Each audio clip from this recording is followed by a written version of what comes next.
What was the creepiest or most paranormal thing that's ever happened to you? Had something like this happen. Driving down this back road after work trying to get home, since the main road was blocked from an accident. I enter this area, where there's no houses and trees overhang the road, almost like a tunnel. Well, about as soon as I enter the tree tunnel, my headlights shut off. It's like 9 PM in the fall, so it's pitch black. I immediately stop and back up. My reversing lights aren't working either, so I just hold the wheel straight. I had only driven a couple seconds in, so I was maybe 100 feet into the tunnel, but I had been reversing for about a minute at this point, and couldn't see anything still. I check my phone, it's dead. Screen doesn't turn on or anything. Watch stopped ticking. Nothing electronic in my car is working. Point at this point I'm looking around, and I can't even see the road or the trees that were supposed to be around me. I step out of my car and look up and can't see any stars or anything. No moonlight. I walk to about where the other side of the road should be, and I just keep walking along a flat plane. Keep in mind roads where I am are angled on both sides, so water doesn't pool up, yet where I was standing was completely flat.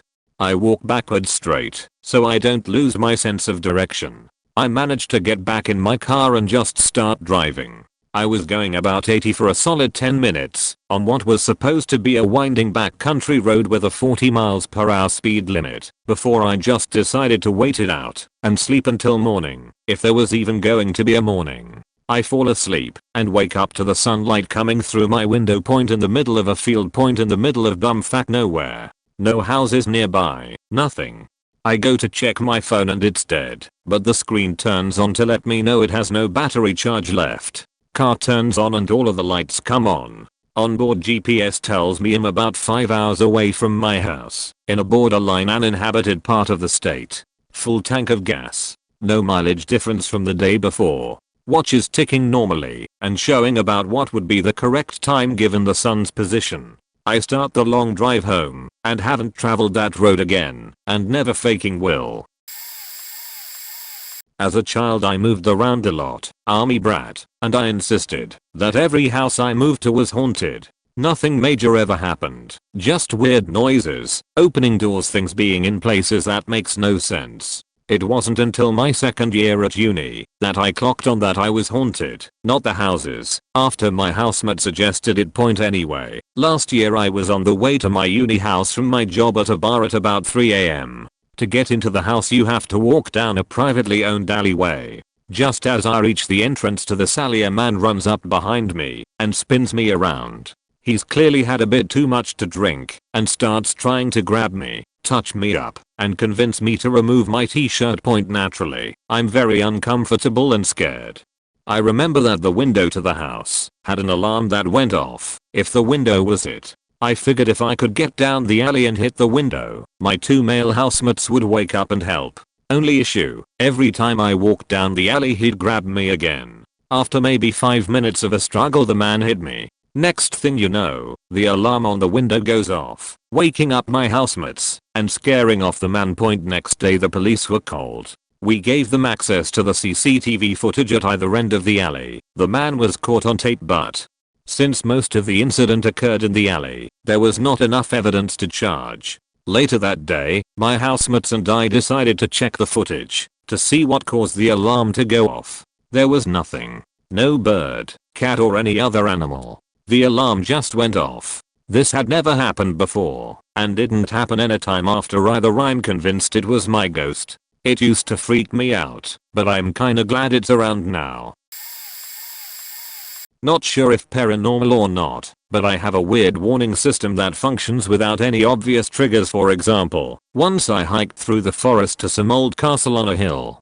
To get there, I needed to cross a bridge that goes over a 20-meter deep canyon. I've been there 1,000 times, as I used to live in the area. Point this particular time I started to get a weird feeling as soon as I stepped into the forest. It got stronger and stronger, until it was pure fear. I thought I must have eaten something wrong or so, because there was no reason whatsoever to be afraid.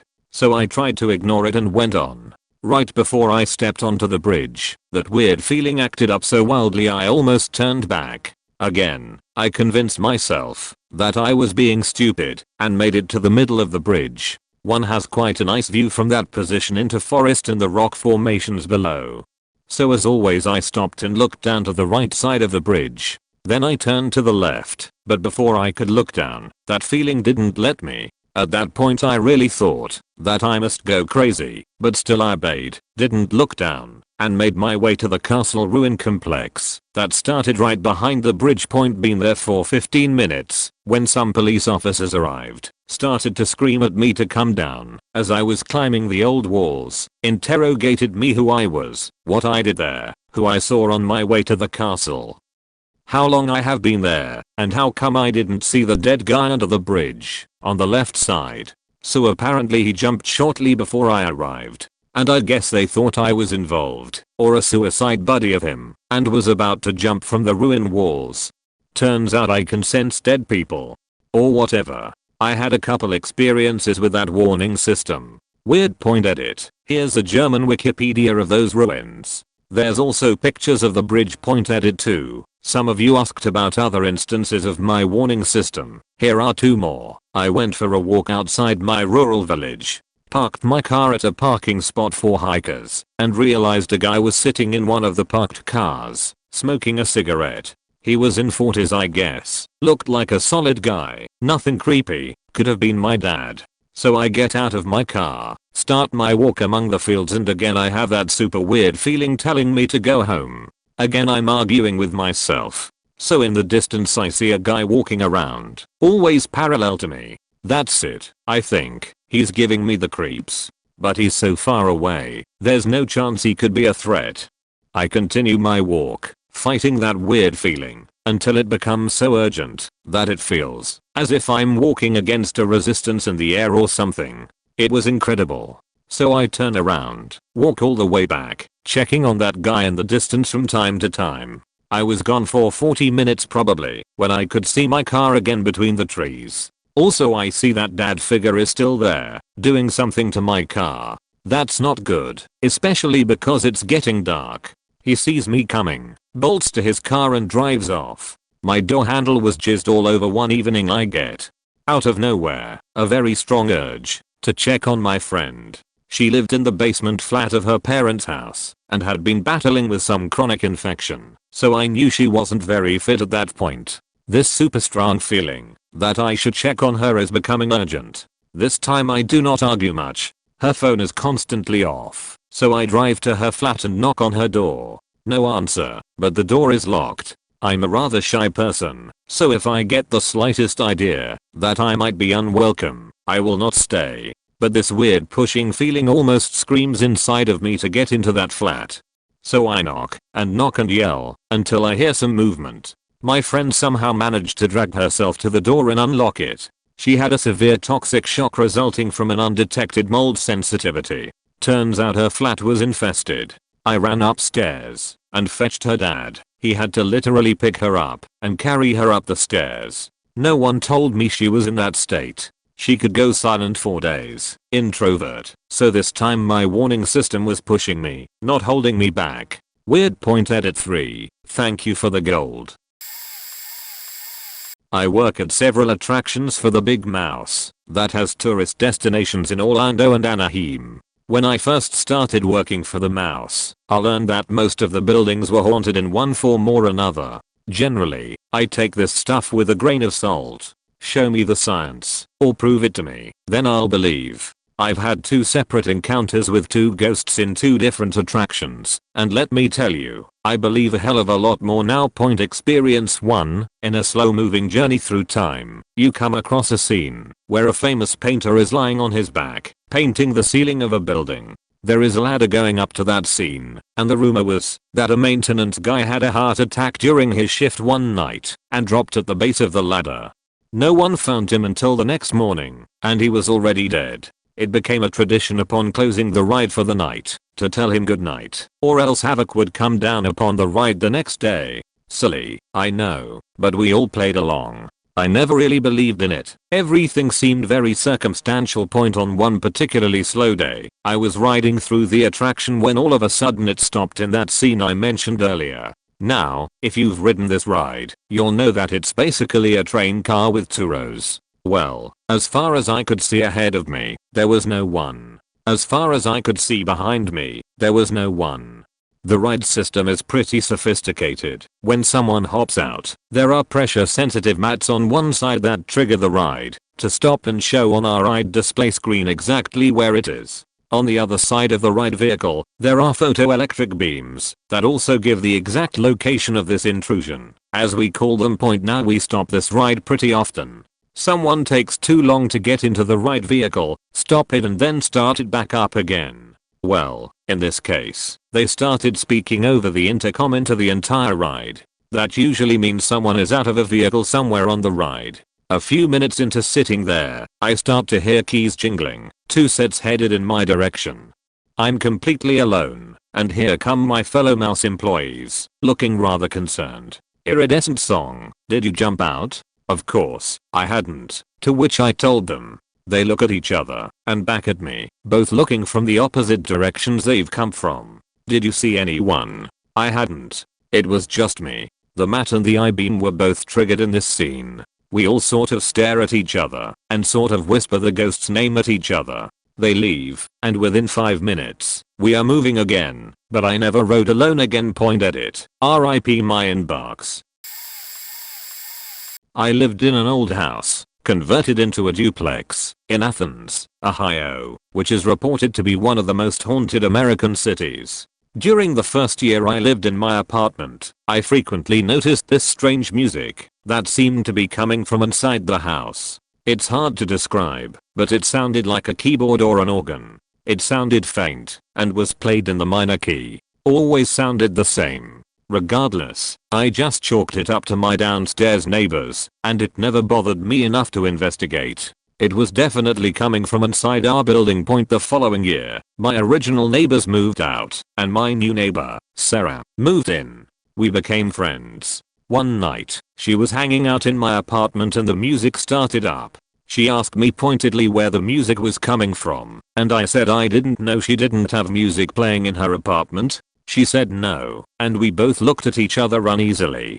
Sarah asked me if I ever saw or heard weird things, and I said that other than the music, I hadn't. The way she asked implied that she had, but she didn't want to talk about it. A few months later, her boyfriend moved in, and she later confided in me that she saw and heard things, specifically random tendrils of what looked like smoke swirling inside their bedroom. Door slamming or opening without explanation. Her boyfriend hated going to the basement so much that he'd sing the whole time he was down there to do laundry. I hated the basement too because it hadn't been changed much since the house had been built, and there was a creepy room that looked like where you'd keep a sex slave. I guess it was where wood would have been stored. I always felt like I was being watched when I was down there. I graduated and was getting ready to move. I went out of town for a few days, so my parents were watching my cat at their place a few hours away. The night I got back to Athens, I decided to start packing some of my books, the first items I'd packed. I fell asleep and woke up in the middle of the night to a giant crash. I was tired and disoriented, so I assumed the noise came from Sarah's place. The next morning, I went to my living room to find that a giant antique mirror hanging over my fireplace had crashed and shattered into hundreds of pieces. The nails supporting the mirror were intact, still in the wall. After that, I was finally prepared to admit that the place was haunted. I know Sarah saw and heard way more than she ever admitted, but she didn't like talking about it because she still lived there. She moved recently, so maybe I'll get more out of her now. I never really believed in ghosts, but too many unexplainable things happened. I never felt unsafe, or like whatever was in the house wanted to hurt me or express anger, except maybe at my moving. This story isn't even that interesting, but that's how I found a lot of people's ghost stories to be. Not everyone has some vindictive poltergeist, or whatever. I did do some cursory research into who owned the house. I learned a woman was the original owner. Back then, the house was for a single family. She sounded like a quiet woman, a widow who died at an old age. In her obituary, I learned she loved to play music and had founded the Athens Music Appreciation Group. I wonder if I kept hearing her favorite song to play. When I was in HS, my girlfriend's parents would let me stay overnight on the weekends, so long as I slept in their RV that was parked in back of the house. I had done it multiple times. My girlfriend would come sit outside with me for a while until she got tired, and then she would go inside to fall asleep, and I would listen to my Walkman while I tried to fall asleep. I remember one night I was having trouble falling asleep, which wasn't so unusual for me, but as I lay there I started to notice an unfamiliar background sound noise, and when I removed my headphone I realized that it sounded like people outside the RV were having a loud discussion. But the number of voices started to multiply and get louder and louder until it was unbearable. I searched round and round, peering out the windows, but nobody was there. I was very shaken at this point, and I decided to run into the house and sleep in the living room and try to explain myself in the morning. Problem was, every time I got about 6 feet away from the RV there would be a flash of white, and I would open my eyes and find myself back in the RV. Now I was nearly having a panic attack. So I called my girlfriend on the phone and she could hear how terrified I was, so she told me she was coming outside to get me. I heard the backsliding door of her house open. I heard her walk across the deck, down the steps, across the garden stones, and finally her hand fumbled on the RV door, but when it swung open and no one was there. Now I was pretty much in tears when suddenly felt the presence of something behind me. I turned around and found this massive red aura hovering there, and I was overcome with this immense sense of death and dread, and I felt like I couldn't breathe, like I was being strangled. I remember feeling like this aura/energy was killing me, like absorbing my life force, if that makes any sense. I dropped to my knees and realized that if I didn't break free real fast I was most certainly going to die. I don't know where I found the strength from, but I willed myself back to my feet and slammed the RV door open and bolted for the house. This time I actually got inside. I hollered for my girlfriend and she came downstairs with her mom, to much confusion. I explained everything that had happened, getting especially angry that my girlfriend never came outside like she promised. She said that we never spoke on the phone, and she had no idea what I was talking about. But when we compared our phones, mine showed a 125 conversation completed to phone, while hers showed nothing. That's when her and her mom started taking me seriously and began to look quite scared themselves. The rest of the night was uneventful. Her mom let me try to sleep on the couch, but try as I might I couldn't. Every time I closed my eyes I would see a small circle of intensely burning white light. I was a manager of computer repair for a retailer a couple years ago. We had a client's computer in the back running various malware and virus scans. I was doing morning paperwork in the back near the computer. This PC had its screensaver on, displaying random photos from the My Pictures folder, various family members, children's birthday parties, the usual stuff. Then of my eye, I swear to God I saw a picture of a woman from the shoulders up with her throat cut. As soon as I realized what I was making out I directed my full attention, and it was back to photos of a car show. As the day went on I thought nothing of it and proceeded to continue my work until I was bringing another customer's PC to the back to work on, and again from my peripheral I could have sworn I saw a bloody body inbound in a trunk of a car. At that moment I began to freak out. I grabbed one of my employees, explained to him the situation. We then sat for 10 minutes and watched this screensaver. It is against company policy to search through the client's personal files without absolute just cause. We then proceeded to see a photo to bodies in a shallow grave out in the woods and another photo of a severed hand down in kitchen drawer. I then went and got the general manager and informed him of the situation and had him view the screensaver. We then felt that I would be in everyone's best interest to contact law enforcement. In about 15 minutes later, owner of the computer and another gentleman show up. I proceed to tell him that his computer is not ready and it will be a while. He then informs me that he was called there because someone reported there was some photographs of a grisly murder that we had found. I showed him his computer and then his partner then begins to laugh at him. Apparently he went against police policy and took some of his work home with him and had never noticed his work photos were being used as a screensaver. TLDR, a detective unknowingly brings me his computer filled with gory homicide pictures that get mixed in with his screensaver. I soil myself thinking I'm dealing with a murder, call the cops, and the detective returns to investigate his own computer. I shared a room with a guy in college who was a musician. He'd stay out late almost every night and come home around 3 or 4 in the morning. Our room was a straight shot through kitchen from the front door. One night I woke up to the bedroom door opening and figured it was just my roommate coming home after a gig. I thought it was strange that he turned the light on when coming in. He knew I was a light sleeper and would normally use his phone's light to shine around the room if he was looking for something while I was asleep. My bed was twin-sized, positioned against the wall connecting the bedroom to the kitchen. When he came in, I was facing the wall. I kept my eyes closed and pretended I was still asleep because I didn't feel like having a conversation with a most likely drunken friend while I was still half asleep. I heard him go to his side of the room, opposite of my bed, and rustle around his desk and dresser looking for something. Sometimes he would grab some clothes for the next day and go stay at a buddy's house, so I wasn't concerned. Then I felt him start reaching under my bed. I kept a few things under there, but he would normally ask before straight up taking anything of mine. At that point I was really confused and annoyed by all this, so I made it a point to aggressively roll over on my other side and face the middle of the room and the direction from where he was reaching, so he knew I was pissed that he was ruining my beauty sleep.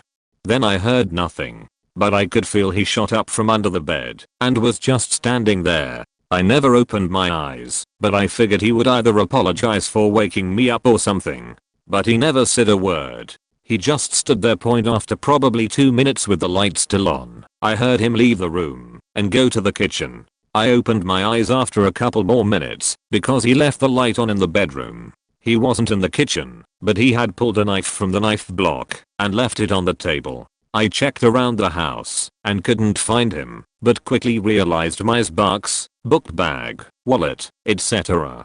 were stolen. I called my roommate to see if he had been home, but he was miles away at a party. He still had his house keys and never gave them to anyone else prior. I must have accidentally left the door unlocked that evening, which was the one time someone decided to check the knob. Police never followed up with me after that night, so I doubt they ever caught the guy. I can't imagine what would have happened if I ever did open my eyes and see that guy standing there, or if I chased him out to the kitchen. TLDR, someone walked into my bedroom while I was still asleep, stole my stuff, and watched me from the side of my bed.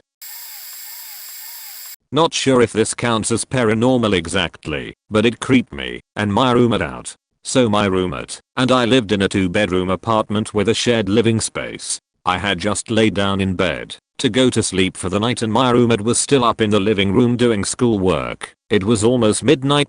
As I'm laying there on my phone, I get a call from a number I don't recognize. I answer it, expecting a telemarketer. Hello. A kind of high-pitched man's voice answers, "Hey, is this my name?" I should have hung up at this point. Yes, who is this? It's me, Derek. Remember? From high school? I was wondering if you wanted to talk. It's been forever. I went to an extremely small rural high school, 100, and there was no one in my graduating class, or any class, named Derek. I said, "I don't know who you are," and as I'm hanging up I hear him say, "Wait, my name." Wait, but I hung up anyway. The fact that this person knew my name is really weird because, not to brag, but my name is really unique, and I'm definitely the only person in my home county with that name. I went out into the living room to tell my roommate about it. As I'm telling her, she pulls up her phone and asks, "Was it this number?" She got a call from that same number at the same minute I did. She didn't answer the call, and they left a voicemail. We listened to it and it kind of sounded like someone breathing maybe, or just moving. And then distantly, at the end it sounded like a group of people yelling, screaming, but it was distant. My roommate and I did go to the same high school, but we've changed numbers since we graduated, and there shouldn't have been anyone but close friends, 1 to 6, people who would have both of our numbers. The area code was in our home state, but it was really far away from our hometown and we didn't know anyone there. Maybe I'm paranoid, but it really wigged us out. I'm old and tried to make this short. Unfortunately, my stories seem to grow like my beard as I get older, quickly and out of control. I'm sorry for the long read. I've had a few things happen to me, but I'll share one that started with my dad and is still going today. My dad grew up in rural Wisconsin We are talking farms and forests for a few hours before you hit a city. In the 40s, when he was a boy, him and his brother would play in the countryside to their heart's content. One so place which happened to be a nearby property that their family rented for the fields, as the home lay abandoned point and the home was special, built before the Great Depression. It was a more southern style architecture in a Norwegian dominated area. Big open porch, 2 stories with a huge open stairwell and a massive southern facing bay window looking into the sitting room, which was to the left of the entryway. At the very bottom of the stairs, there was a piano that had been broken in half by some previous person, one half in one of the 3 upstairs bedrooms, the other half at the bottom of the stairs. My dad and my uncle, in a few years apart, one just over 8 and the other 10, are playing in the bedrooms, while my grandfather is in the nearby field prepping for harvest. My father was at the beginning of the hall, right at the top of the stairs, while my uncle was in the last bedroom, at the end of the hall. All of a sudden, the hair stood up on their arms and the backs of their necks. A violent laughter was heard throughout the house and someone played a full scale on the piano. My dad and uncle ran downstairs as quickly as they could. My grandfather, hearing the laughter from the field, ran to the house and literally ripped them from the doorway as they were trying to get out. Later that night, my grandparents, dad and uncle, went back to the house. My grandfather led 2 Molotov cocktails, throwing one into the open doorway and smashing the other on the porch. The flames spread for a second before there was the same laughter and the flames went out. My family stopped renting that land.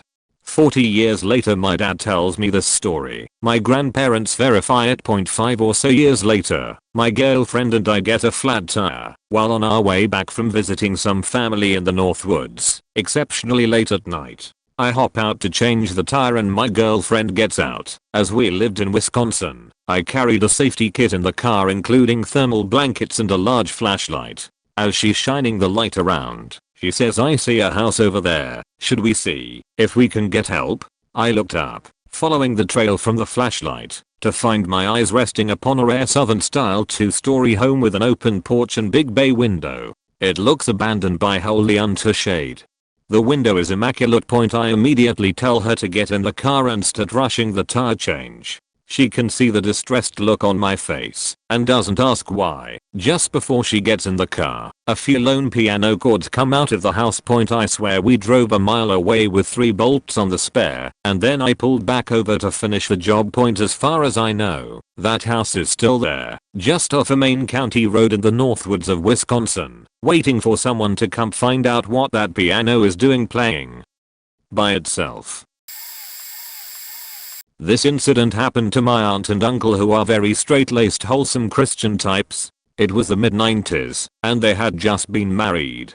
They were looking for their first place together, and were on a budget as both had just gotten out of college. They found an apartment that was affordable, and made an appointment to check it out. When they arrived, they noticed the apartment building was adjacent to an old cemetery. The woman showing the place mentioned that previous tenants had mentioned strange activities in the apartment, drawers being opened, doors slamming shut, but overall the incidents were few and infrequent, if you believe in that sort of thing.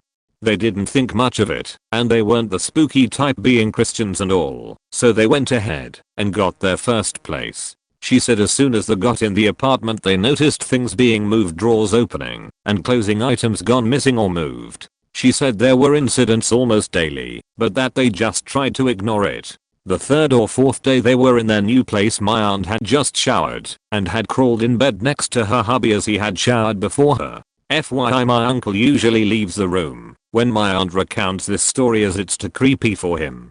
So my aunt had just crawled into bed. My uncle was above the covers reading the paper. She was exhausted and closed her eyes to start relaxing before sleep. She says her husband then turns to her, not saying a word, and starts giggling and poking at her like a playful kid kinda thing, then starts grabbing her arms and legs, sort of play wrestling if you will. "What are doing?" she exclaimed, to which he didn't reply. She also said he had an odd look on his face that she'd never seen, and it was just out of character. He then rolled off the bed manically giggling and rolled under the bed and started pushing up on the box spring from under the bed. She described it as almost taunting. Then in a loud voice she yells his name and asks again, "What are you doing?" She then hears my uncle's voice say, "What is it?" She hops up and finds her hubby in the living room, feet kicked up, reading his paper. They immediately packed a few things and went to a hotel. They never spent another night there and got out of the lease and only returned with family and friends to pack up. I have been waiting to tell this story for ages. No one believes me, but my sister remembers it just as vividly as I do. I'm 32 now and this happened when I was 13. I grew up in the backwoods of Texas. I'm talking there was a huge forest behind our acre of land, and it belonged to the National Preserve, that kind of backwoods. Well, my sister, who was 8 at the time, wanted to go walking in the woods, something we did frequently. Somehow we always knew where we were, even if we walked for an hour. We always knew how to get back home. It was weird, but I digress. We yell that we are going in the woods and my mom yells back at us to come in before dark. Yada yada parent stuff. Before we set off, we had built a makeshift fort a few hundred feet in and decided to check it out. We got bored of that pretty quick and decided to just walk and pick up sticks, etc. We are a good 30 minutes into our walkabout when I notice it's getting darker. I start to ignore it when my sister hits my arm. Up ahead through the dense foliage and trees we see what looks like a clearing. Now I knew this part of the woods well, and I knew we were still on preserve land and there weren't any clearings that should be nearby. Thinking maybe it's just the sunlight illuminating a spot, I convinced my sister to check it out. It turned out to be a clearing. The sky was still pretty dark and the wind had picked up to a breeze, because I remember the tall grass rustling. However, we had stopped in our tracks because in the middle of the clearing was a 2-story house. There was no driveway nor a road that lead to it. That's the first thing we checked as we went around the perimeter of the clearing. We were a bit terrified of the house and thought maybe we had gotten lost and there was a road nearby, but as I said, nothing. There wasn't even a worn path to the house. We went back to the original spot we came out of the woods from and just stared. I remember being full of absolute dread, but I couldn't seem to turn back and go home. The house itself looked old but well kept, but there was no road. My sister's holding my hand at this point, and we are still just standing there staring. It's starting to get darker and darker, then my eyes go to one window on the top right part of the house. There's a flickering light on, and there's something rocking back and forth. It blots out the light when it rocks one way, but then when it rocks the other way you can see the light. My sister then squeezes my hand so tight my fingers went numb. That jarred me out of my stupor and I tell her to let go and look down at my hand, trying to shake her off. That's when she starts crying and says it's waving high. I remember I literally started shaking at that point. I look up and sure enough there's an arm up now rocking opposite of the body in a wave-like gesture.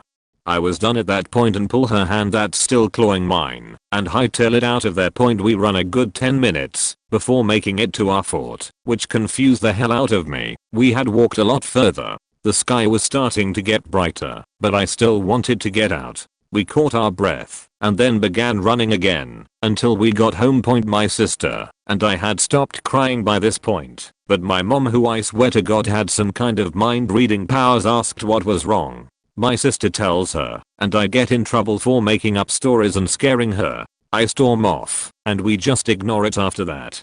I remember it occasionally throughout the years, and every time I remember it, I get a sense of dread and nearly start shaking. Fast forward to 2 years ago. My dad passed away, and I'm at my mom's house consoling her, and grieving as well with her and my sister. Randomly we start talking about how my dad loved horror movies, etc. And I remember that day in the woods so vividly I nearly start shaking again. Later that night after my mom's asleep I ask my sister about it. As soon as I say that house in the woods she immediately freezes up. I ask her if and what she remembers, and she describes it in exact details as I remember it. Then she said she had asked our dad a few years back about it, since he grew up here as well and knew more about the area's history. He laughed at her saying there's nothing back there but woods 4 miles. Yet her and I both remembered it so vividly it feels like it just happened every time we remember it. The next day I decide to go back into the woods and check it out. I spent half a day out there and found absolutely nothing but woods. To this day I still can't explain what the hell we saw. Edit for spelling words.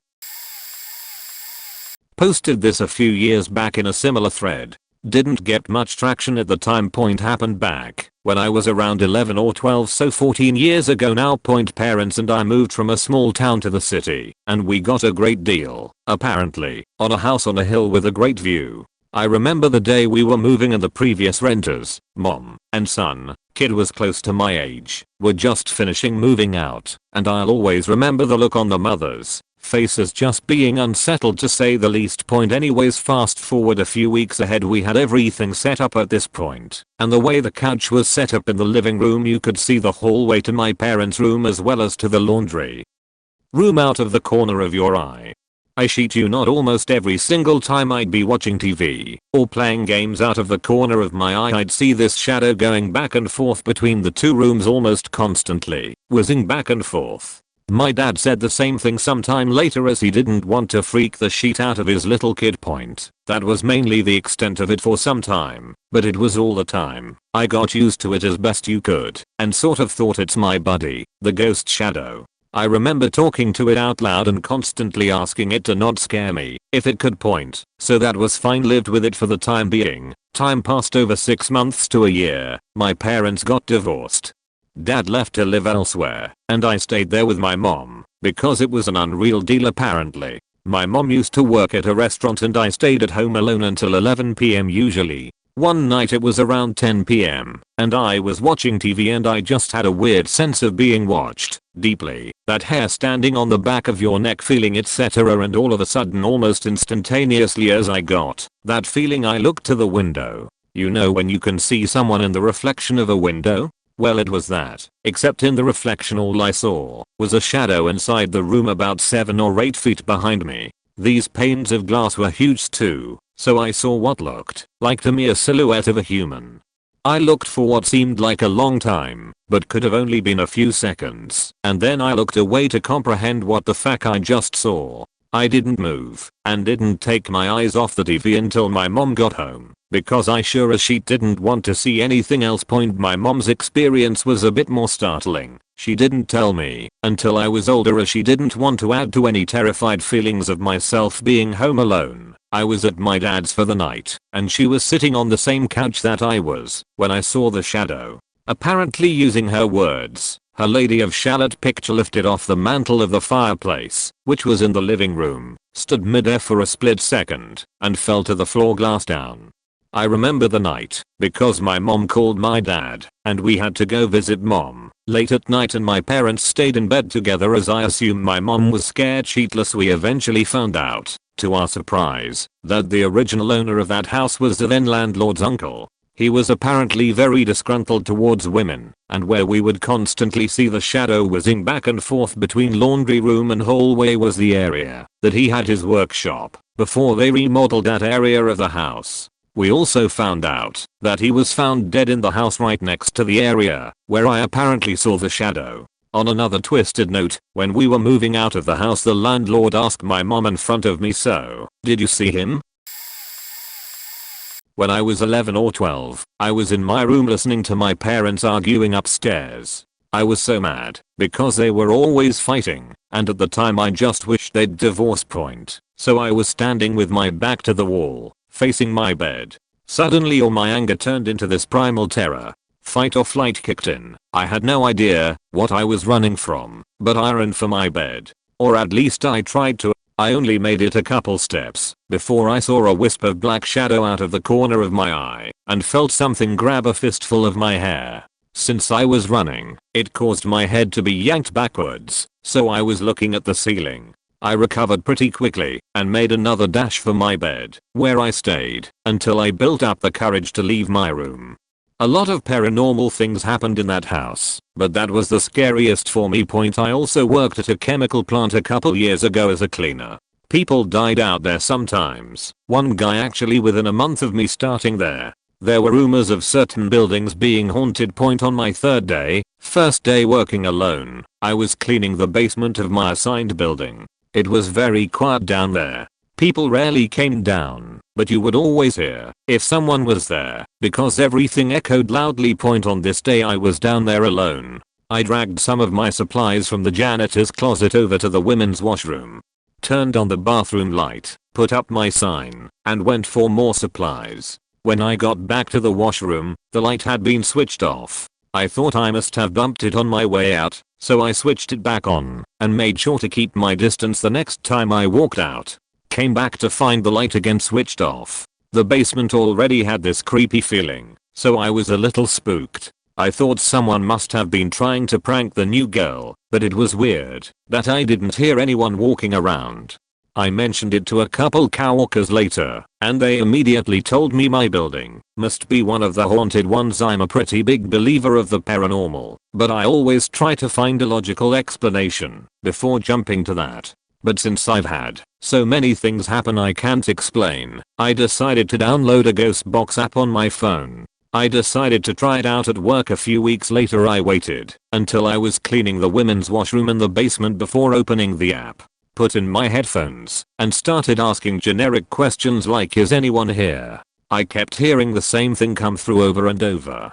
It sounded like Ellen or Helen. I kept cleaning, just listening to the ghost box and not talking. I moved on to the shower. As I was standing in front of it about to step in and clean it, Helen is in the shower came through clear as day and louder than anything had before that point. Noped out of there so fast, and it was almost a month before I could bring myself to clean that washroom again. I've got more stories if anyone wants them. My older sister, I think in her mid to late 30s at the time, was screwing around with an Ouija board. My family has a history of screwing around with them and weird shit happening, so I've never touched them. I'm a massive skeptic to everything. Maybe it was a coincidence. Maybe my sister was full of shit. Feel free to say I'm making this shit up, because it is very far-fetched. My sister might have been on drugs, doubtful, or maybe got some bad pot, but she wouldn't lie to me about this. So yeah, story goes I guess that she was playing Ouija with her friends, and the board had spelled out some words that implied the entity on the Ouija board was a person trapped in hell, and that it needed their help getting out. It spelled out a first and last name, and that this person needed to be stopped. Stop him though, or find him or something. After they wrapped up their messing with the board, my sister made a note of what the person said, and the name, and stored it. As I said, our family has had weird coincidences around the board and have learned to write that sheet down. Fast forward 3 or 4 days later, and I get a phone call from my older sister and she's freaking out. She opened with something along the lines of, I swear I'm not making this sheet up. I know you're the only one in the family who won't think I'm nuts or that I'm lying when I tell you this. Then went on to tell me the aforementioned story about the Ouija board and someone trapped in hell and needing them to stop this guy.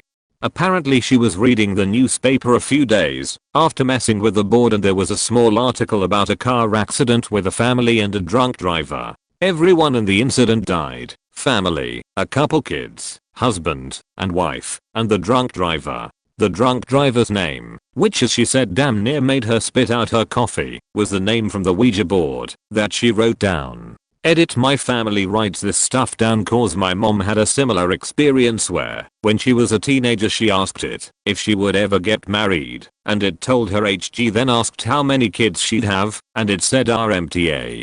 My mom wrote down the questions and answers, kept the note in a keepsake box, because there was a bunch of other questions she actually got real quantifiable answers for, and she wanted to see if they came true. None of them did, but she said a chill ran down her spine when she got to the questions about her getting married and having kids. HG is the initials of my dad, and RMTA is the first names of her 4 kids, in order of which they were born. I still think it's just a odd coincidence given it's just 6 different letters that could be associated with any number of things relating to family life. I don't know, I take all of this with a huge grain of salt. Okay, obligatory, I'm on mobile blah blah. This happened a couple months ago, and I reported it to the local sheriff's office and I never heard back. I was with some friends up the local canyon. We were hiking around and eventually set up our hammocks.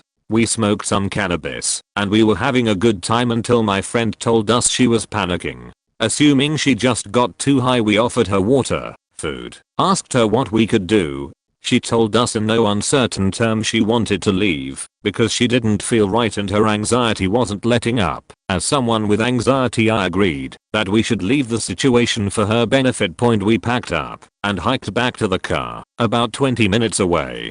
The sober driver started the descent down the canyon. We were about 10 miles up the right hand fork of this canyon with no cell service and narrow roads, going about 30 miles per hour, when we turned a curve in the road and ahead saw a truck, headlights facing us, stopped in the road point. Next to the driver's window was a guy in his mid-20s talking to the driver. About 20 feet to the left of the guy was a motorcycle neatly laid out on the side of the road. As we approached the truck with our car, we were forced to stop as the guy stood in front of our car and started waving his hands. Immediately me and my friend noticed he had a large blood stain on the front of his shirt, over his stomach.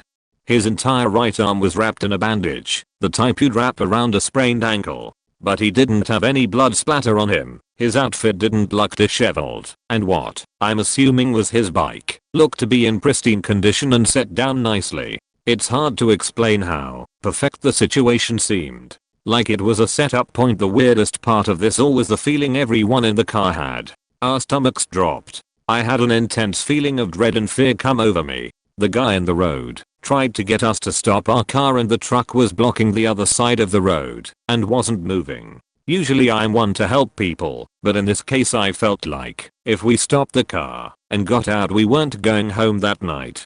I believe my friend had that feeling of anxiety earlier for a reason. I knew we had to leave, so I screamed at the driver back, quote, "Don't faking stop." The guy in the road had a weird look in his eyes, not panic but almost excitement. She kept pushing her car forward at about 5 miles per hour for the longest 20 seconds of my life, and eventually he realized she wasn't going to stop and he moved. We hauled us down that canyon. The driver and I felt that we had made the right choice to keep driving and not stop. So did my friend who had anxiety issues earlier. The other two in the car thought we should have stopped and helped from the situation, and it didn't seem right. We don't believe he crashed or really needed help. We think it was a setup. I found it odd he was walking up the canyon for help, and that he tried to stop a car full of 20-something girls for help when there were other cars coming up and down the canyon at regular intervals. It all seems sketchy. We got the fuck out of there and reported it immediately when we had service. Dispatch told us they sent a couple officers up there, but we never heard anything about it. We looked in the local news for the next few weeks and saw nothing related to what we saw. It was weird. 2/10 wouldn't do again. I bought my house in 2008. It's an old Sears and Roebuck skid house, built in 1923. When I purchased it from the realtor, she said that an old retired city utilities worker had been the only owner of it before I bought it, and said that he had maintained it fairly well. She wasn't wrong either. The only thing it needed was a new roof. I kind of wondered why it had sat vacant for a few years. I found out why a few months after buying it.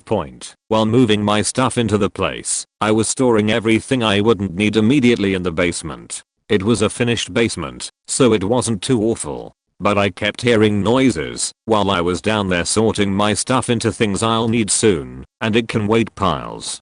It sounded as if someone was pacing from my kitchen to the front door and back. Then, a few weeks later, I was down there grabbing some things. I heard a piano above me. Not a grand piano, but a piano you might see in church. Not an organ, but a smallish piano. I could even tell you what song it was. How great thou art. I did some research on the place. Turns out the retired city utilities worker had died in the bathtub. It wasn't anything horrific. I talked to his daughter. She just happened to work as a pharmacy technician at the CVS near my house. She told me that he had a massive heart attack while he was in the tub. She came over for dinner and found him there later that night.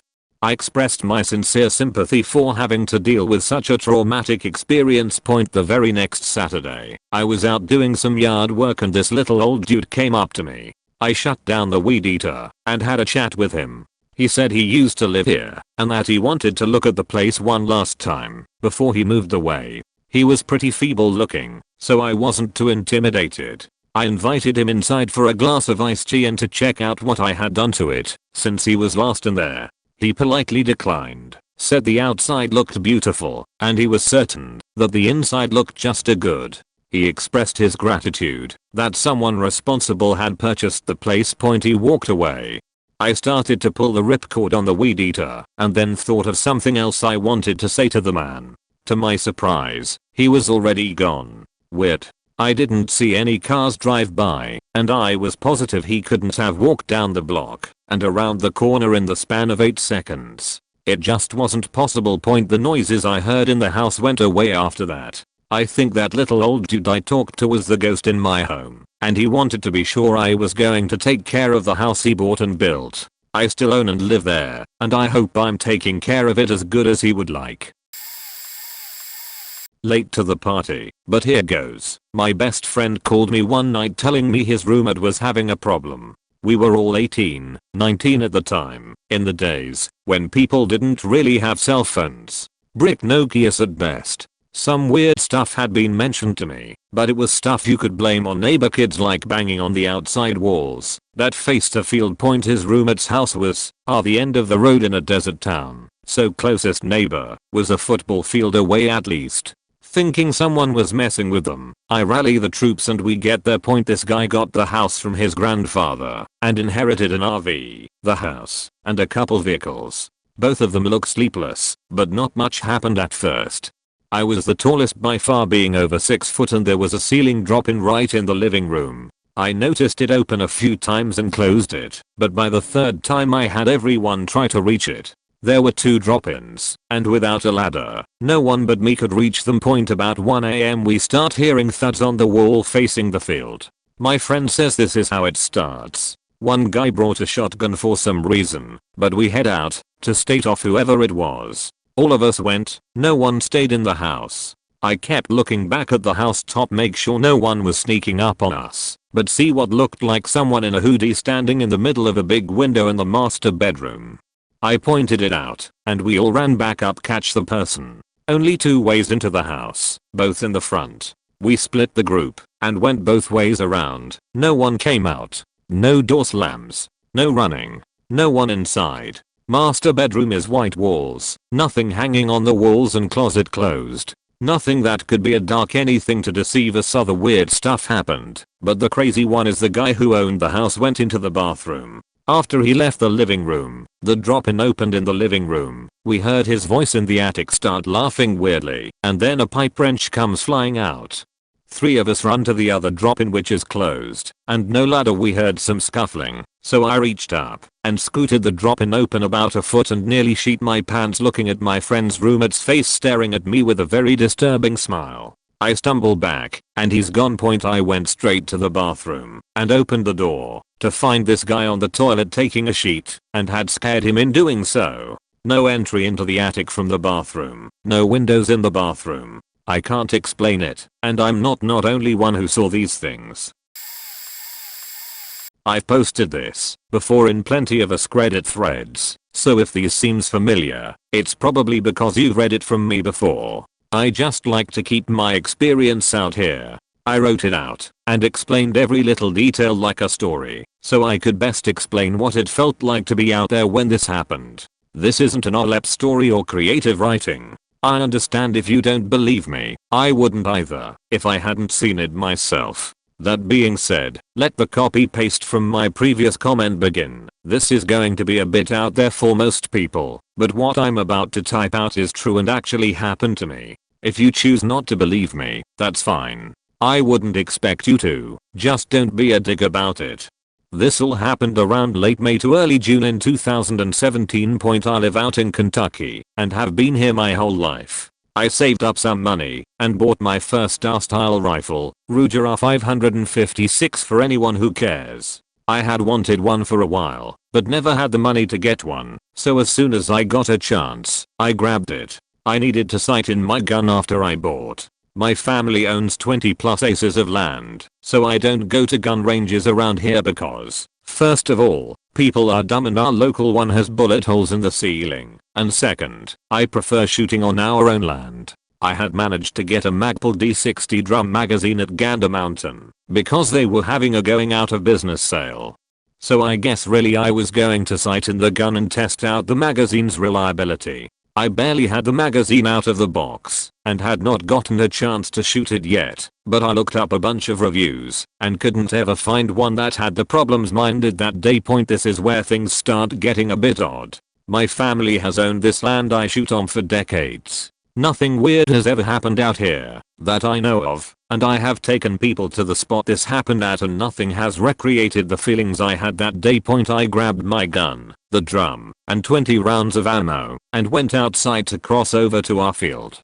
To get to the field, I have to go through a barbed wire fence and about 300 foot of wooded area. The moment I crossed over the barbed wire, something felt off. I have been over there 1,000 times before, and like I said, nothing weird had ever happened down there, and I have never had any weird experiences there. Something just felt off that day, like something wanted me to leave. I kept going though, because nothing had ever happened out here before. I just thought maybe I was being paranoid or the wind and air pressure were just right to give a eerie feeling.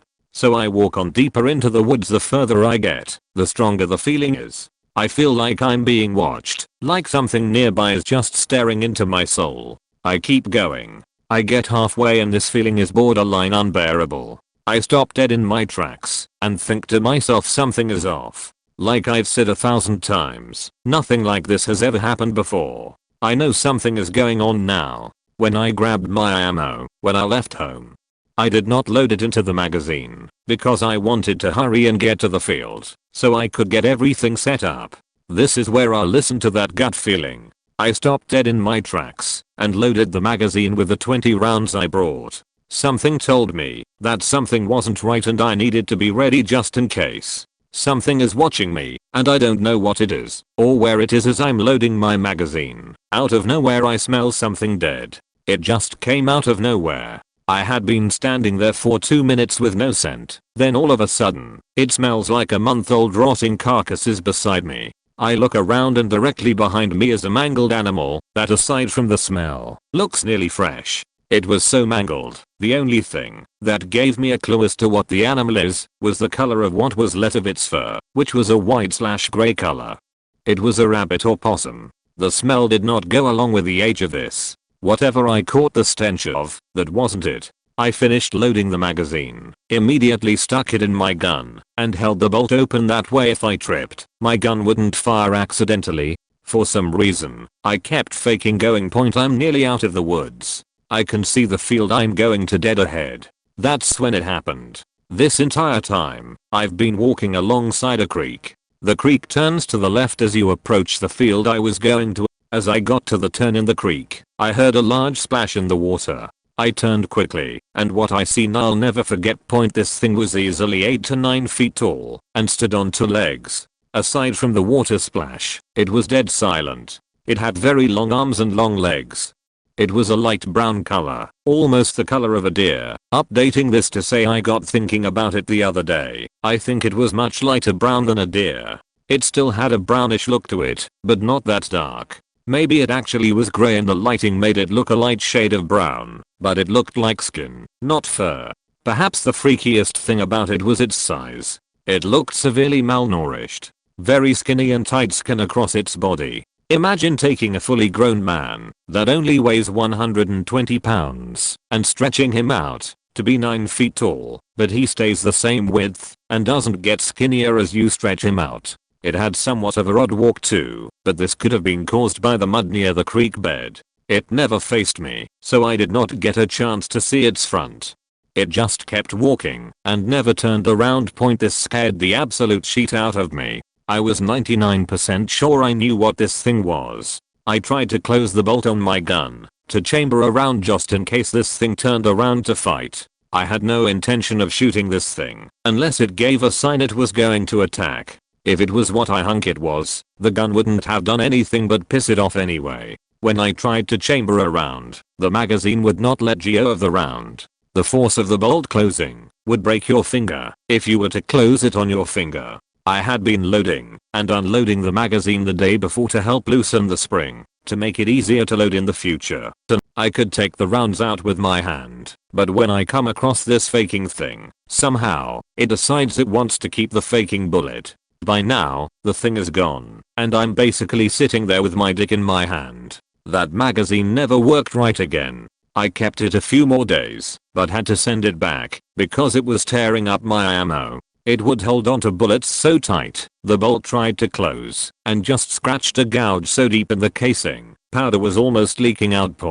After it walked off, I realized if I had shot, I would deafened myself. It caught me so off guard I almost fired a 5.56 round in a heavily wooded area without ear protection. I had brought some with me, but didn't have it on point now to answer some questions. What was it? To be honest, I have no fucking clue what it actually was. Me and a friend who knows more about this stuff than I do did some looking around, and have narrowed it down. Skinwalker Goat Man, or, what I'm afraid it is, a Wendigo. If you want a very good idea of what it looked like, look up the Wendigo from the game Until Dawn. Aside from the color, it is exactly what I saw. And before anyone thinks I'm just describing the one from the game, I didn't even know about the game until after I had my encounter. When I seen the gamma play, it actually made me very uncomfortable because of how much it resembles what I saw. Everything I seen matched a Wendigo perfectly. Stench of death, mangling animals to scare/intimidate humans, long arms, malnourished tight skin. Most are grey, but I have heard about brown ones, except one thing, its behavior. They are supposed to be hyper aggressive and basically kill anything they see, or drag it off, and eat it alive. So why didn't it get me? It had ample opportunity to but never did. Why did it walk off and turn its back toward me? I have not told my family, mainly because I do not think they will believe me, and they will think I'm crazy. I think my dad could have possibly seen it or something else at one point too. Before I seen it, out of nowhere he started burning sage around the house saying that he liked the smell.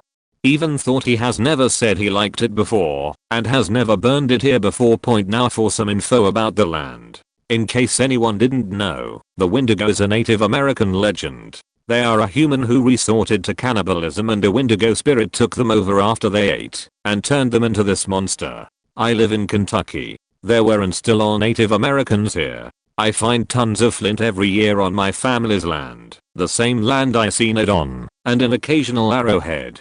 They were definitely on my family's land. My mom has a lot of Native American blood in her, so that means I have some too. And now for the most important part of this story. Me and a friend who I have told this story just realized 2 weeks ago. There is a Trail of Tears site less than 5 miles away. Just checked. It's actually just over 2 miles away from my doorstep. It is entirely possible this thing cold came from that point. If anyone has any questions, feel free to ask. I'll answer best I can. Also, if anyone has any info that could help me determine what it was for sure, or how to tell if it's still around, I'd appreciate it. It's been almost a year and I haven't seen it again. It's 2005. My daughter and I were visiting my papa after his quadruple bypass surgery. I set up camp for the two of us in the living room, which was on the opposite side of the house from his bedroom. My daughter was only 3 months old at the time, so I didn't want to run the risk of waking him during midnight feedings and whatnot. We are probably into the 3rd week of our visit. It's about 2 AM and the little one wakes up for a feeding. I change her, feed her, put her back to bed. I'm wide awake now, so I lay back down on the pull-out couch and turned on the TV. I'm about 10 minutes into a Rosine rerun when I start to hear sounds coming from the dining room. Thinking it was my grandpa, I turned the volume down on the TV and called out to see if he needed anything. I didn't receive a response back, but now I can clearly hear the sound of rattling door knobs. The dining room has double doors that open to the back deck. I sat up to look just beyond the kitchen into the dining room, and there's no one there, but the door knobs are still faking rattling. This is when I start to freak the fuck out. Someone's trying to break into the house and we're all going to die. So, what do? I curl into a ball on the bed, because the sudden panic attack had taken over the ability to use my brain. Within seconds of curling into the fetal position, the door knobs stop rattling. There's absolute silence. I swear I was laying there for what seemed like an hour, but it was probably only a couple of minutes. That's when I heard the footsteps. The living room and dining room are separated by a small kitchen. These footsteps started at the entrance to the kitchen from the dining room and made their way ever so slow and steady across the linoleum floor towards the living room, where I lay frozen solid, the hair standing up on my arms and back of my neck. They stopped just short of the living room, and that was it. No more noise. No more footsteps. Whatever it was never retreated back in the direction it had come from. There was nothing. I didn't sleep for the rest of the night. I've posted this story before, but I do love it. This is not overly spectacular or dramatic, but it is weird and real. I don't have an explanation, but am unsure whether paranormal is exactly right. When I started college, my mother and little sister moved into an old house way back in the woods in Mississippi. The road leading up to it went from 4-lane highway to 2 to gravel to dirt track to 2 ruts worn into the dirt with branches slapping up against the sides of your car as you drove it. It was miles from the nearest town, and that town was very small and many more miles from the next town. It was isolated, is what I'm saying. The owner, who was the nearest neighbor, told her it had been built in the 20s sometime, but it was sturdy and well maintained. A simple but handsome little house. Shotgun style with a concrete porch on the front and a backyard big enough for maybe some chickens and pigs, if you wanted them. All around it, nothing but miles of forest. There was no air conditioning. Normally for my mom, that would be a big no. But there was an attic fan which worked really well at keeping the temperature under murderous. And because of the isolation and age, it was a dirt cheap rental. Moreover though, mom took it because she said that from the moment she set foot on the property she got this happy positive feeling about it. A kind of peaceful vibe. She said it felt like a home more than a house. When I came to visit for the first time, I had to agree. I immediately felt this sensation of welcome there. Almost like it was constantly a holiday, and any minute someone you love is going to come through the door. Maybe I'm overselling it, but it was just a nice little place. To be pointed, it was only a couple hours drive from me, so I visited as often as I could, especially when I felt like I needed a retreat from school. One night I was there for a weekend, sitting in the living room and waiting for dinner, when I heard my sister and mom from the kitchen talking about the Indians. I couldn't hear exactly what they were saying, but it sounded like people they knew. As far as I was aware, the local native tribes were way long gone from the world, and so I was curious who they meant, and asked her later at the table. Oh, sometimes we see these people running through the backyard from the kitchen window. Your sister calls them Indians, but they just look like children playing to me. We only ever catch glances of them through the window. If you go outside, they're never there. She went on to tell me she had seen all sorts of unusual things since they moved in. Mostly small things that could easily be explained. 2 were very strange, though. The positive feeling she'd felt about the place had bloomed into a full-on nurturing, to the point that when she went to bed at night she felt as if the house was tucking her in. No physical sensation, just a sense of being loved. And she kept seeing lights in the front room. She said at first she thought it was cars pulling up into the front yard and light reflecting off then into the windows. But she never heard a car, and would go outside to find no one there. It was almost like someone shining a mirror into the windows. Just moving glints and flashes. Oddly, no one found any of this disturbing. I never saw any of that myself, and things went on as usual. Then my first year ended, and I came for one last visit, before going out of town for my summer job. It was late one night, and I was sitting out on the front porch enjoying a cigarette. The stars that far out into nowhere are amazing. I was happy for the way the year had gone and excited for the summer and just enjoying the night. It was hot, but there was a little bit of a breeze. I could hear the hum of the attic fan behind me in the house, and from the woods the whine and chirp from the crickets and cicadas and countless other night critters. Those of you who've heard it know it has some variation. This symphony but is a constant wall of sound. I had mostly tuned it out, thinking of not much of anything, when I noticed it seemed to be getting louder. Then it was definitely getting louder. Then it was kinda scary loud. And then it just stopped. Full on. Full stop. Not a chirp or a creak or a croak. Not only that, but I couldn't hear the fan going inside anymore. Even the light breeze had stopped. Just silence all around.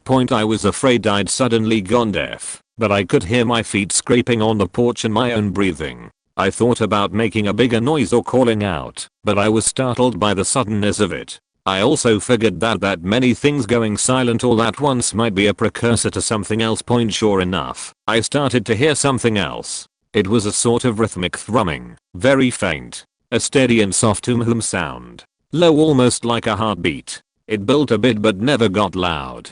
Always just barely over the threshold of hearing. It almost could have been a train, but there were no tracks anywhere near us. The weather was clear. The highway far off. It didn't sound mechanical anyway point, but it didn't sound entirely organic either. I walked off the porch into the front yard to try to hear it better, and I could feel it in the ground. This soft pulsing in time with the sound. I was barefoot, but I think even with shoes I'd have noticed it. I could feel it in my ankles and knees, the whole world beating like a big heart. After a while I wasn't even sure if I was really hearing it or just feeling it. There was no major change from that point on, although I imagined it was continuing to build. Then after some time, I have no idea how much, it just stopped. No fade, just silence again point. Then, just as suddenly as they had stopped before, the crickets and other noise makers started up again point. I went inside and went to bed point. Mom had to move out of the house while I was away for the summer. Different story, but she still talks about it. She told me she'd mentioned all this stuff to the owner, who was a very nice older lady, and that she suddenly went all cagey on her and didn't want to talk about it point. Last I heard the owner passed and her heirs sold the land. The house is surely gone now. Not paranormal, but extremely creepy and unsettling point. My husband, Kit, and I live out in the middle of nowhere on a plot of land that's about 100 acres. I'd say probably 95 of those acres are wilderness with ATV and hiking trails that we and several of the previous owners created by exploring. We use that land for camping, hiking, and hunting. We like to find a spot, clear it a bit, and camp overnight. There's so much space we've never stayed in the same place twice point. We've seen some kill sites, both old and fresh. Lots of animal tracks, places where deer bed down, etc. I've even spent a lot of time hiking solo while the kid is in school and husband's at work. Whether alone or with the family, we always carry a firearm for protection point. A few weeks ago, we decided to load up our camping gear and start a new trail. We mark the trails we make with spray paint on trees. We were pretty far in the woods, having hiked almost an hour, when the atmosphere seemed to change. I don't know who noticed it first, but my husband, who was leading the three of us, turned around and gave me a concerned look. The birds had stopped chirping, the insects were quiet. There were no sounds around us. When in the woods, complete quietness is rarely a good thing point. We continued onward, hyper aware of our surrounds, while our kid continued merrily talking. We came to the stream that marks the midway point of our property. We stopped for a few minutes, my husband and I in a stare down with each other. We both felt something was off, but didn't want to scare our daughter. I finally broke the silence and said I suddenly didn't feel good and that we should go home. My husband nodded in agreement while our daughter voiced her protest. Too bad kiddo point. We turned around and started back. After going a few hundred yards, still in silent wilderness, I looked to my right and saw a person crouched down in a ghillie suit about 150 feet off our trail. I'm positive they saw that I noticed them, but they never moved. I cleared my throat to get my husband's attention, and when he looked back, I put my hand on the gun in the holster on my hip, which caused him to readjust his rifle in preparation of anything. I sped up my family and we hurried back home. I told my husband, as soon as we were inside. We decided to call the police and report the trespasser. Filed a report, and was told to call again if we saw anyone point. A few days later, my husband and I went out alone and set up a bunch of deer cams. We didn't go back out into the woods for maybe a week. Then he and I ventured out to retrieve the cam footage. Out of the 9 cams we placed, we caught a person in a ghillie suit in 2 images. We handed copies over to the cops to go with our report point. We haven't gone back out since except to check the deer cams. Haven't gotten any other trespassers. It freaks me out even more to think of the few times while camping that we heard walking near our tent in the middle of the night. We always assumed it was curious animals, but now I'm not so sure. Oh, I got one. It's actually a few events, so bear with me. In HS I had a friend that lived in a big, very old house that sat on a bluff overlooking the river with a stunning view. Her family still lives there, so every time I was there, weird things would happen. The phone would ring with no one on the other end. The washing machine would just start on its own. The doorbell would ring, etc. I was around 16, as was Jim, my friend. What was really odd about all of these things was that the family was extremely blasé about it all. No curiousness whatsoever. None. Every time I would ask what was up, they'd say back quote, "Oh nothing, it's just our friendly ghost," and go on about whatever it was they were doing. It didn't happen all the time. It would be one thing that happened, not all the things, but almost every time I was there, something would happen. So one night, I was staying over because we had a concert we were going to and his parents were much cooler than mine, so I could come to their house after the concert and not be grounded. Incidentally, we had gone to see Queen. I know, right? So his parents were out of town and his brother, John, who was 18, had gone with us to the concert. We got back around 2 AM. No drinking or drugs were a part of this, and I feel like it needs to be said, because we weren't hallucinating. We walk into the house, turn the kitchen light on, and walk over to the pantry off of the kitchen to get some chips and bread for sandwiches. I had grabbed what we needed, and Jim had gone to the fridge. His brother John had dropped us off and went to his girlfriend's house. We gather our food and go to the sunroom to eat, which was directly off the kitchen. We flip on the television and start flipping channels. All of a sudden, there's a giant crash in another part of the house, and when I say crash, it sounded like the heavens struck a thunderbolt directly into the house. It was so loud that their Saint Bernard freaked the fuck out and hid behind the sofa, whimpering and whining in fear. Jim gets up slowly to investigate, and I follow along. It's now around 3 AM. The house is dark except for the kitchen and sunroom, and being an old house, you never know. Could be a beam settling, or maybe summer's hole through something at the house. Who knows? We slowly make our way through the house, checking everything, including the creepy as fuck limestone basement that we both had to crouch down to even walk into. We go outside, see nothing. We checked everything to no avail, so just chalked it up to something in the house itself, as in, who the fuck knows, but there's no murderers roaming and nothing broken. So that's that. We head back to the sunroom now, because we're still hungry and now incredibly wired, and Jim goes to grab the bag of chips to bring with us. He opened the pantry door and turned around, white as a ghost. He's just standing there in a sort of shock, and I walked over to see what the fuck freaked him out. It's an approximately 6x6 pantry that was all shelves and all crammed with sundries canned goods, condiments, giant containers for flour/sugar/etc. that was so full of things there were no empty spaces.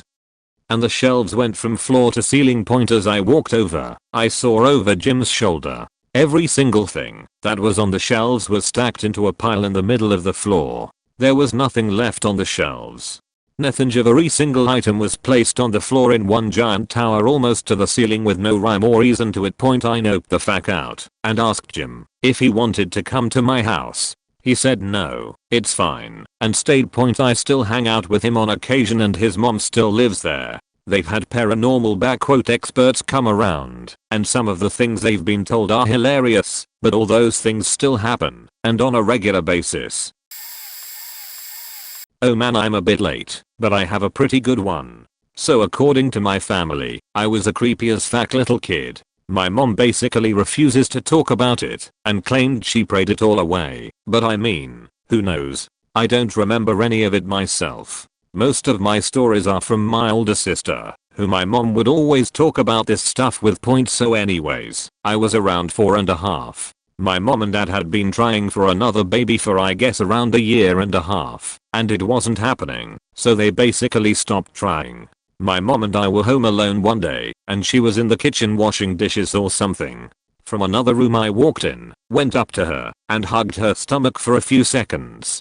I then looked up at her and told her, "You're going to have a baby, and he's going to live to be as old as I am." Then detached from her and walked away again. She ended up being pregnant with my brother, who was then born with a birth defect that caused him to pass away when he was 4.5 years old. Edit. A few people asked for more, so here's another. So I had an imaginary friend, Jawa. Quick side story, I actually used to have two, but according to my sister, Jawa got rid of the other one. Anyways, my mom wanted me to do something, eat my veggies, take a bath, something kids don't like, I don't remember. I got upset and told her Jawa was going to get her back tonight. She didn't think much of it, but the next morning her whole right arm was bruised up, I guess with one even resembling someone's hand grabbing her by the arm. She has no memory of what happened, but my sister said my mom felt like she was in pain. And one more. I guess my mom and dad were in a rough patch and were seeing a counselor. The counselor told my mom that when she was really mad at him, to write letters and then throw them away. So one night she got me into bed and then after a while started writing these letters. My dad worked nights. I guess they were in a big fight, so my mom wrote a good amount of letters that night. She would write one, crumple it up, and then throw it behind her into the trash. Fast forward to the morning. My mom was making me breakfast, and I was sitting at the table. There wasn't anything in front of me, no paper or anything. But I started doing these motions, like I was crumpling something up and throwing it behind me. She asked what I was doing, and I told her I was doing what she was doing last night. The night before she was in her room with the door locked. No way I cold scene. Haha, maybe I should just write something for r/nolep. Time for a break from all the creepy shit in this thread. When I was 14 or so, I spent a weekend with a friend at his cabin at Heart Lake, Canada, a place which I later learned is tied to the First Nations people that lived there. On the second night we decided to stay in a small fishing shack a few hundred feet away from the actual lake house, which was little more than a shed with 2 bunk beds on opposite sides. I slept on the top bunk on one side, he on the bottom bunk on the other. I remember very vividly waking up because of the warmth. It was late autumn, and we'd had to bundle up to keep from freezing. But now, at about 3 AM, the cabin was very comfortable and the light was casting shadows on the wall beside me. In my tired, half-awake state, I could see the shadows were reflections of animals outside. There were a few squirrels, a couple birds pecking at the ground, and mostly rabbits. About 2 or 3 bunny shadows were always reflected on the wall just a foot from my gaze. Shadows casually nibbling at the ground and seeming extremely unconcerned in general. It was serene. To this day I remember how peaceful it was, how unrushed I felt to rouse myself fully awake. I don't remember if I actually heard birds chirping or if I only imagined it because they were so lifelike. As I began to wake up further and further, however, it dawned on me the cabin didn't have a light inside of it, nor was there a window.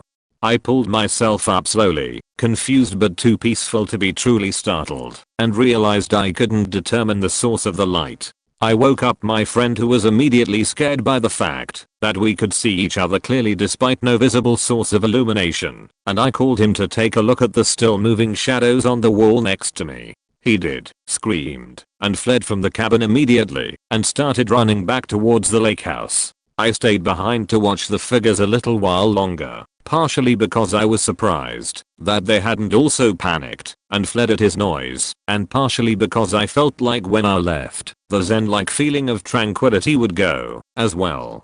Eventually I did follow him back up to the lake house, where his religious father gave us a furious lecture about making up stories. I spoke to that same friend in passing a decade later, and he told me he still remembered the night vividly. He cited the experience as the main reason he turned to veganism later in life. We wrote down every detail we could remember and sent them to each other simultaneously over a chat program, and they matched up perfectly, except for the fact that he also stated that he distinctly remembers feeling protected. I sometimes wish there was more to the story, but every single word of the above is 100% true.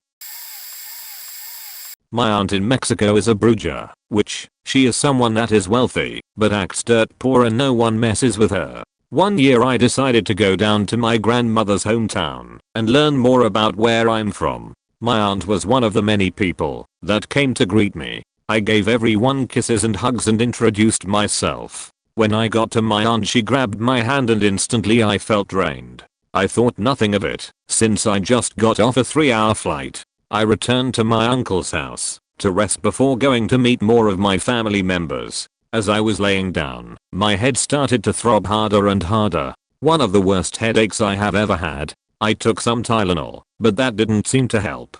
I still went to visit family, even though my head felt like a hammer was hitting it. I never believed in brujeria, I just knew about it. Over the course of my stay I kept getting sicker and sicker. Some days I couldn't walk, others I'd throw up.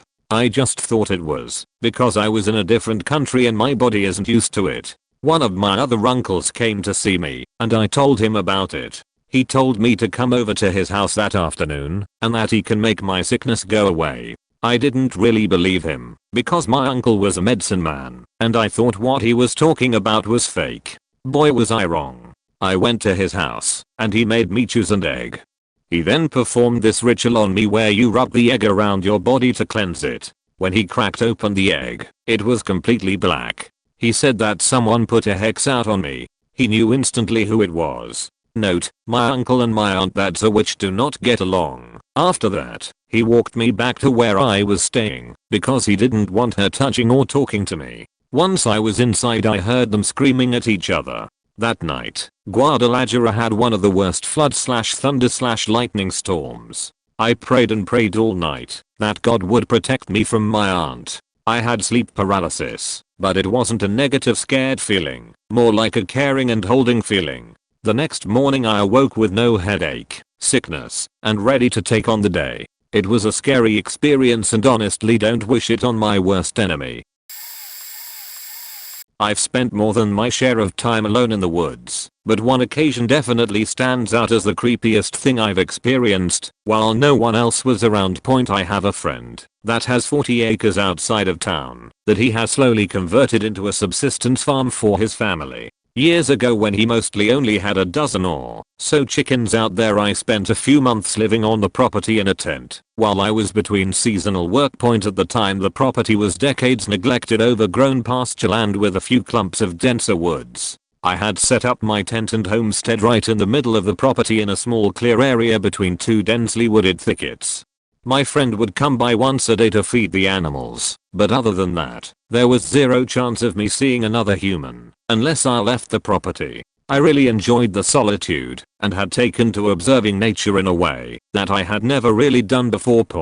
When the incident occurred I had been living out there for about 2 months, so I was well used to the sounds of nature outside my tent at night. I had gotten to the point where I wouldn't even bother to get out of the tent and look if I heard a small animal walking past my tent at night. I had even gotten used to the sound that the roof of the pump house made when wind blew hard from the southeast.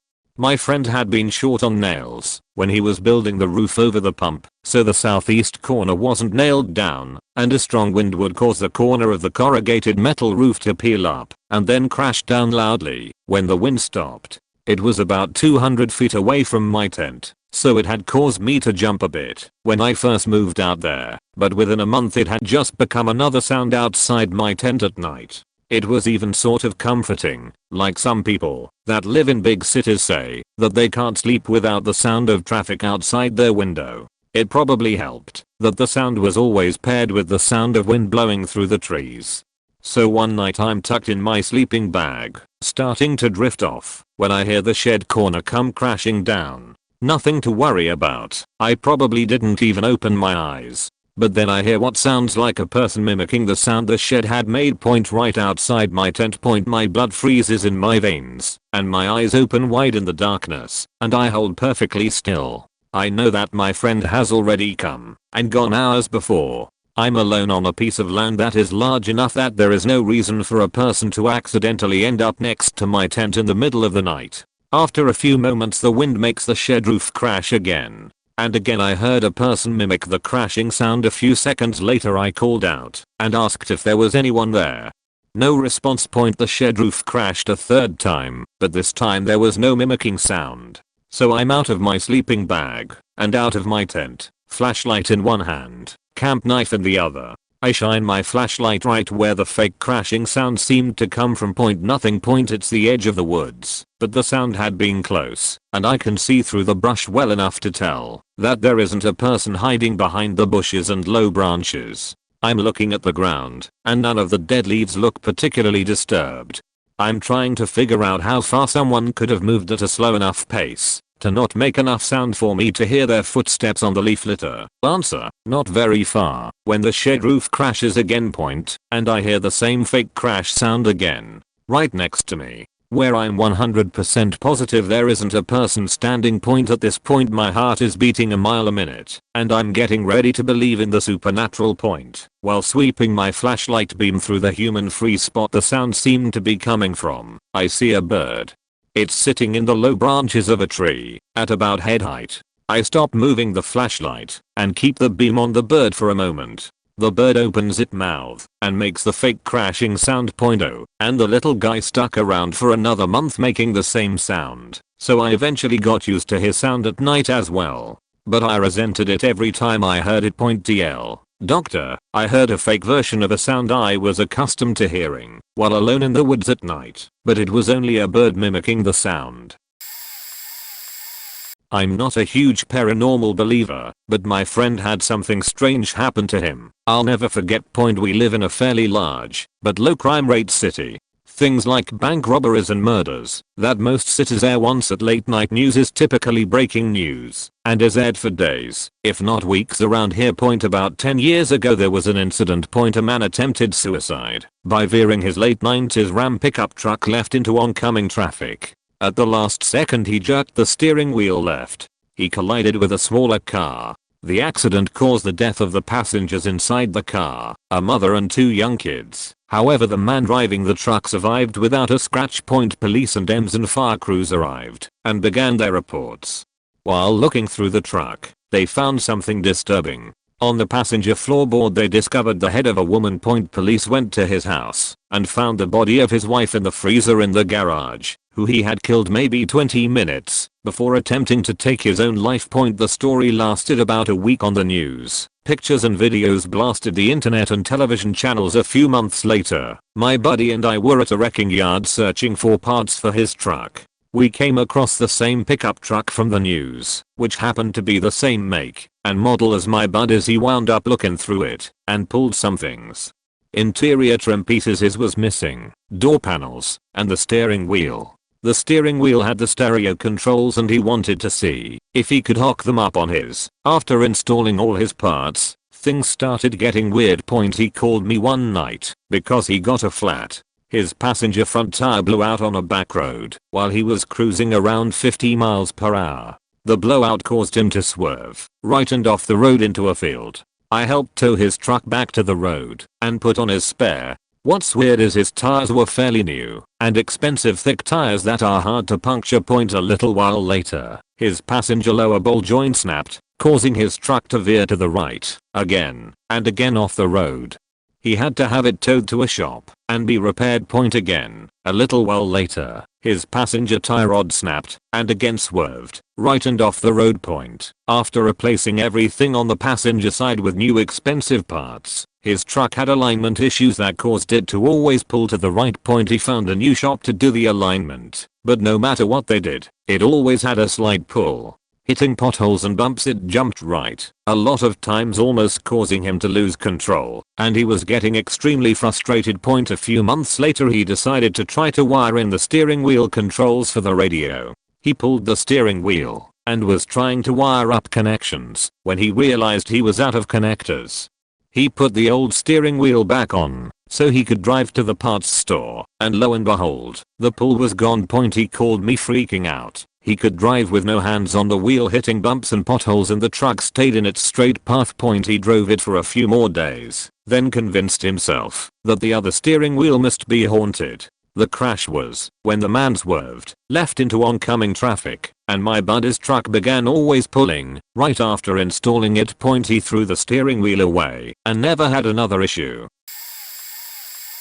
Not creepy at all, but my dad called on the 5th anniversary of his death. I only used our landline for work, so had the answering machine on and just let it pick up. My mother and I were sitting right there watching TV and heard the recording, but what we heard was different than what was recorded. What we heard sounded like a bunch of voices in a tunnel, really in the background, and a man, my dad's voice, saying hello.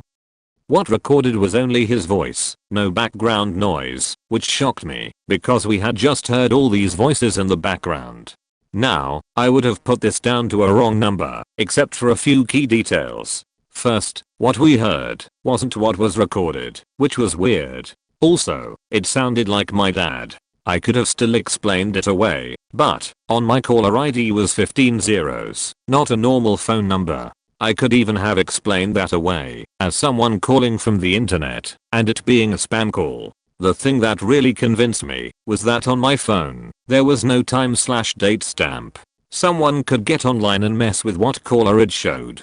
But I've never talked to anyone who could explain how they could control my answering machine's display, something that has to be set on the machine. And right after, the phone showed the display as normal, time/date was there. It was like the call came from somewhere there isn't a time and date. And of course, the voice is my dad's voice, his inflection, etc. Everyone who knew him that's heard it, whether they believe in an afterlife/ghosts, etc. or not, says, "Oh, that's your dad's voice."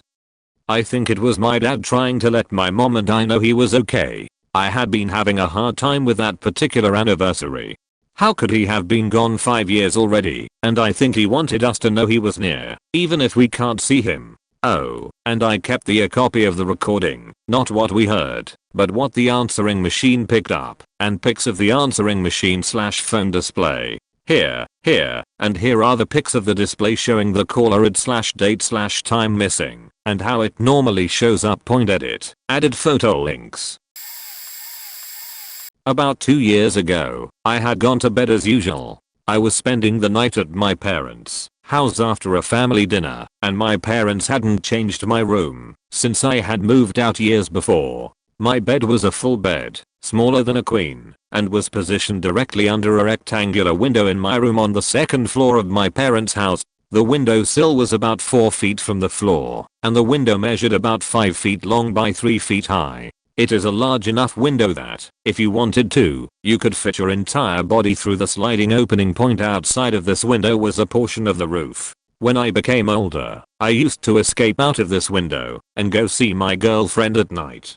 I had glued the alarm sensors in the window frame to one another, opened it after my family went to bed, climbed out on the rooftop, and climbed down the fence in the backyard to get in my vehicle. I guess what I'm getting at is it's somewhat simple to scale the house from the ground and get to the point where you can stand directly outside of my bedroom window. As a child, I was never crazy about sleeping in my room. I consistently complained to my mother that I continuously saw shadows at night or strange figures sitting on the roof outside. I made such a big fuss that my mother tore down the curtains that were there previously and replaced them with blinds.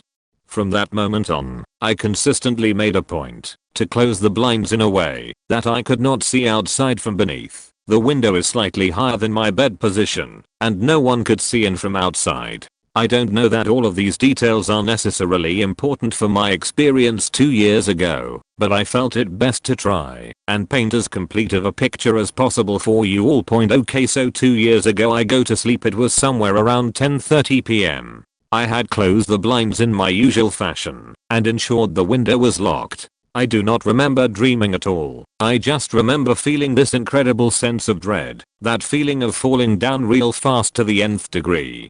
I opened my eyes, and I was in my room, reclined in my bed. Everything appeared normal, with exception to a tall, skinny, black hooded figure, think 6'4" Palpatine, standing at the foot of my bed. All I could make out was a very pale pointed chin poking out from beneath the hood. The chin looked discolored, with some noticeable blue hues and wrinkles. I laid there, motionless, feeling more and more afraid. After the figure stood over me for a while, a draped arm rose from his side, revealing a pale frail hand. The hand had 3 fingers, one of which was extended almost in a pointing type fashion. The figure leaned over, finger extended, and reached out, slowly planting his finger between my eyebrows. The moment he made contact, I felt this immense, focused pressure, like he was going to put his finger right through my head. I tried to move, but could not. I tried turning my head with all of my strength to no avail. As the pressure built, I began seeing white emanating throughout the room. I recall wrenching my neck to the left so hard that I finally broke contact with him. When I looked forward again, he was gone. I was left with just a dark room and nothing else. I immediately called my best friend, who actually picked up his phone at 2:30 AM and spoke with me for a good 15 minutes. He assured me that I had undergone some sort of sleep paralysis episode and that it was all in my head. By the end of the conversation, we were planning lunch the following day. After I had hung up, I looked out my window and could see the moon. I thought nothing of it for a moment, but then realized that my blinds were turned in the opposite direction, that I had left them, and my window was unlocked. I have absolutely no explanation for any of this, and I'm incredibly reluctant to share this story with anyone. This is the first time I'm writing my experience down. Has anyone else ever experienced something like this? I'm 100% certain my blinds were closed, and 110% certain my window was locked. I was never happy about sleeping near windows as a child, and today I avoided completely. Thank you for reading TLDR. Was woken up at night by a figure trying to punch a hole in my skull. Had thought it was a sleep paralysis episode, but realized my physical surroundings had changed since I had fallen asleep earlier that night. This will probably get buried, but w/e. Even if one person reads, I'll be happy. I love telling this story because it gives me the chills every time and still puzzles me. Years ago, when my now wife and I were going to grad school, we rented out a very old house in a downtown area. The house was craftsman and built in the 1910s. My wife is very superstitious, so I would always make jokes about the house being haunted. Would joke about the attic cover in our kitchen area being locked, etc. Anyway, one night my wife and I went to sleep in our normal sides of the bed. We had our distinctive sides of the bed, just like other couples do, I think, to the point where, if either of us was laying on the wrong side of the bed, the other would ask, are we switching sides then?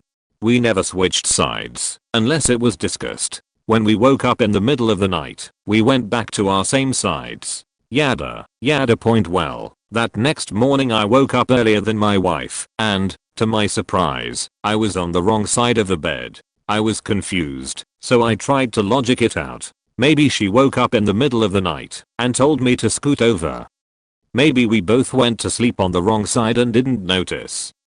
Maybe I'm confused and this is my side of the bed after all. I wrote it off as nothing and tried to go back to sleep. Then my wife woke up and I heard her mutter something. I sat up, asked her to repeat what she said.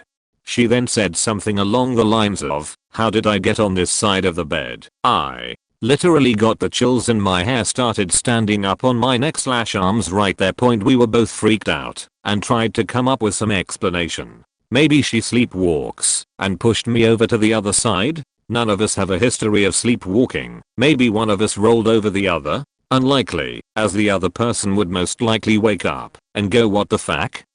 Maybe one of us woke up to go to the bathroom and got back in bed on the other side and pushed the other one over? Also unlikely because at least one of us should have remembered that. Kicker. I was doing a sleeping experiment for a class where I monitor the amount of movement/turns I have during a night. I had a pedometer, step counter, attached to my hip while sleeping. This was already night 4 or 5. Every night showed between 20 and 40 steps that, I suppose, translate to turning over. Well, I remembered I was wearing it and was excited to get some further info on the matter. The counter reads 0. 0 as in no movement. Note that there is a reset button, but it is very hard to press, especially by my sheet/mattress/flat waist. Q hair standing up again. Lol. To this day, I'm kind of convinced we were abducted by aliens, and when they came back to put us back in bed they forgot the orientation and just said fuck it, they won't notice, and let's reset this thingy for good measure. Over 2,000 steps. Past his daily target, no doubt. Well, we noticed. Edit. Formatting.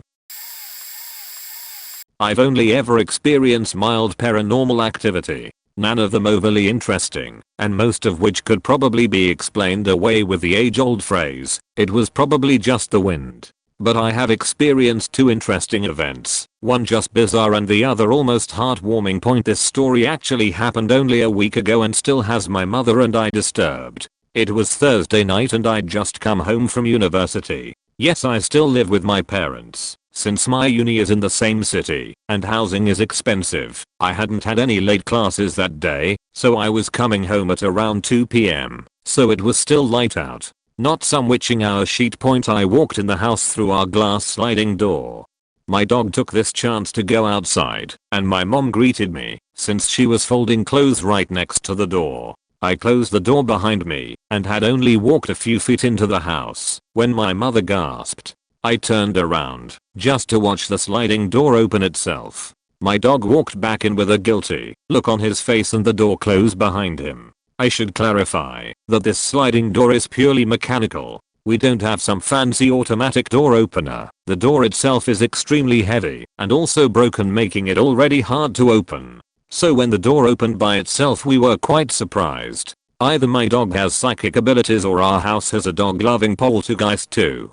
This story is much older. I would have only been 7 years old at the time, and the story is really my mom's, but I'll tell it anyways. But before I tell my story, you need to know some background information. I'm type 1 diabetic, not the one you get for being fat. I have been since the age of 4.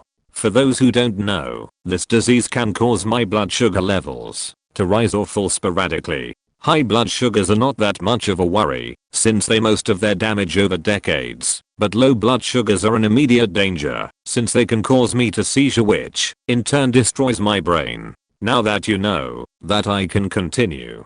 When I was younger, if my mom woke up in the middle of the night, she would come to my room and test my blood sugars by poking my finger to make it bleed. It sounds bad, but it's not that bad. But this specific night she had stayed up later than usual and tested me around midnight before going to bed. She would later wake up at 2 AM and debate whether to test me again. Eventually she decided against it, since she had checked my blood sugars only 2 hours ago and they were stable then. She then tried to go back to sleep, but she was startled when her phone rang once. The phone only played her ringtone once before cutting off, as if it had never played. Calls at this late of night weren't a rare occurrence. My mother works with Child Protective Services, so she gets lots of calls from distressed clients at random times of the day, but mostly during the night. My mom checked her call logs to see who caked her and found that her last call had been at 9 PM, not 2 AM. She was confused, but dismissed it as her imagination working overtime. But once again the question of going to test my blood sugars came up, and this time my mom gave in to her anxiety. She walked down the halfway to my room just in time to catch me mid-seizure. If a seizure is caught quickly, the damage can be insignificant, but left to my own accord I could easily die during one. With the help of my sleepy father, my parents would bring me back to consciousness using a substance called glucagon. A complex sugar that is great for increasing the blood sugar rapidly, that can only be applied with an enormous syringe. To this day, no one knows who called that night, but my mom likes to think it was my deceased great-grandfather, a Juno Beach veteran who passed away the week before after succumbing to severe bone cancer. But who knows? TLDR, my dog has psychic abilities and my great-grandpa likes to make late-night calls from beyond the grave. A few years ago, when I was away in college, I went out to party one night and got back to my dorm really late. At the time I had my own bedroom. When I was in the bedroom I had this weird feeling someone was in there with me. I cannot really describe it in words, but I felt like I was being watched, and the air just seemed really still. I checked my closet, under the bed etc. to make sure no one was playing a trick on me, but I could not shake the feeling off me. It got so unbearable I had to keep the light on. At one point I heard laughing, and just got so creeped out between hearing the laughing and feeling as if someone was in there with me. Eventually I decided to just sleep in the living room, which had a completely different vibe. At about 4 AM I made a Facebook post something along the lines of "my room is definitely haunted," and went to bed. Oddly enough, I had a dream about my great-great-aunt, and she was the youngest I had ever seen her, and laughing and drinking. I awoke the next day and a roommate comes up to me and says, "I saw your Facebook status. I guess our other roommate told you what happened last night." Completely confused, I asked her to explain. Apparently while I was out that night in my room they heard laughing and the door shaking, and when two of my roommates entered there was no one in there, and they started freaking out. This all happened a few hours before I came back. Of course my family saw the Facebook post and was all about the questions the next break. When I came home, my grandmother made the weirdest point. The night I posted the status was my great-great-aunt's birthday, The one I had dreamt about. I do have the screenshots from the FB convo, but that got my original post deleted. Lol, whoops, sorry, still new here. I believe this was the first paranormal encounter I ever had.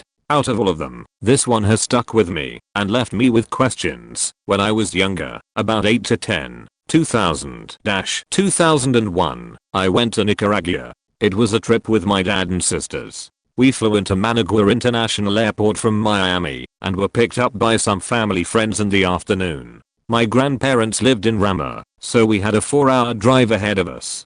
We were in a SUV that looked kind of like a Bronco, but I'm not sure if it was. In the front seat, we had a driver, my sister and myself. I was near the window. Then my dad was in the back with a few of his brothers and our cousins, catching up and planning the upcoming days aside.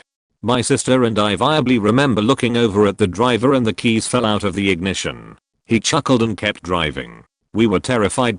Now the road to Rama, during this time at least, was horrible. It was raw dirt and rocky, proving to be a very bumpy ride. Not to mention you were enclosed by jungle on each side, and it wasn't lit at all. It was getting darker outside, and I had one of my hands out the window, playing with the passing air. We weren't so close to the edge of the back road to where I could grab the leaves, but close enough that I could see about a foot or two into the thickness of the jungle. I was playing around with the air, kind of zoning out, when all of a sudden, a gnarled, clawed hand reaches for me and almost touches me. I felt the heat coming off of the hand. I knew it was real. My sister was also dozing off, but she saw me pull my hand away, as any 8-10-year-old girl would. I started screaming and crying. My dad tried to figure out what was wrong, if I was hurt, and started calming me down. I told him what I saw and felt, and you could see the concern on his face. The others in the back of the Bronco grew quiet except for one person who mentioned La Mona. La Mona means monkey woman in Spanish, but it didn't look like a monkey hand to me. No one said anything else to us for the rest of the ride. They quietly spoke amongst themselves. My sister switched seats with me and rolled up the window so that a small stream of air could pass through. My dad didn't mention anything when we got to my grandparents' place, but I told my grandma about it. After feeding us quite a bit, she told me my dad had a run-in with monkeys outside their house when he was younger. I ended up getting really sick the next day, something similar to food poisoning, and was miserable for the rest of the trip. When we got back home to Miami, I told my mom about it, and she and my grandmother, on my mom's side, recounted a story about my mom seeing La Mona when she was younger. My grandma was working late, and so my mom was looking after her 3 brothers. My grandpa was out drinking with his friends, as always. My mom and uncles were watching TV when something heavy hit the roof and started running around. When it jumped to the ground outside, they felt the floor shake. It pounded and pounded on the door, trying to get in. Then my mom saw a set of claws come under the door, as if it was trying to rip the tin door open. My grandpa and friends had come home and seen what was happening. He grabbed his shotgun and they chased it back into the jungle. A next door neighbor went running to my grandma's bakery and told her what happened. They both came back to check on the kids. My grandma believes La Mona was looking for my grandpa. I'm not sure why though. When I was younger, I saw a demonic possession. More accurately, I saw someone who was possessed. I've talked and written about this before, but as of late I've wanted to talk about it again. Apologies in advance if there are any issues with my typing. I'm on mobile. So I was young. I can't say exactly what age, but my brother, 5 years my elder, was old enough to operate the soundboard at the church my family attended. This was a night service on Sunday, around 6 p.m. in either late fall or early winter. I remember that when services ended it was dark out, but not dead of night dark, and services ended at around 8 p.m. Me and my brother were in the back of the room where services were held by the soundboard. My grandfather, who was watching us, is also the pastor at said church. He was, and still is, a man of dogma and strong faith who has told stories about demonic possessions, faith healing, and divine intervention. My grandfather was in the back with us making sure that my brother understood what he had to do to operate the soundboard, and I was trying to learn a thing or two about it, since the large board of dials and levers looked like magic to me. In walks a woman. This woman is young, maybe 25, but she looks bad. Her hair is disheveled, she's got bags under her eyes, and she looks very pale. However, she does not look homeless.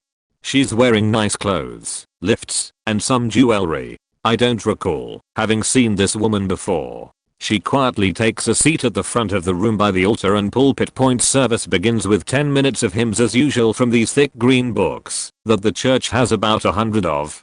The woman doesn't stand or participate, but she's quiet and not distracting. Then my grandfather takes to the pulpit. He begins his sermon, which I can't remember what it was on because I was focused on the woman who was now rocking in her seat. Weird. My brother is trying to get the recording hardware attached to the sound system to work. The issue isn't that it won't record, however, the issue is that when my brother put a disc in to record, it broke. It was fine for the morning service, and no settings were touched on the recording system. The disc literally broke in half.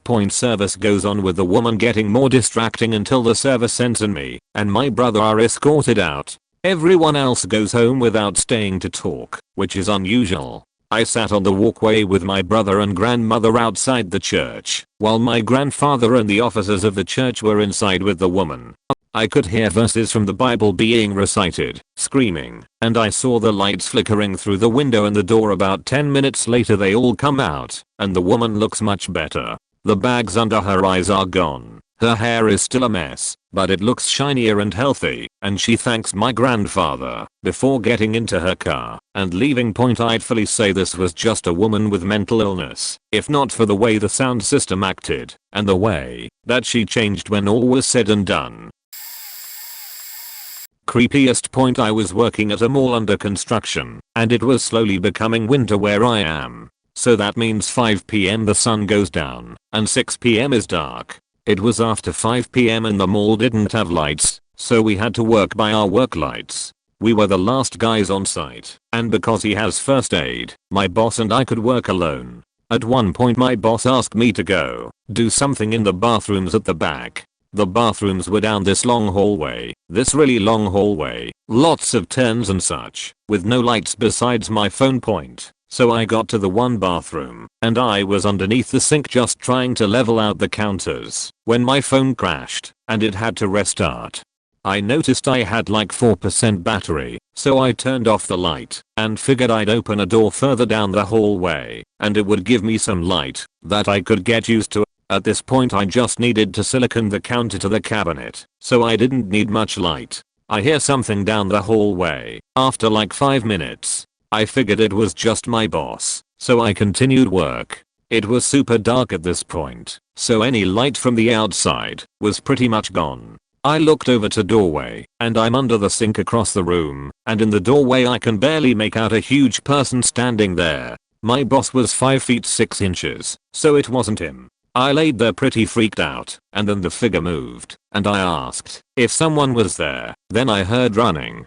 Pitch black. Footsteps hurriedly running away from me. I freaked out, so I went to call my boss cause he was like 10 minutes away from me, and I didn't know where we was at the time, but my phone had died. So now I have to make it back to my boss, but there's someone in between me and him, cause the dude ran off away from the door. That walk back to my boss was probably one of the freakiest things cause I was expecting someone to jump out and stab me. I made it back to my boss and he's like, "Oh, you're finished," and I told him my story. So he told me that we can just finish up tomorrow, and we decided to leave. We packed our tools and brought them with us.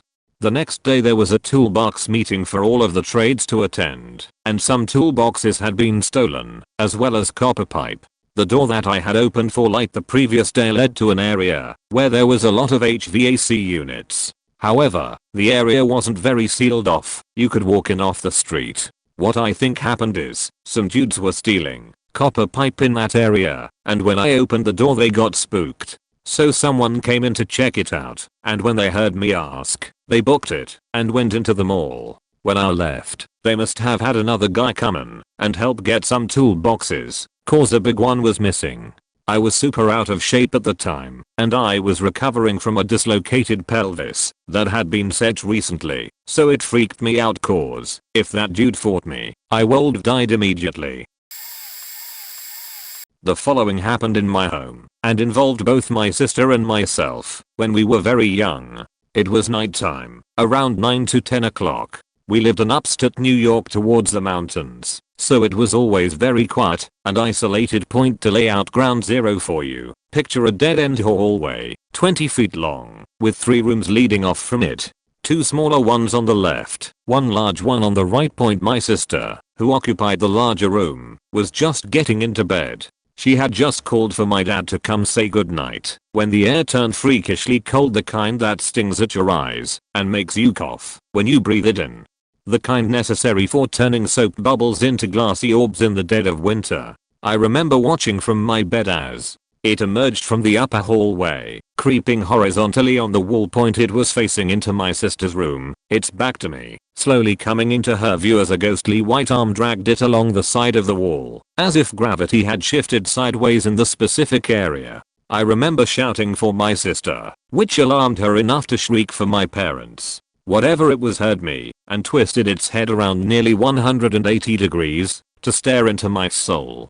It had these huge, hollow, and bottomless black eyes and a mouth which was twisted into something akin to a carnival mask's creepy smile to match. If you've ever felt that something could kill you with but a stare, this was it. Point. As soon as my father rushed the hallway, it vanished from sight. However, the presence did not. My parents camped out in our rooms for hours, yet the sinister cold held fast. I have seen innumerable paranormal events living up in the mountains on a 7th generation farm, but nothing I've ever been through can compete with what happened that night.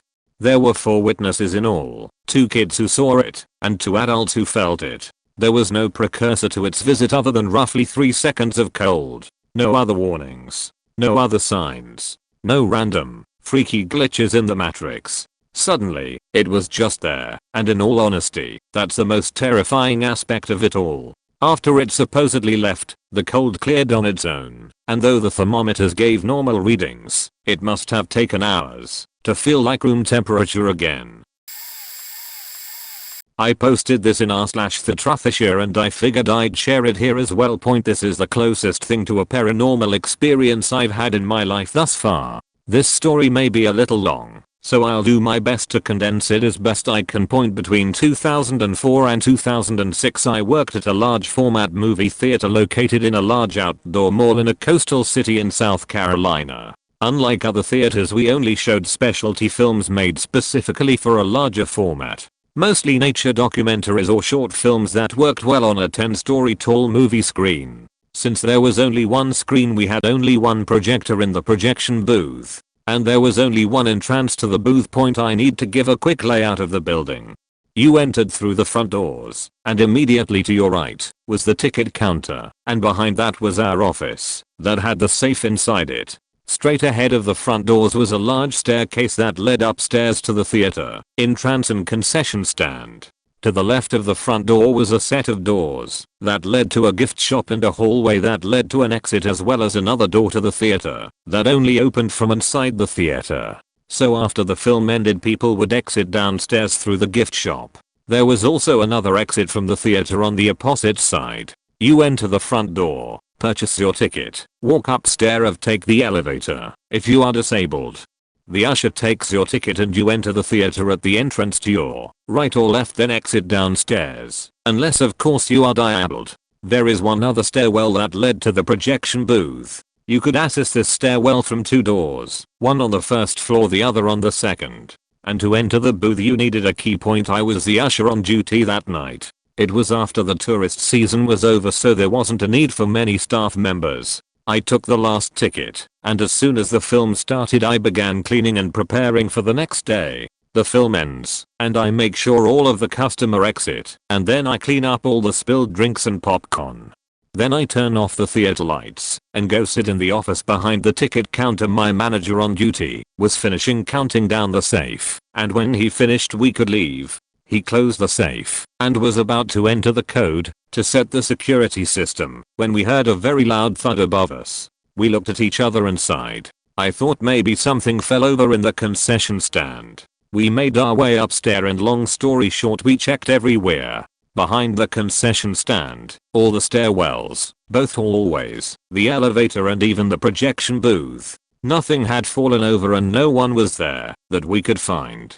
The last place we checked was the theater itself. We each entered the theater from the 2 entrances on the 2nd floor. We turned on the lights and looked in the theater. We met at the bottom of the stadium style seating and were about to head out thinking the noise must have come from outside. That's when I happened to glance up at the projection booth. I will never forget what I saw. Looking down at us was the outline of a person. I could not make out any features, but there was someone or something up there. I just stared for a moment until my manager looked up as well. As soon as he saw it, he started running up the stairs to get to the projection booth. He was a lot taller and skinnier than I was, and he made it there really quickly. I managed to catch up and there was no one there. There was one way in and one way out of the booth, and you had to have a key to get in.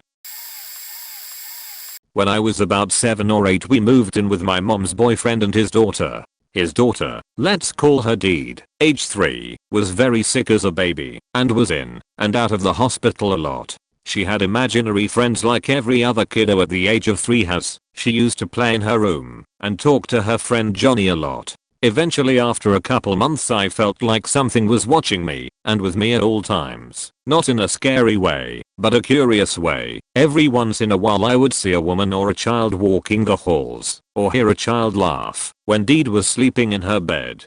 One night when I was home alone for a couple hours babysitting, I walked past the attic to the bathroom. When I turned around to close the door, I seen a woman in old Victorian clothes walking down the hall and up the stairs to the attic. I figured I was just tired and seeing things. A couple days later I was talking to my mom's boyfriend and mentioned it to him.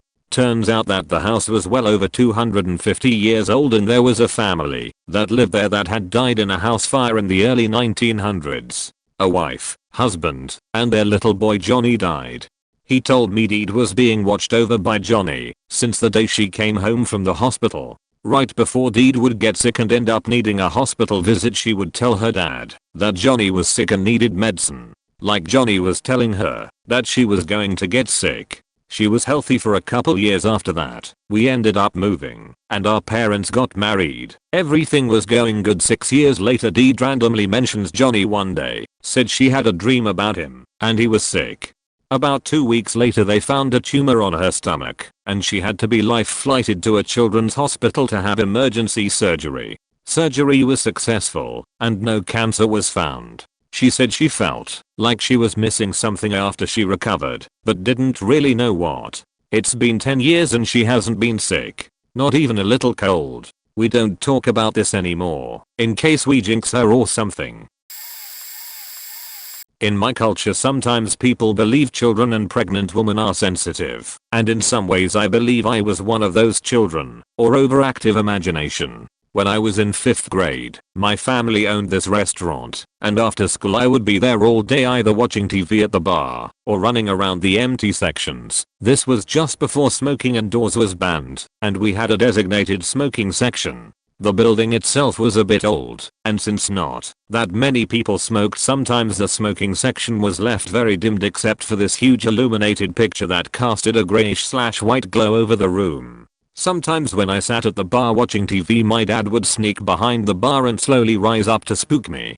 There was one instance where I thought he was doing just that. A dark head of what I thought was his hair was slowly rising up from the bar in my lower peripheral vision, and I'd get excited because I could get him first. He gets up higher and higher and finally I look and jump up in my seat and no one is there. I understand seeing things and light playing tricks, but the amount of movement I saw and how high I thought he stood up was enough to spook me for a while. Other times, on my way past the smoking section to the kitchen to bring in an order ticket, I would see someone in my peripheral sitting there in the semi-darkness and double take. But no one would be there. There's this one other instance in my childhood where I experienced the worst case of anxiety and cold sweats ever. I shared a room with my mom, and I was lying in bed ready to sleep. She liked to watch TV at night before bed, and this time the DVD was stopped while she went to shower, so the screen was just blue, and I turned away from it to face the wall. Next thing I know, I experienced that feeling where you think someone is behind you, and fuck if I was going to turn around and check because horror movies but the feeling just kept growing, and I pulled my blanket higher and my back started breaking out in cold sweats, and it was the longest, scariest minutes of my life until finally my mom came back into the room and the feeling immediately left. Strangest thing ever. Don't know if something was really behind me, or I thought myself into the worst bout of anxiety in my life. I have had other experience of these feelings, like I'm not alone in other times in my life, but it seems I've grown out of them as I got older. Sometimes I feel like I do still catch something in my peripheral every so often, but I attribute that to stress and lack of sleep lol. Okay, so a friend of mine was telling me about glitches in reality on the way to the grocery store. We pull in and drive all the way up the parking ramp to level 2, park directly in the center, then walk to the elevator. She presses the button to go down to the first floor and we enter the grocery store. A week later we come back to the same grocery store. We pull in and park. We walk to the elevator. I go in first this time and press the button. We go down to the first floor and enter the grocery store. When we are done shopping we come out, take the elevator up to parking level 2 and can't find my car. We look all over level 2 and start to kind of freak out, thinking my car had been stolen. So we go down to level 1 just to check, and my car is parked right by the grocery store entrance. Our memory of parking on level 1 rushes back. We both clearly remember getting on the elevator on level 2. I'm the one who pressed the button this time, not her, but there was no possible way that could have happened if we had parked on level 1. The only way to get from where we parked to the elevator would be to walk all the way up a long ramp meant for cars only and loop back and walk all the way across level 2 to the elevator. That didn't happen. It was the most surreal thing I have ever experienced and can only describe it as a glitch in reality. When I saw my car on level 1, after freaking out and not being able to find it, I clearly remembered parking there. We both did. But we had no memory of it until we saw the car. It was like the memory was edited from our minds and re-added when we saw the car. Our theory is that the realities overlapped, and when we shut the car doors we were suddenly up where we had parked the week before. We both remember walking to the elevator from roughly the same area of level 2 that we had parked the previous week. Crazy man. I'm not a super spiritual person, but it definitely made me realize that reality is not what we think it is. I've posted this before in r/paranormal. Sorry for the length. So this took place roughly 11 years ago. I was in 10th grade. I have a buddy named Corey, childhood best friend and next door neighbor. In the summer before 10th grade we had a sleepover at our mutual friend Mark's house. Mark's mom was super chill and always hung out with us. One night she brings over a Ouija board and suggests we play with it. No big deal. Being the music fans we are, we ask its stupid sheet. Let me speak to the spirit of Jimi Hendrix, Bob Marley, etc. The planchette was moving and we all swore it wasn't us doing it purposefully. At one point, Mark asks it to prove it's real. Always a bad decision. From under Mark's bed, 20 pounds free weight slid across the floor and hit an adjacent wall. Freaked out, we stopped for the night. Throughout the next few weeks we would go to Mark's house, sleep over, do the Ouija board. We decide to set up some basic recording equipment, ask questions, and play the recording back to try and hear things. We did get some faint noises. I'm not convinced it was anything, but Mark was, and so Mark got creeped out and gave the board to Corey. Now that Corey had it, him, myself, and his girlfriend at the time Katie used it much more frequently. We were still asking stupid questions and getting dumb answers. After about 3 months of this, all of that changed. The Ouija board started responding oddly. We would ask, "What's my mom making for dinner?" And the board would spell out the rotting corpses in your walls. It would start to try and touch the 4 corners, make the infinity symbol, and go through the alphabet backwards. All bad signs. Corey became obsessed with it. He started doing the Ouija board alone, which is also a bad idea. While using it, he would ask it to do things, and it would stand up on its tip, climb a wall, shoot out from under our hand. The planchette started feeling heavy and would leave drag marks on the board. I got creeped out. I told Corey we should stop. He didn't. Corey, still very interested in things like this, decided to try automatic writing, where you ask the spirit to use your own motor skills to move a pen AMD right on paper. Corey, who is left-handed, grabbed the pen with his right hand slightly contorted, starting writing shakily. First the alphabet, then words. Unfortunately I don't remember exactly what he wrong, but it was faking scary to see. Corey started acting weird after that. We were in chorus in HS, and while singing his right hand would move around and practice writing on the sheet music. I remember on day he wrote, "Josh wants Katie. Don't let him get her." He would start jabbing me with his pencil when we were next to each other, and other weird behaviors. Being both raised Roman Catholic, we were a part of a local youth group that prayed the rosary every Monday night. Corey's dad would drop us off, mine would pick us up. One night in November it was raining, and my dad came to pick us up at about 9:30 p.m. Corey decided to decline the ride and said he would get a ride with someone else. Okay, weird, but whatever. He calls me close to midnight that night and says he blacked out during the prayer meeting and came to while standing on the bridge near our home in the pouring rain staring at the water below. For context, we live in Riso in November. It's cold, especially at night, especially when it's rainy. At that point I urged him to get rid of it. After I started trying to get Corey to get rid of it, I started being attacked. I would get woken up in the middle of the night after feeling like someone flicked or tapped me on the forehead. I would get woken up and be half off my bed, like I was dragged out.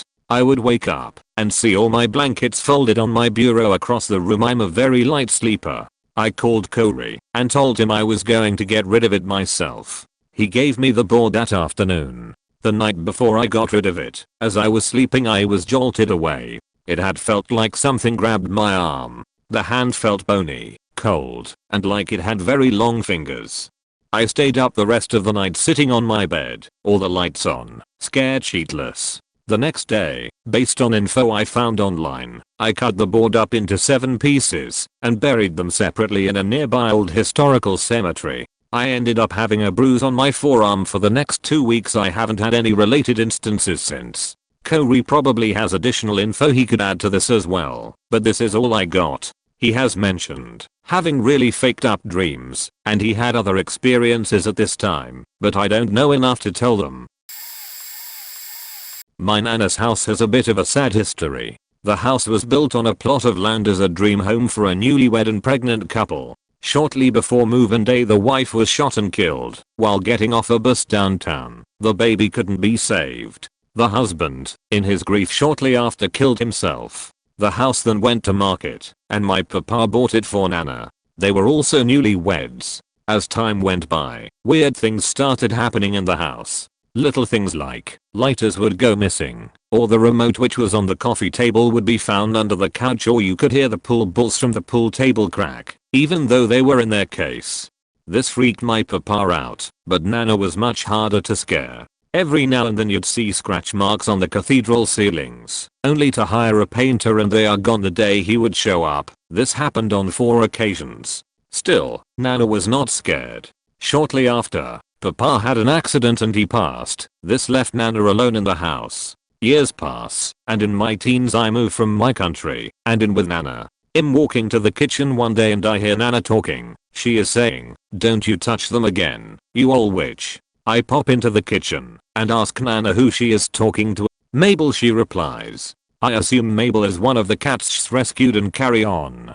Every now and then, I hear Nana talking to Mabel. It's usually "Don't you touch this," or "Would you stop that," playing with the lights, knocking over a fan. It never occurs to me to address it. Till one night, I have this horrific dream about a woman being shot. I wake up terrified, and I see almost like a dark shadow fading from the foot of the bed. I'm completely freaked out but just think it's my eyes adjusting after being bolted awake. The following morning I tell Nana about my dream over breakfast. "Oh, that's just Mabel. She'll come to you from time to time. I was wondering when she was going to show herself to you," she says. I'm taken aback, and Nana tells me the Mabel story and how Mabel was the wife. I ask Nana is that who she's been talking to, and she confirms it is.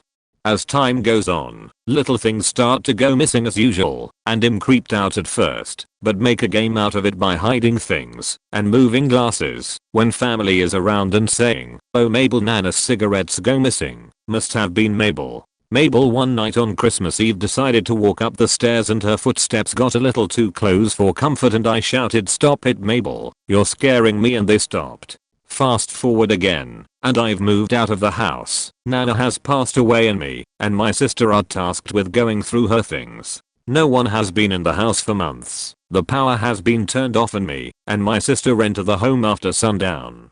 Once we're on the front landing. From the landing you can see the downstairs to the left of us and upstairs to the top landing. Standing in the entryway something just didn't feel right. We go upstairs and start to collect some things. I'm going through Nana's china and my sister walks into the dining room and says, "Tell me you heard that." "What?" "Tell me you hear that baby crying." I stop, listen, and I do. It's very faint and it's coming from the basement. I ask my sister if the TV in one of the basement bedrooms could be on. She reminds me the power is cut. I ask if it's a neighbor, but we live a quarter mile from anyone. We walk to the living room, and I lean over the landing and sure as hell there is a baby crying.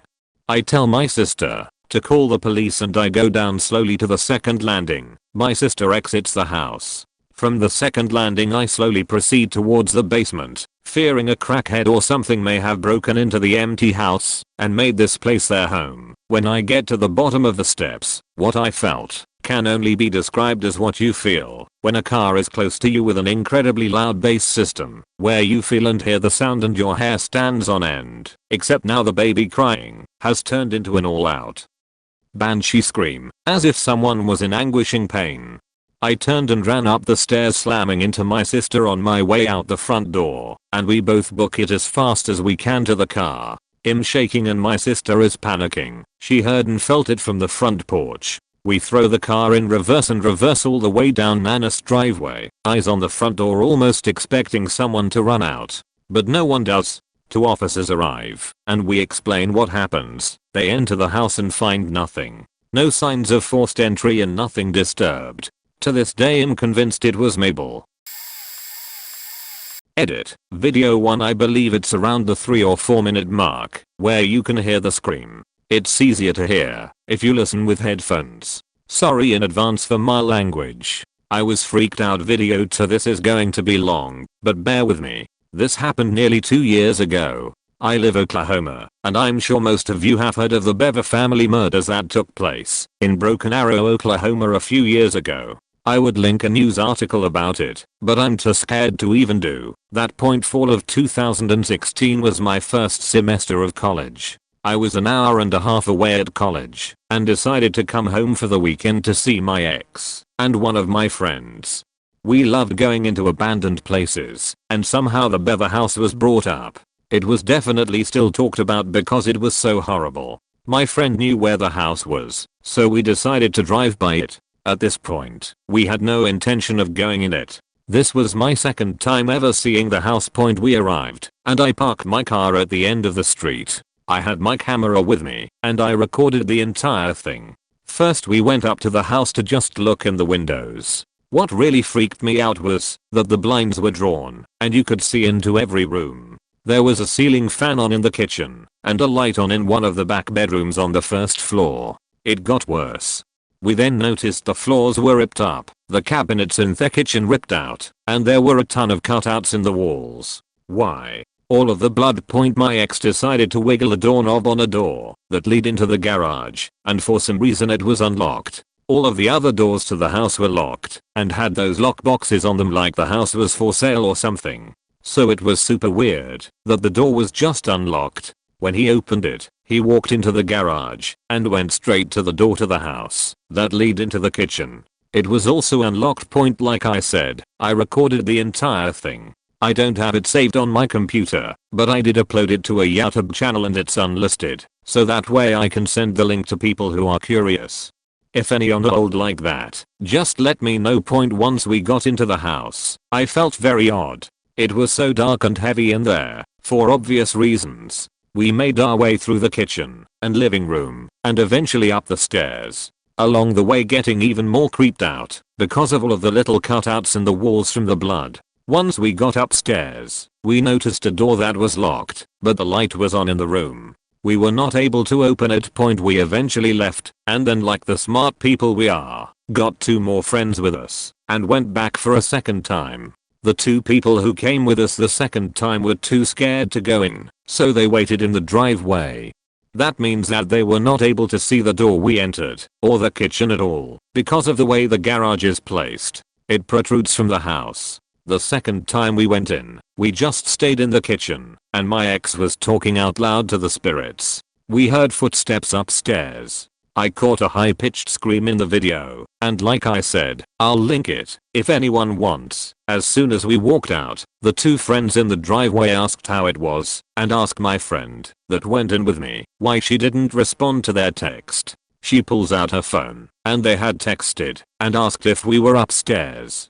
Why? Because they saw someone standing in an upstairs window. Keep in mind, we only stayed in the kitchen. We sprinted to my car the next day. I felt so weird. Long story short, I went to this spiritual bookstore and talked to the owner, and he sagged us. It was absolutely horrifying. One of my friends did not get sagged, and she called us later that night and told us she was driving to the Bever house and didn't know why. Something was definitely attached to us.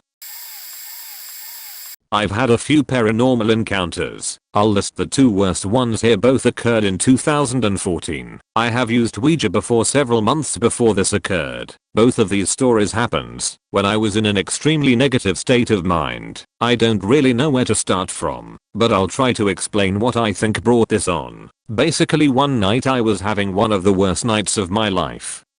Self-inflicted. I kept thinking about all the negative things going on in my life. My girlfriend was sleeping with my friend at the time despite him swearing he'd never do such a thing, blah blah. I broke it off. I had no friends. All the friends I had were fake, so I pushed everyone away. I felt like my life was falling apart. I sat outside for hours smoking cigarettes, being a depressive mess. I finally got myself to bed, dreading the fact I'd have to wake up and go on another day. Anyway, I wake up about 3/4 am. I'm an insomniac, so waking up late at nights around this hour is very common for me. I know witching hour, and I really needed to pee. I got up and took a while. I usually shut the door as I don't want to make noise to wake my sister or anything, but I just was in the mindset of I don't give a fuck about anything anymore. Anyway, I turn around after flushing to see this 7 feet tall, huge, black hooded, red-eyed being. It had no body or hands. It was just pure black, even more so inside of the robe, where the body should be. The best way to describe red eyes would be red, like your generic glowy red eye meme. Best way to describe it, sorry. It turns around the corner of the hall towards me in an insanely fast manner, as if it was sprinting, but it was very swift, as it seemed like it was levitating or something. It had no feet or anything, and no bobbing movement like a person would be while running. As I'm about to walk out of the bathroom, it lunged at me with both hands of the robe stretched out towards me. And I had never felt fear so deep as I did in that moment. A huge shiver ran down my spine as I say oh shit, with words barely able to leave my mouth as I stutter and fall to the ground with one knee, and I look up to see nothing. Absolutely nothing. I sprinted back to bed, lights on, door shut, and didn't sleep at all. Scary encounter #2. This happens a couple of months later. I wake up around 3 am again, hardly able to see as no lights are on, and I see an outline of a little girl next to my bed, standing there with both of her hands to her side. I take a second to realize it's a person or ghost or something, and it has a white bed dress with long black hair over her face. She's still standing there. I freak out and start panicking. I throw a couple of hammer punches and swings with my hand as I refuse to look at whatever it is, frantically trying to turn on my light or grab my phone with my left hand, swatting the table. I finally grab onto my phone and see she is still there. As I shine my phone light on it, it vanishes as if nothing was ever there. I ended up falling back to sleep after the sunrise came up. Never saw it again. Sorry if I didn't write this well. I tried to describe everything in as much detail as possible. I have a couple more stories, but I think these two taught me a lesson and really pulled me out of my slump, as I was terrified I'd see that again. Feel free to question me or give advice below. The paranormal has followed me around most of my life. but luckily has given me a break since 2012.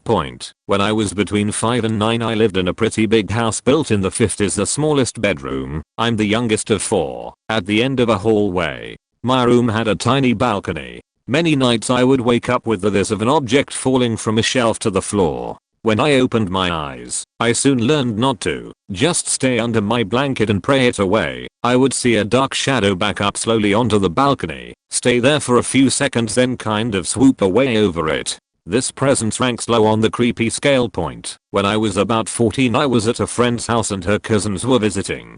They decided to break out the Ouija board. I was terrified, so I went to the next room to watch cartoons with her little brother. After a while I hear a screech and soon enough they all come stumbling in on us. An older cousin cracks up and confesses that she blew out the candle to give everyone the creeps, and then they tell me that a presence had made itself known, but that it didn't want to answer questions. It kept on asking, "Where's Akasha?" No one from there knew this, but that was my secret username for chat rooms and a secret diary. Back in 1998 I was into vampires. I almost puked, but since I didn't see or feel anything, this one also thanks low on the creepy scale. At university, 2003, I had a very cute room in a shared apartment. It had a mezzanine where my bed and closet was. From day one I did everything I could to make it feel cozy, but I had a feeling in the pit of my stomach very often. At night it wasn't uncommon for me to hear pages flipping through my study books slowly, at the rate a person would actually read it. At first I just freaked out in my bed without daring to look down, praying it away, or listening to music on my headphones. Then one day I followed advice, and just said very loudly and firmly, "Go away," and it stopped. I fell asleep, reassured that I found a solution to the studious spirit situation. A few weeks later, one night I was violently woken up with a feeling of someone sort of yanking, pulling at my lower limbs, surrounded in what I can only describe as a translucent purple haze that made a crackling swooshing static sound. I couldn't shake it off, and I was having a hard time yelling, as if it was a nightmare, but my eyes were wide open, and I was struggling to free myself from an external pressure that felt like I was toothpaste being squeezed out from a tube. I managed to say, "Stop please, stop," and it all of a sudden did. This felt like it lasted forever, but it was barely a few seconds. That was by far the scariest one. Last one, I was in Chicago, staying in a very old beautiful house, not creepy at all. On my second night there I woke up feeling a pressure pushing down on my back and shoulders, like two warm gloved hands. It didn't startle me awake, and it didn't feel malignant. But it did scare the bejesus out of me when I woke up and realized I was alone in there and that no one could have done that. Not sure these are scary to readers, but they did have a huge impact on my belief system, nightmares, and how I enter an unknown house. My grandfather was a medium when he was very young, late teens, early 20s, for a few years until a priest told him it was better not to connect both realms.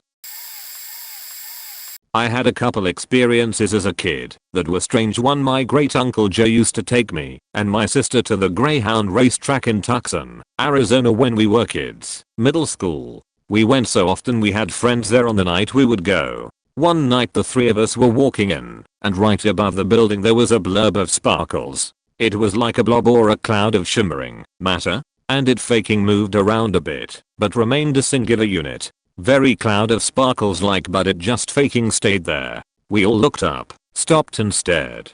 The longer we watched we noticed it slowly dissipating, but disappearing. That damn sparkle cloud was not falling down or shifting with the wind.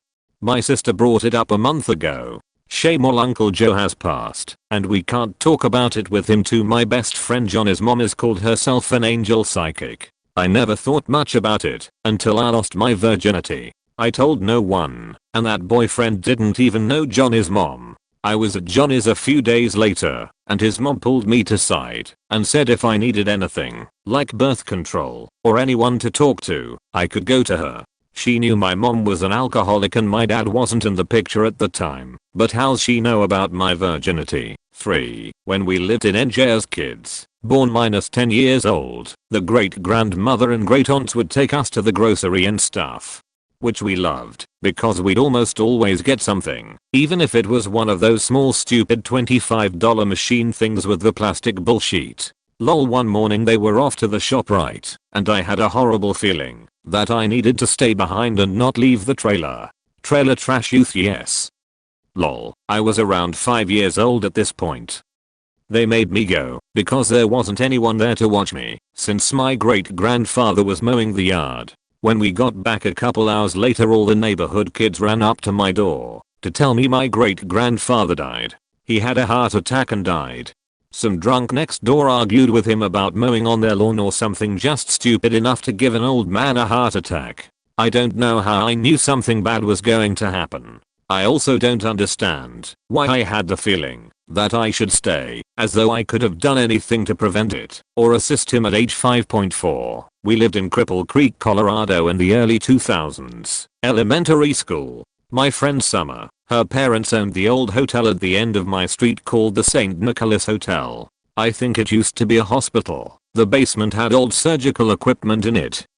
The chair, the scalpels, etc. It was said to be haunted and had a reputation. Our mothers let us stay there one night because it was the off season and no one was renting any rooms that night. So we were up talking and had the TV on, and before bed someone banged hard on the door. We figured it was my mom, alcoholic, messing with us. We opened it to play back and no one was there. We called Summer's mom and she said no one is in the hotel. The adults are downstairs at the bar and we need to go to bed.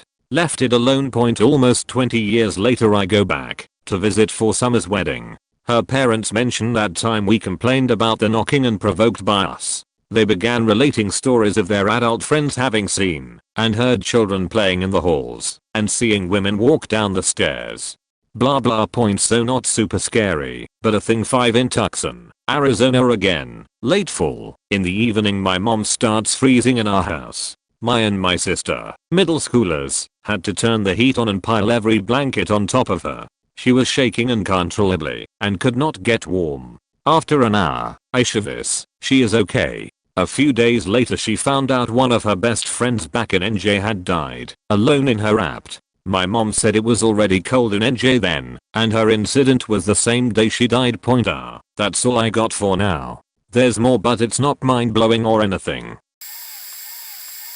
I worked in a university library for about a year. It was built in the 70s. Aside from some cosmetic changes here and there, it hadn't really changed that much. There was the ground floor, 2 floors above it, that had lots of windows, and 2 floors beneath, that just had solid walls. We joked about it being haunted, but I never took it too seriously. At the end of every night, we would pair off and go make sure there was no one studying or hiding on any of the floors before the library closed. The basement was the creepiest floor, by far. I stepped off the elevator during an evening search and saw a table full of kids studying in silence. They were dressed normally, and I can still picture in my mind the back of man's head, full of brown hair. I turned to my coworker and asked her if she would come with me to tell the study group to leave. She asked who I was talking about, and when I turned around, there was a big empty table in front of me. Of course, I was probably tired from a combination of studying and late work hours. Fair enough. A couple months later I was on the 2nd floor. It was a very sunny day. Not creepy in the slightest. I was putting books back up in the stacks when I saw the bouncing back of someone's head, walking a couple stacks down. The little voice of intuition that seems to grab control from time to time told me to follow the person. I saw the back of their head leave the walkway between the stacks and enter the main aisle. I took a couple steps down to where I could see everything, and there was no one there. I walked up and down all the stacks, checked the study rooms, which were all dark and locked, and finally took a short break, feeling crazy. It was a small enough area that I was able to check it all very quickly. Whoever or whatever I saw had vanished into thin air, so I don't know. I'm not really a believer in the paranormal. I think every bizarre thing that happens has a rational explanation. Problem is, I also don't think we are privy to those explanations. I've had bizarre things happen to me all my life, and so have my parents, who are also skeptical. I don't know. It's a big weird world. I know that. This isn't really paranormal, but a few years ago in my undergrad I was walking home from my class when I started feeling really sick. I have anxiety and all of a sudden my nerves shot up to a 10. I felt like I was going to puke, and I was shaky. I went and sat on a bench in this strip mall on campus, where they basically have a lot of stores and restaurants. After a while the nausea went away, and I just felt really tired. It was midterm season, and I thought I was just exhausted, so I went inside this coffee shop to get coffee. While in line I felt so sick again. By the time I paid for my coffee my anxiety was through the roof. I seriously thought maybe they'd messed up my meds or something. I walked home, put the coffee in the fridge, and laid down in bed, where I couldn't sleep at all point. After like half an hour of staring at the ceiling I get this huge urge to call my dad. My dad is an amazing guy, but when it comes to mental illness he sees it as kind of creepy/weird, and so I've never talked about my anxiety with him. So, I push away the feeling and figure it must just be that I'm desperate for someone to tell me everything's fine, and frigging relax his usual response when I'm anxious. Another hour or so goes by. I get a message on Facebook from my brother, and I'm so shaken. He tells me there was a gas leak at the factory where my dad works. The entire neighborhood had to evacuate, and 2 people died. Later it came out that the police suspected it was a suicide by the mechanic and unfortunately he took a security guard out with him. Here's the thing. My dad is also a security guard. There are usually 2 of them on duty, but halfway through driving to work, my dad realized he forgot his lunch and his access card, so he had to drive back home to get it. As he was getting ready to drive back again his supervisor called him and told him not to go into work. There was a major gas leak. The rest of the night I felt totally fine. I don't know what that was but it creeps me out to this day. Since then I've told myself, no matter how weird it seems I need to tell people when I feel like this. I told my dad about this years later, and he basically just said wow thanks for not calling to warn me. But, he's still really sad about his friend that he lost, so he doesn't like to talk about it much. My best friend of 16 years told me a story that I will never forget. This didn't happen directly to me, but it scared the shit out of me that I literally think about this tale once a week. This friend and I have been best buds since the first day of kindergarten. She's an atheist who has never believed in ghosts or anything paranormal. I used to tell her ghost stories all the time to try and mess with her, but she's all science. After she moved into this house, I think her beliefs have changed a bit. She and 2 other roommates and a cat moved into this old house in NC that was notorious for being spooky and haunted. Weird things would happen all of the time. For example, her roommate was sitting on her bed once and her desktop computer mouse unplugged itself and literally flew across the room. The cat would be fine 1 minute, then look into a dark corner and stand on her haunches, run and hide. They would hear noises, feel they were being watched, all typical haunted house stuff. One of the creepiest parts of this story isn't actually paranormal at all. This old woman, whose husband later told the group she had been diagnosed with Alzheimer's, would frequently come to the house and knock on the door asking to see her mother. I suppose she lived in the neighborhood and would walk to the house and the husband, still with a clear mind, would have to drive and apologetically pick up his wife and take her home. The roommates would gently tell her that no one lives there except the 3 of them, and she would usually leave, confused. One day my friend was home alone sitting on the couch watching TV. The back door was located behind the couch. Because of the TV, my friend didn't hear the back door open, but she sensed someone behind her. She turned around, and that old woman was standing there calling out for her mother. My friend freaked and told the woman she had to leave and escorted her to the door. I guess the old woman stopped coming around after that point. So, fast forward a few months and the 3 roommates, 2 girls, 1 guy, decide to move out and go their separate ways. But the night before they moved out they decided to Ouija board the place. I told my friend she's a fucking idiot for doing this, and apparently the little cup, or whatever was flying around that board. Something came through. They asked it several questions. They asked if it was here alone, and it said no. They asked if it was human, and it said no. And that was that point. But it gets weirder. My friend told me she'd often be driving to work or her new apartment in the same town and would just end up at the house. Like she had no control or awareness of where she was driving, she would just go there. One time she said she even knocked and tried to move back in without knowing why or where this impulse was coming from. This happened to her often. The three roommates later met up at a party and they discussed their time in the house. She told them about this weird habit she'd picked up and said they both turned white point apparently. All three of them had been doing this. Driving to the house uncontrollably and not being able to explain why point at the same party after my friend and the other girl had left. This random chick approached the boy roommate, having no knowledge of their past with the house. She said, "I know this may sound weird, but I'm a medium. And you have 3 things attached to you. Do you know anyone close to you who has passed?" The boy skeptically responded, "Yes, I lost both of my parents a few years ago."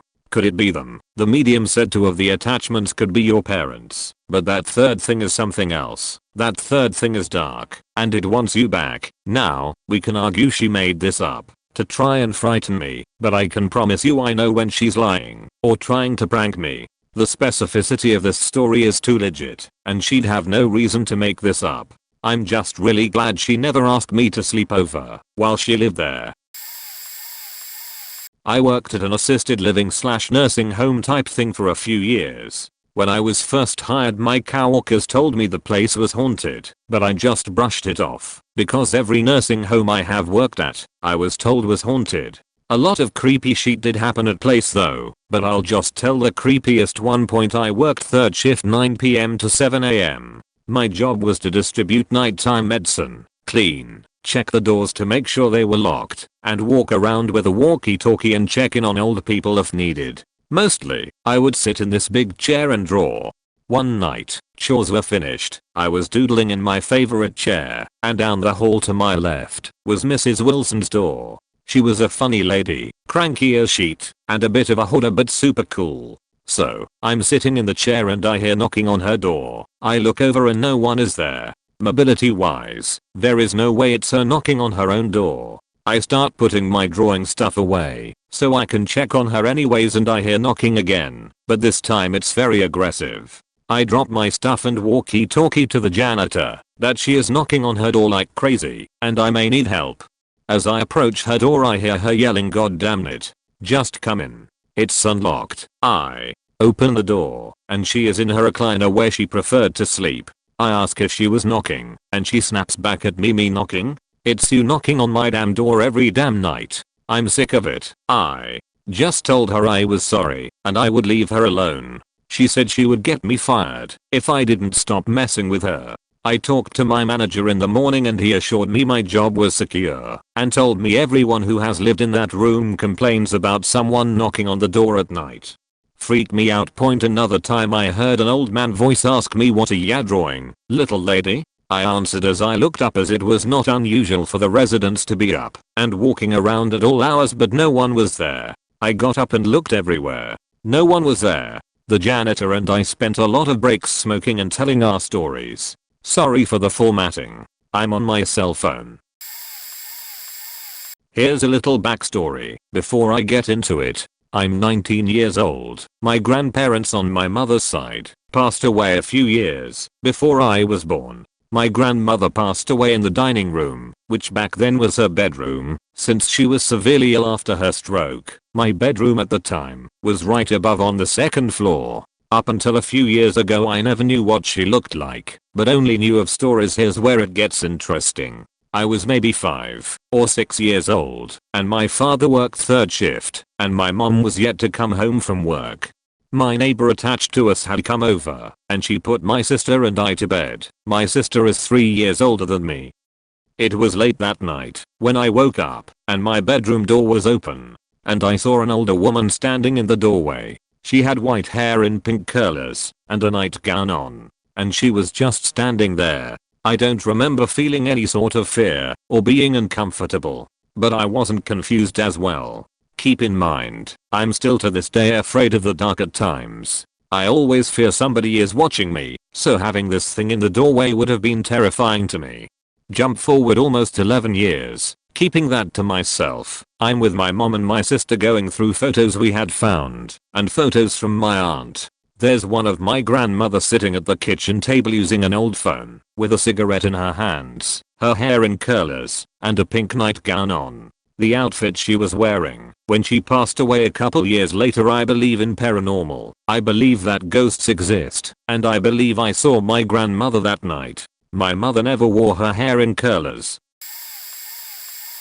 So I have a few stories. I'll preface by saying I've always thought my entire neighborhood is haunted, and still do. When I suggested this as a kid, literally no one believed me, but recently other people have had encounters. One, as a child, I would see 3 white semi-transparent figures cross past my bedroom door every night. One tall thin guy, one average heighted guy with an average build, and one short bigger guy. I also recall seeing a figure climbing the stairs. When I was a child, the figure was wearing dark clothes, purple, maybe black. 2. My backyard is very large. There is a very thin tree line that opens up to a small field with power lines running through it, that leads to a forest with a highway running through it. As soon as it gets dark, when you go beyond the first thin tree line, you get the most intense feeling that you're being watched, and your presence is unwanted. This has been felt/discussed by all my friends. Some suggest that there is a Native American presence back there, possibly native land. I honestly wouldn't be surprised. It's sometimes alluring, and in one particular incident, my friends and I felt like we were in a vortex of sorts. We were in the woods laughing and being loud, and there seemed to be so much energy building up between the 3 of us. We were completely unaware of what was happening around us. Suddenly it seemed like all the energy was sucked out of the air. We instantly became aware of our surroundings, and we all got an eerie, creepy feeling. Needless to say, we left the woods. One morning, when I was a child, my brother and I were eating breakfast with my dad in the kitchen, and all of a sudden we hear music going full blast in reverse coming from the basement. Someone, or something, had turned on my dad's music equipment in the basement, playing my brother's CD at full volume in reverse. There's no way it cold went on by itself, for there is a presence I refer to as the old man, and whenever I talk about him on or around our property, I get goosebumps. My eyes water, I shiver, and feel his aggressive presence. He hates to be talked about, and he lingers in the dark. I don't know much about all this, as I cut myself off from my curiosity in communicating or opening myself up to the other side after a complicated/intense experience as a teenager which frightened me, but I'm fully convinced of his presence. It would terrify me to be alone in the house growing up, and I felt him the most in the basement. 5. Our toy room was in the basement growing up. It was more of a closet than anything. Numerous times I found myself playing in the toy room and sensed someone coming down the stairs and entering the basement. I was always so sure it was my brother coming to scare me, and I'd call out to him trying to talk, and every time, when I got no answer, I'd peek out to find no one in the basement. There was always that eerie feeling of being watched in my basement. 6. When my brother was in college, he drove home for the night to hang out and planned on driving back to school in the morning. He woke up late and couldn't find his wallet anywhere. He looked all over his room, all over the house. It was gone. So he left without it. When I got home from my classes, my dad was about to exit my brother's room after looking for my brother's wallet around his bed, on his bedside table, all the normal places. I entered the room and he followed after me, telling me he already looked everywhere, and I kid you not. I round the corner of his bed and his wallet is sitting in the middle of his floor next to the bed. My dad said that made no sense, as he literally just got down on the floor where it was to look under his bed for it. Neighbors. 1. So finally, my family is starting to believe me. Around the time they obtained this information, at a little neighborhood gathering, my parents were talking to neighbors 2 houses down, and they said they hear footsteps in their house constantly, and they found old strange things in their yard too. My next door neighbor told me recently, as we discussed the paranormal, that her younger brother had woken up in the middle of the night, fully awake, and saw a woman's figure standing in his room. She added to this, saying she definitely believed there was some kind of presence in our neighborhood. There are more smaller incidents and some others, one in particular that I don't discuss, and I'm sure I'm forgetting others, but here are the ones that stick out also. I used to mess around with this Ouija board. I know, so stupid, and nothing ever really happened. We did it official too. 3 candles, 3 people, incense. I used to keep it propped up on the window above my bed when not in use, and it would fall on me while I slept, but I never really thought anything of it. One time I tried to cleanse my room with the herb sage, and after I did I put the sage out, as witnessed by a friend. There was no smoke. We left and I get a call a while later, and my room was literally on fire. The fan in my room had reignited the sage that was witnessed to be completely out by me and a friend. The Ouija board survived though. I managed to salvage a lot, but I always had a creeping feeling that it was retaliation for trying to cleanse the room. Now it just hangs on my wall. I sometimes joke about using it, but I don't know if I ever would again. Mine was when I went scouting for hunting about 6 to 7 years ago in the middle of nowhere in Nevada early summer. About 30 miles north of Cave Lake, those of you familiar with it. Anyways, I park my truck in and start hiking up the mountain 5 miles, and this is as desolate as it gets and no around. So I thought, takes my a good part of the day where I thought was a good spot to step up camp and start scouting. I set up camp, then hike for 20 minutes to a top of a canyon and start glassing for about 3 hours. After only seeing couple of deer, I was satisfied for the day and headed back to camp for the night. Ate dinner and went to bed. I woke up and it felt like something was not right.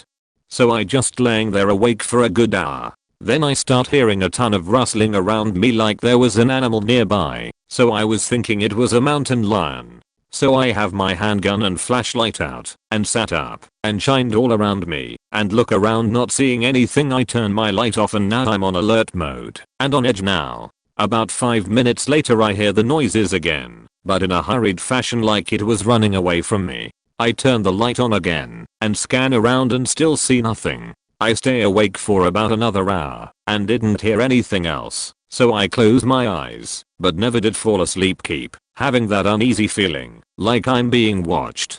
My phone alarm goes off at 4:30 am and get ready to head back out to where I was scouting the night before so I can see anything at first light. As I walk out of camp I just scan around to see with my light if I saw any tracks from the noises I heard during the night. Didn't see anything and continue on my way up to my spot. I get the spot and I still felt uneasy like something watching me. I play it off and finish the morning, then starts getting warm. I call it good and go back to camp to pack up and go to my next spot. I walk down to about 50 yards from my camp in looking on the ground for tracks again and saw fresh boot prints that weren't mine. I'm now on high alert now and decided to just go back to the truck.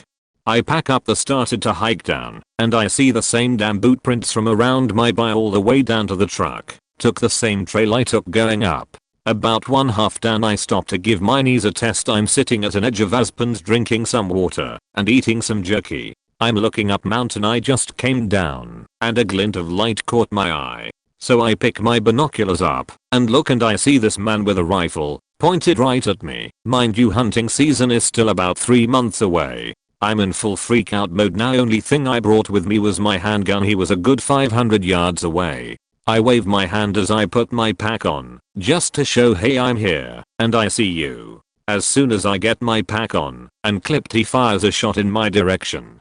I start running as fast as I can down. Running and running I see the truck. After what seemed like an hour I get in and go to straight to town, going as fast as I could go on backcountry dirt roads. I finally get to town and go straight to the sheriff's office and I tell them my story. They take a report. They tell me that it has happened before in the same area and they have no idea who it was. I was never so freaked out in my life, and now I don't go out scouting or hunting without someone with me. I will never go back to that place. Back in September of 2017, I was making plans to re-enlist back into the army. Got in new MOs, new moving location, etc. I was told by an unit administrator that I was gonna be assigned to a unit down in Texas. I live in Minnesota. This sorta made me sad cause I'd be leaving a lot behind here. I had looked online for a property and house in the northern part of Texas to be close to the reserve unit I was allegedly assigned to. So I told my family I was going to stay at a friend's house for a week. Actually taking the week to go down to Texas. The only person who knew where I was going was a gal I was sweet on point. The reason I went to Texas was to check out this house and 100 acres of land selling at like 20k. While the other houses around it were 200k and above. Should have been my first clue. The pictures of the house and land were gorgeous. I was excited. I got out to this location and met with the realtor dude. We parked our vehicles near a forested location. Weird.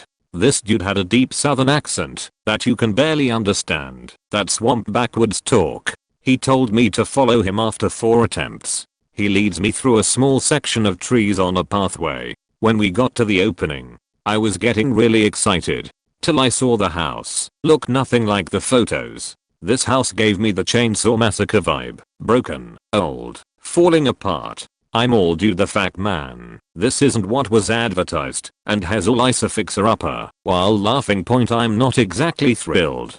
But before he gets to the house, he wanted to show me the 100-acre land. I wasn't against it. We walk and I start feeling lightheaded and sick. My energy felt like it was being drained.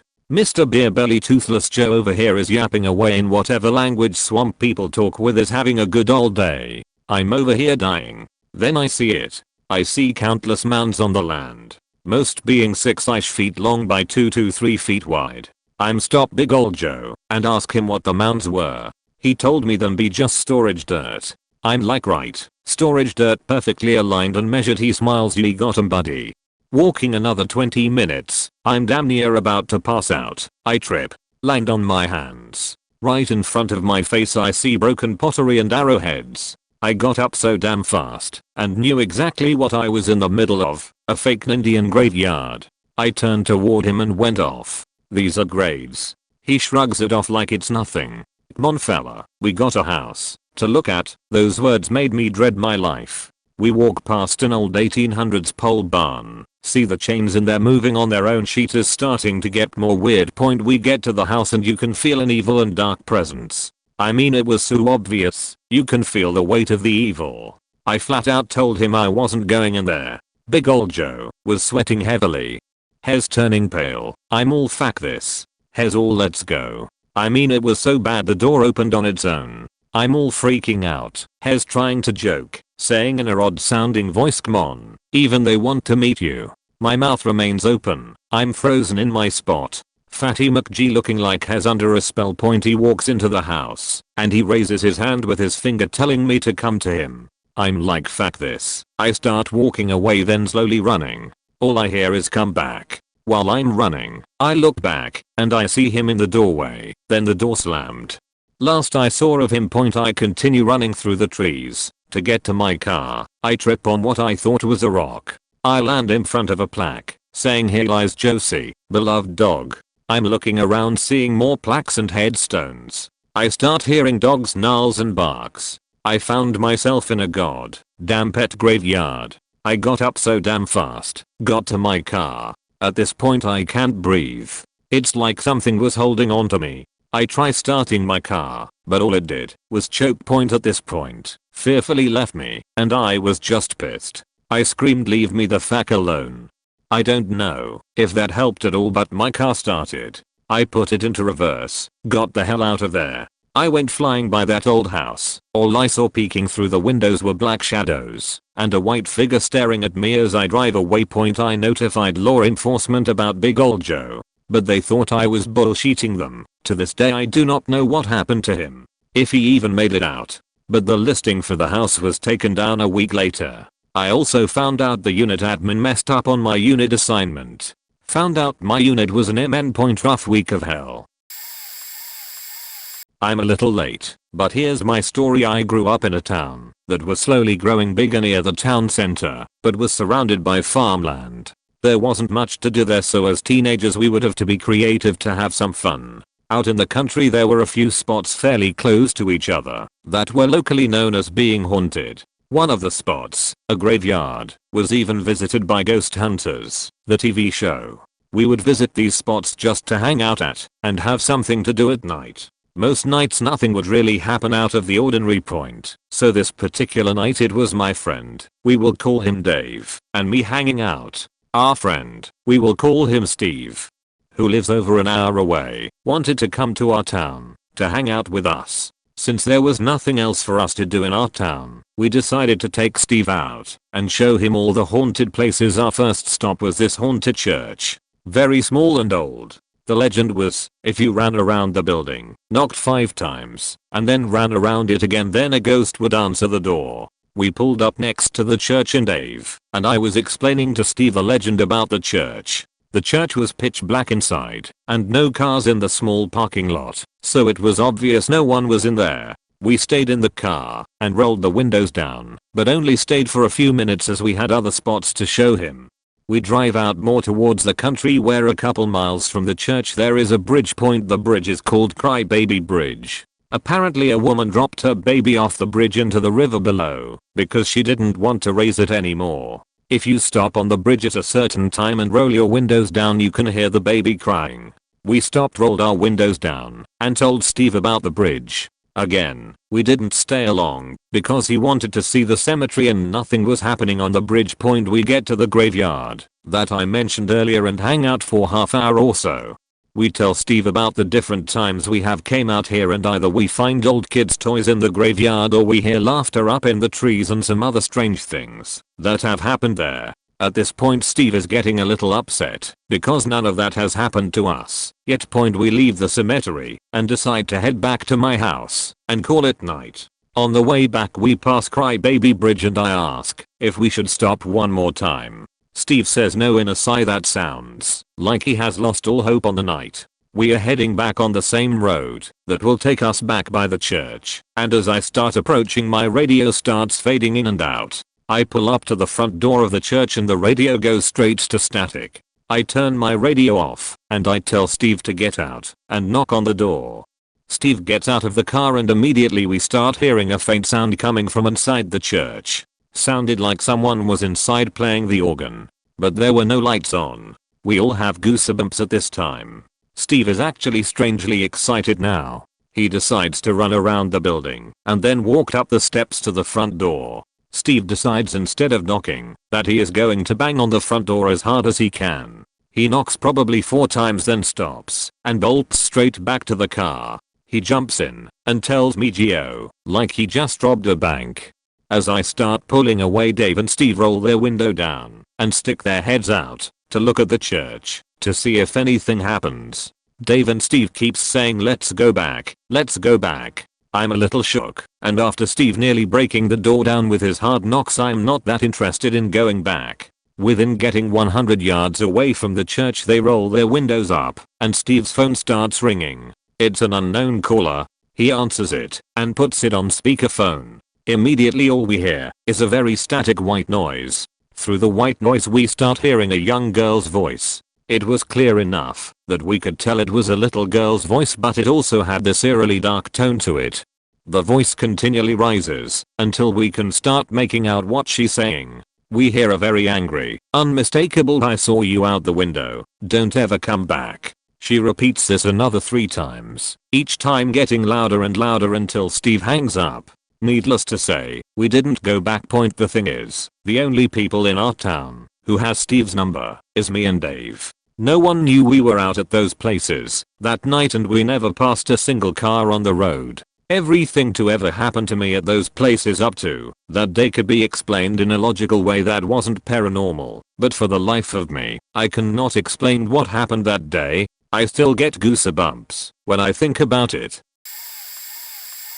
Oh man, I actually have tons of these stories. A lot of them are actually my stepmom's, as she is from Atlanta and also had her late husband pass away from leukemia. Only reason I bring that up is because he seems to be a part of a lot of the stories. My actual story goes kind of along these lines. Doing my best to remember all the little details I can, as this was around 8 or 9 years ago. So, I don't know if you guys know those types of light switches that we more of a cube-like attachment, had like an all-in-one vibe to it. Anyway, you have your fan settings on the top of it in a row, low, medium, high, and the light options just below. None of these buttons work, or have for 2 years at this point. Put that in bold for the electricians who might say something, no offense. So, we are all sitting there, and then out of nowhere the fan goes on high and the light starts violently flickering. Oh, and the 5 or so of us happened to be talking about Bob, stepmom's late husband, as that day happened to be his birthday. Kind of freaked out. One of my friends just out of the blue goes, "Bob, if that is you doing that, can you please just turn it off?" Kinda freaked us out, man. And at that exact moment, you can tell he heard that and shut it all off. Not extremely creepy, but definitely the most paranormal I've ever experienced firsthand. Point now for another quick one, and I have to make it short cause I'm at work. My stepmom's aunt owned this flower shop somewhere in Atlanta around the Buckhead area. Can't remember exactly where it was, but essentially, the bottom was the shop and the top was like a living space and 2 bedrooms. Everything in this place just feels different. Walking around downstairs, and then you'll walk into a much colder area, and as a kid, when I was there, didn't think much of it. Couldn't even stand being upstairs for more than a few minutes cause you just constantly feel like you're going to turn a corner and someone will be right there. But halfway up the staircase, there is a little door that separates the staircase exactly in 2, presumably, so no shop goers wander up there. But where the actual story comes, as it was told to me, my stepmom was around 8 or 9 years old and her cousin were running around the shop playing, so the door in the middle of the stairs was open, so her aunt could keep an ear out for them. Now, she said they were upstairs and decided to go downstairs, so you bot hop up and beginning heading for the stairs, where right before she made the descent, she was tripped up by who she thought was her cousin and began to take a tumble. But, right as she began to start falling down past the first few steps, the midway up door slammed shut, stopping her from falling any further down the stairs. There was never any confirmation on whether or the cousin actually tripped her or not, but to this day, she still denies it. But, I gotta get back to work and this will probably get buried, but for anyone who wants to hear a few more stories, feel free to PM. I would never came out about this experience had I not seen others with similar experiences. Over the course of my short life, I've had many run-ins with the paranormal. I will try to place this in order. 1. The little girl. This took place around the ages of infant-4/5-year-old. There was one girl that I hung out around a lot. It started when I was a small child. I could barely talk at the time, but was very social. My sister and my mom were watching a Spanish drama, novellas, I think they're called, and I was playing with my dad's shoes, trying to tie the laces in the corner of the room. My parents hadn't taught me how yet, but my sister remembers me mumbling to myself as I tied them. My mom told me to stop playing with them, and after I disobeyed she finally took them from me.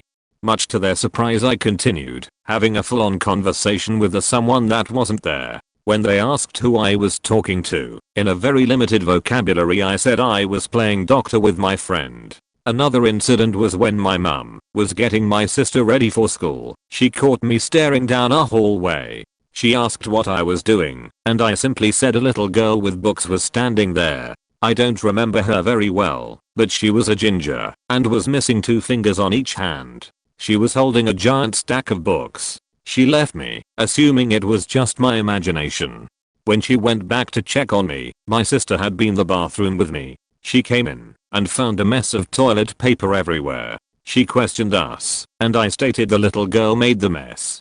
2. The kitchen. I don't remember this very well, but once again, my mother does. She remembers me claiming that a dozen of orphans lived in our kitchen and slept in the cupboards and cabinets and came out at night. After that I never wanted to go to the bathroom alone. The next 2 experiences take place in the same house. 3. Shadow Man. I remember this vividly, as at the time I was attending school around the age of 6/7. At the time, I slept with my mom, and was suddenly unable to sleep for the longest period of time. It wasn't that I didn't want to sleep, I was exhausted, I just couldn't though, so my mom grew used to staying up. One night, I fell asleep quite easily, and my mom was out like a rock. Take note of this. I don't know why I woke up. I'm a very heavy sleeper and it's not like I heard something. I just woke up. The layout of our room was like this. I slept on the side closest to the exit, and straight across from the bed are the closet and bathroom. I also sleep facing the exit. So I open my eyes, and as I wait for my eyes to adjust to the darkness, I noticed a odd shape standing near my side of the bed, not moving, just standing and observing me. I was terrified of how unnaturally still it was, and ruled out the possibility of a human, despite its physical appearance. It appeared to be a male, going off of the fact that it was quite broad, like it was wearing a suit. There were no facial features, just blackness. I tried to kick my mom awake, but she wouldn't wake up. Giving up, I turned towards my mom and tried to shake her awake. I couldn't hear her snoring, but she was breathing.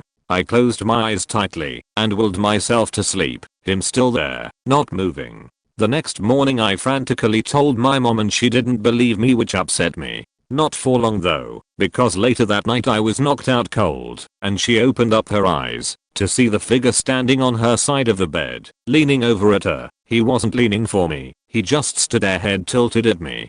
My mom did what any brave mother would do and hid under the blanket with a yelp. But then she realized this was who I was talking about before uncovering herself to confront the thing. But it wasn't there anymore. The next time might have been a hallucination, as at the time I was under a lot of stress. I haven't told my mother about this time. I saw my cousin crying in front of the door, but I knew she wasn't there as we weren't having a sleepover. The man stood farther away from the bed, but generally in the same spot doing the same routine. I fell asleep fast to this time, as up to this moment he hadn't moved or tried anything. This next interaction takes place after the next incident. Years went by, I gradually forgot about him, and we moved away. Then he came back, slowly.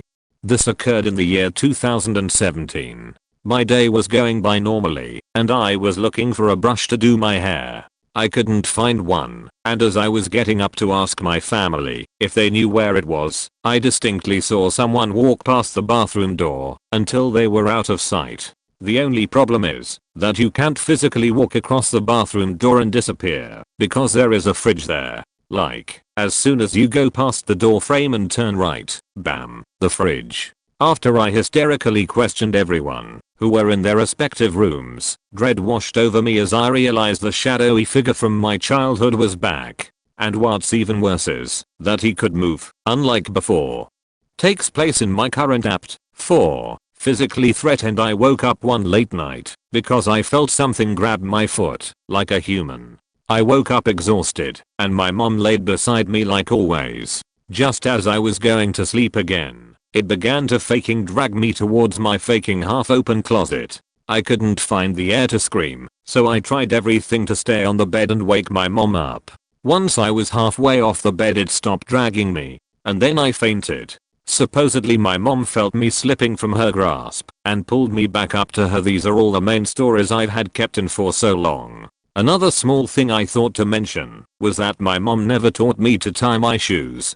But I distinctly remember sitting at the edge of the bed with someone in them tying them for me until I could do it by myself. Also, I hold my pencil weirdly, which Noon taught me to do, and I couldn't have learned it from anyone because no one else holds the pencil like I did in my family, except my great aunt who passed away ages before I was born. The paranormal runs in my family, as my sister can hear them sometimes, my cousins, aunt, mom, and I can see/hear them. Thank you for reading and allowing me to share my experiences. Please leave your thoughts as well. I'd like to understand what's going on, or see an outsider's perspective on the situation.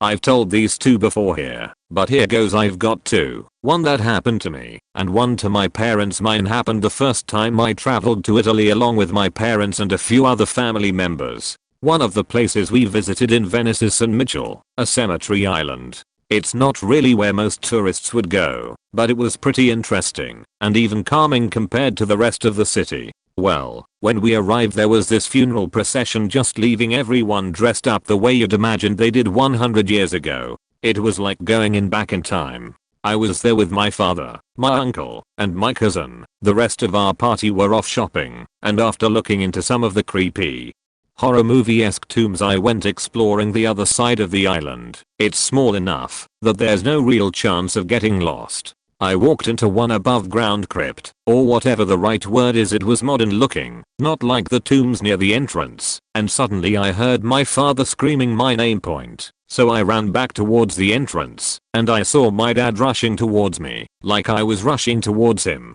I said something like, "Is everything okay?" And he said, "What do you mean? Why were you yelling?" Backquote dad. I explained what had happened to me, and he said that at the some moment he had heard me screaming "Dad" over and over again. He swore he hadn't yelled my name. My uncle and cousin were near the entrance. There was no one else on the island after the funeral procession had left. I still can't figure it out. Okay, my dad figures in another story, this time before I was born. No idea why these crazy things have happened to my dad. As my mom and I are fascinated by the paranormal, if any of this was paranormal, while my father not only doesn't believe in it, but also doesn't have any interest in it. My mother and father were visiting my dad's friend and his wife in Pennsylvania. This had to be late 70s or early 80s. It was a cold, snowy night, January, maybe, and they had to go to the supermarket to pick up some food and supplies. My mother and the friend's wife stayed in the truck with heat on while my father and his friend went into the supermarket. Okay, all of a sudden, the lights in the store just shut off. The street lights outside shut off. And every car in the parking lot that had the motor running shut off. Everything stopped. In the store, they tried to get the generator running. It wouldn't turn on. The phones wouldn't work. It was as if someone had sucked all the power out of the whole area. And then, just as soon as it had stopped, it started again. The lights turned on, the generator, unnecessarily, worked, the phones worked, the cars turned on, the heat turned on, the radios turned on. Everything was right back to normal. They've never been able to figure that out. Few years ago, 2011, 2013, I lived in an old house. It was built in 1908, I think, and strange things happened there almost daily. It started pretty simple. For example, I wanted to take a bath, so I started to take in water to the bathtub. Since it will take several minutes for the tub to be full of water, I started doing something else. When I came back to check the water, the faucet was set to extremely hot, like boiling hot. I could swear that it wasn't me who set it to this temperature. Almost every night there were strange noises in the house, like tapping and the sound of someone walking around. Since it's an old house, I knew the sounds were probably coming from old pipes and wooden floor.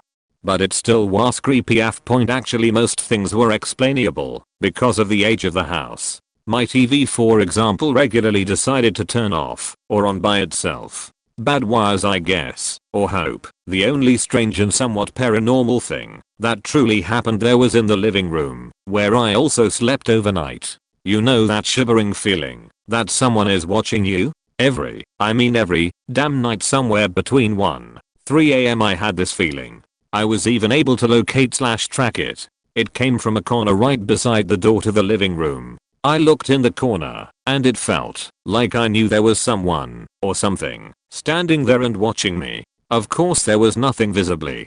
At the first few weeks I was really creeped out about this, but after that I just told myself it was all just in my head. At this time I had a particular coworker who became a really close friend of mine. Even though I moved, far away 5 years ago, I'm still in contact with him pretty often. At the time I lived in this house, this said coworker had problems at home, stress with parents and stuff like that. But since he and I were full aged at the time, he just decided to sleep at my place very often. One time we were up late cause we had no work the next day and we were both at the living room. I should say that I never told my coworker about this strange corner watching thing because, well, it just sounds ridiculous, right? Never mind. We were up late, and somewhere around 1-3 am I had this feeling again. Just like every other night. It was the first time my coworker was in this room by this time of the day. After a few minutes he seemed to get somewhat uncomfortable. I asked what was wrong, and I shit you not, he told me it feels like someone is watching him. I said from where, and he pointed out the corner right beside the living room door. I looked at him, dumbfounded, and I swear the next thing is true, and happened exactly like this. Since we were both concentrated on the corner, and therefore the door, we were able to see the next thing, not just from our peripheral vision. The door, all of a sudden, just slammed shut. Like when a teenager is really pissed off and just slammed his door shut. It was winter, so we had no windows open in the entire damn house. The door was completely open and it just shut closed from alone. Not just really slowly, like it happens when a wind blows. I'm talking about Paranormal Activity movie door closing point. We were grown-ups, but we almost pissed ourselves. We decided it was the best to leave this house and come back in the morning point. That was by far the most scary thing I ever encountered. Not least because I still have no explanation for this sheet. Sorry for spelling mistakes. It's not my native language. So I'm going to do my best to paint a picture of the setup of my bedroom/bathroom. Looking into the bathroom from the hallway, the shower/bathtub/toilet is on the far end. Once you walk into the bathroom, there's a door to your left that goes into my bedroom, and a door straight ahead that blocks off the sinks to the toilet area. Also a door behind you that closes off the hallway to the bathroom. Altogether there is 3 doors to this one bathroom point. I was younger, probably 10 to 12. I was walking out from the sink area into my bedroom. I always shut the toilet area off, because who wants to smell that horrid smell run through the house? I turned off the light switch on my way out. It was probably midday. As I enter my bedroom, the toilet door opened. I didn't think much of it as maybe I kicked on, or whatever the case might be. I walked out of my bedroom into the hallway to proceed to the rest of the house. About 5 feet past the hallway bathroom door, the bathroom door to my bedroom, and my bedroom door to the hallway all slammed shut. At that point I took off running into the living room, where my parents were. I was hoping it was one of them just trying to scare me. I then told them what happened. We all walked back to that part of the house to see every door was in fact shut, except my toilet door. The light was also on in the bathroom point. Another story was it was late, probably 3 in the morning or so. I always was interested in the paranormal and watched shows/documentaries. I was in my later years of HS. I had a buddy over, and he was sleeping next to me. I was sound asleep when I felt a tremendous tug on right wrist. I was on my back where my right side was the closer side to outside of the bed. I had that horrible feeling of free falling in my sleep, like you do when falling asleep sitting up, and you slowly start to tilt over. I woke up in a panic to realize I was halfway off the bed, with my hand being no higher than a foot off the ground. Sure, you could write it off as just maybe being a reckless sleeper, but I will always remember that forceful pull on my arm point. There were a few other instances in that house that I remember, but those being the 2 distinctive ones. My house was out in the country a little older as well. I don't think there is much history to it, and most of the times the things that happened were just laughed off. A lot of buddies knew about it and always would bring it up, as if you want to see a haunted house, go over to my place. I have a shitty story. I suffer with depression and anxiety, quite severely, affects my day-to-day and whatnot. So one day I was laying in bed just feeling like the most pathetic piece of shit in the world, and didn't really fancy doing anything. So I just lay in bed for a while. After a while my mother came in and sat down on the foot of my bed. I f***ing love my mother. She's the best, and I would never wish anything bad happen to her. But today of all days I did not want to speak to anyone at all. She asked me a few times what was wrong, and I was just shrugging and dismissing the question. And I was getting anxious as I didn't really want to speak about my mood. And she asked a final time, please just tell me what's wrong, I really want. And she just paused for a second before jumping up at the speed of light and shouted, what the fuck was that? I honestly had no idea what she was on about. She then explained that she thought I told her to fuck off, you hoe. She said that she heard it clear as anything right in her ear whilst she was stabbed sharply in her back. She had asked if I'd kicked her, but my legs weren't near her. I brushed this off as I thought she was being dramatic. She left the room quite quickly and didn't speak to me the rest of the day. Fast forward a few hours, I started thinking about what she said, and it put me on edge a little bit. I was a little confused as to what had happened and why she was being so weird. To try and take my mind off it, I decided to meditate in the garden. This is where I felt a bit strange. I started meditating and sort of daydreaming. I could see a few things, almost like a vivid dream. I saw my room from my perspective on the bed and my mom coming in and sitting down as normal, but then I saw this man just outside of my vision to the right of my mother, follow her in and sit down behind her and just stare at her. The conversation between us followed as normal, but that's when he moved and barged my mother in her lower back and shouted, "Fuck off you hoe," and everything happened again as normal, but the man crawled upright in front of me and his lips moved, but I didn't hear anything. And he just sat and stared at me. I stopped myself at this point and snapped out of meditation quite quickly. Now, my mind may have definitely tried to fill in blanks and I understand that, but my god, it still creeps me out thinking about it. Little things after that day started happening, like various things going missing such as rings and necklaces, and I had a hat thrown across the room. I've since moved out and always feel very strange walking back into the house. Not sure if this is the correct story, but it creeps me out. Thought it was worth a share. Late to the game, but I want to share. I used to work at a charity that supported the city's children's and which was in the hospital. Normally things are super chill there, and the gravity that kids are dying around doesn't really hit until you get interrupted by the occasional code blue. For the most part, it is a normal office job. Now I worked in hours and oftentimes my boss and I would stay late around bonus time so we could do some confidential printing. Nothing weird had ever happened. There were even a few times I went to the office in the middle of the night when I couldn't sleep and nothing weird ever happened. I would note that it was always super creepy to be at the hospital at night. It was always really empty. Of course, the emergency room was still open and presumably busy, but on the side of the hospital I was on, near the cafeteria, clinics, wards, etc., it was dead. The occasional nurse or security guard, but very few and far between.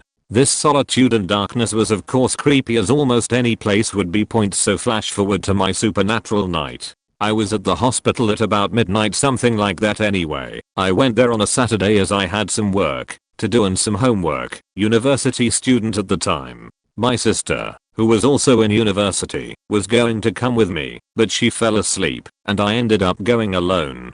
This was in November, and it was cold and snowy, so I did not even really want to go, but there are too many distractions at home, and I needed to get stuff done. When I got to the hospital, as I expected, I did not run into anyone, not even a nurse or security guard. I walked to the office and went through the back door. The front door receptionist area was locked as the office was closed. I swiped in and walked to my desk, which was all the way by the front door receptionist area, but like I said, that door was locked. Everything seemed normal, kind of creepy, but that was normal. Like every other time I was at work, I turned on some podcasts and started working away. Notably though, because no one was there, I was not using headphones. After about an hour in, the stuff started happening. I thought I heard some footsteps mixed in with my podcasts, so I paused it. Sure enough, I heard footsteps. My first thought was that it was a security guard. They did not usually come into the office, but there are glass doors in the front and they could have seen the light on and come to check it out. So I yelled out hello. There was no answer, but the footsteps didn't stop. So I went to go and check things out. I was thinking maybe they did not hear me as I was reserved in calling out, because I was creeped out. I got up and walked towards the office's large bullpen area. The lights were off as I had never turned them on. I only turned on the light by the back door and the light by my desk. Luckily, the switches were right beside me, so I flicked them all on. There is no one there, but when I turned on the light the footsteps stop. I'm seriously freaked out at this point, and the only thing I can think is that the COO or CEO, the only ones with offices, had dropped by and were in their office. So, leaving the light on, I went and looked in. Unsurprisingly, no one was there. At this point I had that classic movie trope that was creepy, but it is all in my head. So I flicked off the lights and went back to work. It was not even 5 minutes before I heard the footsteps again. At this point, curiosity and adrenaline made me want to find out what was going on.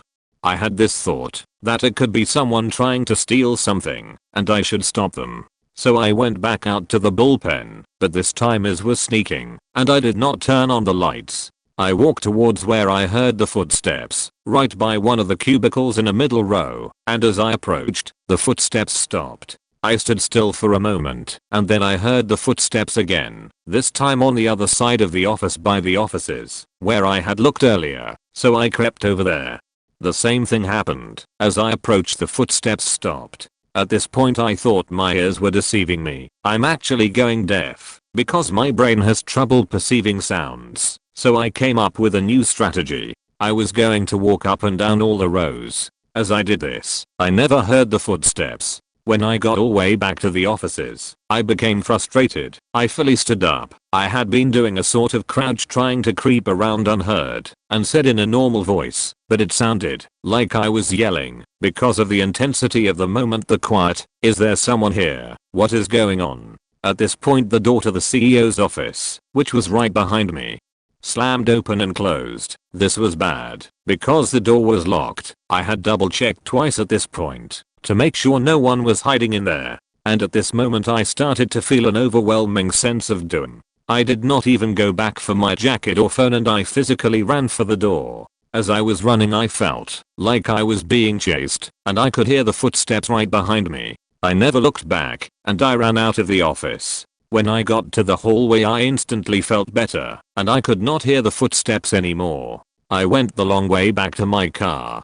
I did not even want to look in the front glass doors to the office. When I got to the office on Monday everything was normal, nothing felt creepy. I told my boss about the night and she essentially just said, "What did you expect?" And that stuff like that is par for the course if you're at the hospital late at night. Retrospectively, it does seem like I was tempting fate, but at the time I really did not think that the hospital was anything except maybe a little creepy. While I did stay late at the hospital a few times after that, it was never alone. When I was younger, I used to spend the night at my friend's house all the time and we would sleep in the basement. He had 2 couches squaring off the room. The couch I slept on had the stairs and an extra bedroom behind them, and the other couch across the room had open space behind it that had like a treadmill or something. One night I woke up and looked across the room, and behind the other couch, saw a dark shadowy figure of a girl just standing there. I immediately panicked and closed my eyes, and after a little, opened them to see if it was still there, and it was gone. So I just thought it was my imagination. I then started to sleep on the other couch that was right in front of where the girl was standing. Because in my mind I wouldn't wake up and see her again if it was real. I slept on the side closest to the wall and with only a small table with a lamp on it next to the armrest on the right side. One night, I woke up to my full name being whispered in my right ear by a girl. I lost my mind and could not go back to sleep. I then started sleeping on the floor in front of that spot so that I wouldn't see her or hear her, and that actually worked. I hadn't seen or heard from her in a while. Then one night me and my friend were hanging out in his room talking to our respective girls on the phone, cause we were in junior high and super cool. But after a little bit, both of our phones at the same time started doing this weird clicking noise. So we said, alright, maybe it's time for bed. We were going to sleep on his trampoline and thought it would be cool to bring a radio out to listen to music before we slept. When we went downstairs to go outside, his TV was on, but it was only static. This was one of those families that yelled at you if you left the TV on, so it was very strange for the TV to be on, let alone it to be just on static. We started to get a little uneasy, but were like, whatever, it's just a weird fluke. We went outside, plugged in the radio, and turned it on. It started fine, then started clicking like our phones, then went to static. After that we were like, alright, this is stupid, this little chick is a beach. But she probably can't bother us outside on the trampoline. Immediately after we concluded we were safe outside, we heard this freakish scream/growl noise in the front of his house, and all the dogs in the neighborhood started to bark. He would have parties every now and then at his house and he would tell people it was haunted and no one would believe him. He would then tell them to talk to me about it, and I would tell them the stories and then tell them to go downstairs with the lights off and hang out and tell me what happens. No one was interested in that offer. Super long, I apologize, this actually happened very recently. I live in Tennessee, near the Cherokee Native American Reserve. My house is situated at the base of a mountain and surrounded by woods with a decent amount of houses scattered. I like to hike the mountains and woods near my house, as there is a clearing about an hour's hike up that has some special meaning to me, since I found it during a really trying time as a kid. I live with my grandparents. The week of the events they went on a cruise to Lake St. Juan, I think is the final destination or something. Anyways, the event started with me coming home from work and taking care of our chickens and getting on my PC to play some games with a friend in Discord. While I was screwing around, I saw something move by my bedroom window. Now for me to see something move by it has to be pretty f***ing big considering my window has a porch, a wall of pushes between it, and the front yard. My window is almost 8 feet off of the ground. If you were to take away the porch, my first thought was it was my neighbor whose blind dog wanders in our yard occasionally. I didn't want to think logically and say my neighbor suddenly grew 2 feet in the matter of a day or two and decided to take a stroll near my home. I forget about it and keep playing. Then all of my dogs, 5, a massive German Shepherd Husky mix, and 4 West Highland Terriers, are going nuts. My dog never gets this agitated, but all 5 of the dogs start snarling and growling and howling. Then the chickens start losing their shit, and it's hard to describe, but they have a sort of panicked cluck when they are scared, and we are all doing this. So then I'm freaking out, because I think coyotes are killing our chickens. I went to grab a handgun and a flashlight, and ran out of my room, to go find out what the hell's going on. My front door, my back door to my back porch, and the garage door are all open. My dogs are in the hallway like standing off towards the living room where all these doors connect. So I'm now shutting all the doors and cheating my pants and locking the doors.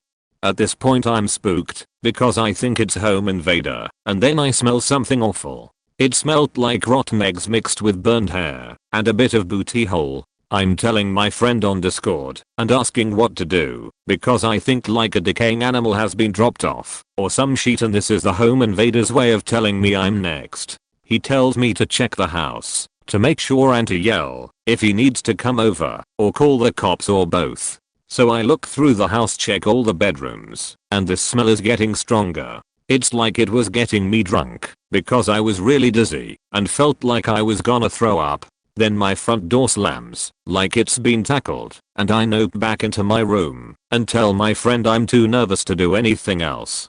The smell eventually leaves and nothing else happens, and I sleep with the gun nearby and hopes and prayers that I don't wake up the scene from a found footage film. I wake up, 3 of our biggest roosters are dead, necks snapped, bodies strewn in the forest, like they decided they no longer liked poultry. I'm pissed because we only have 5 roosters and they help protect the group of chickens. My dogs are constantly on edge. I go about my day of making sure shit is good. That night the smell is back, and it got worse, then went away.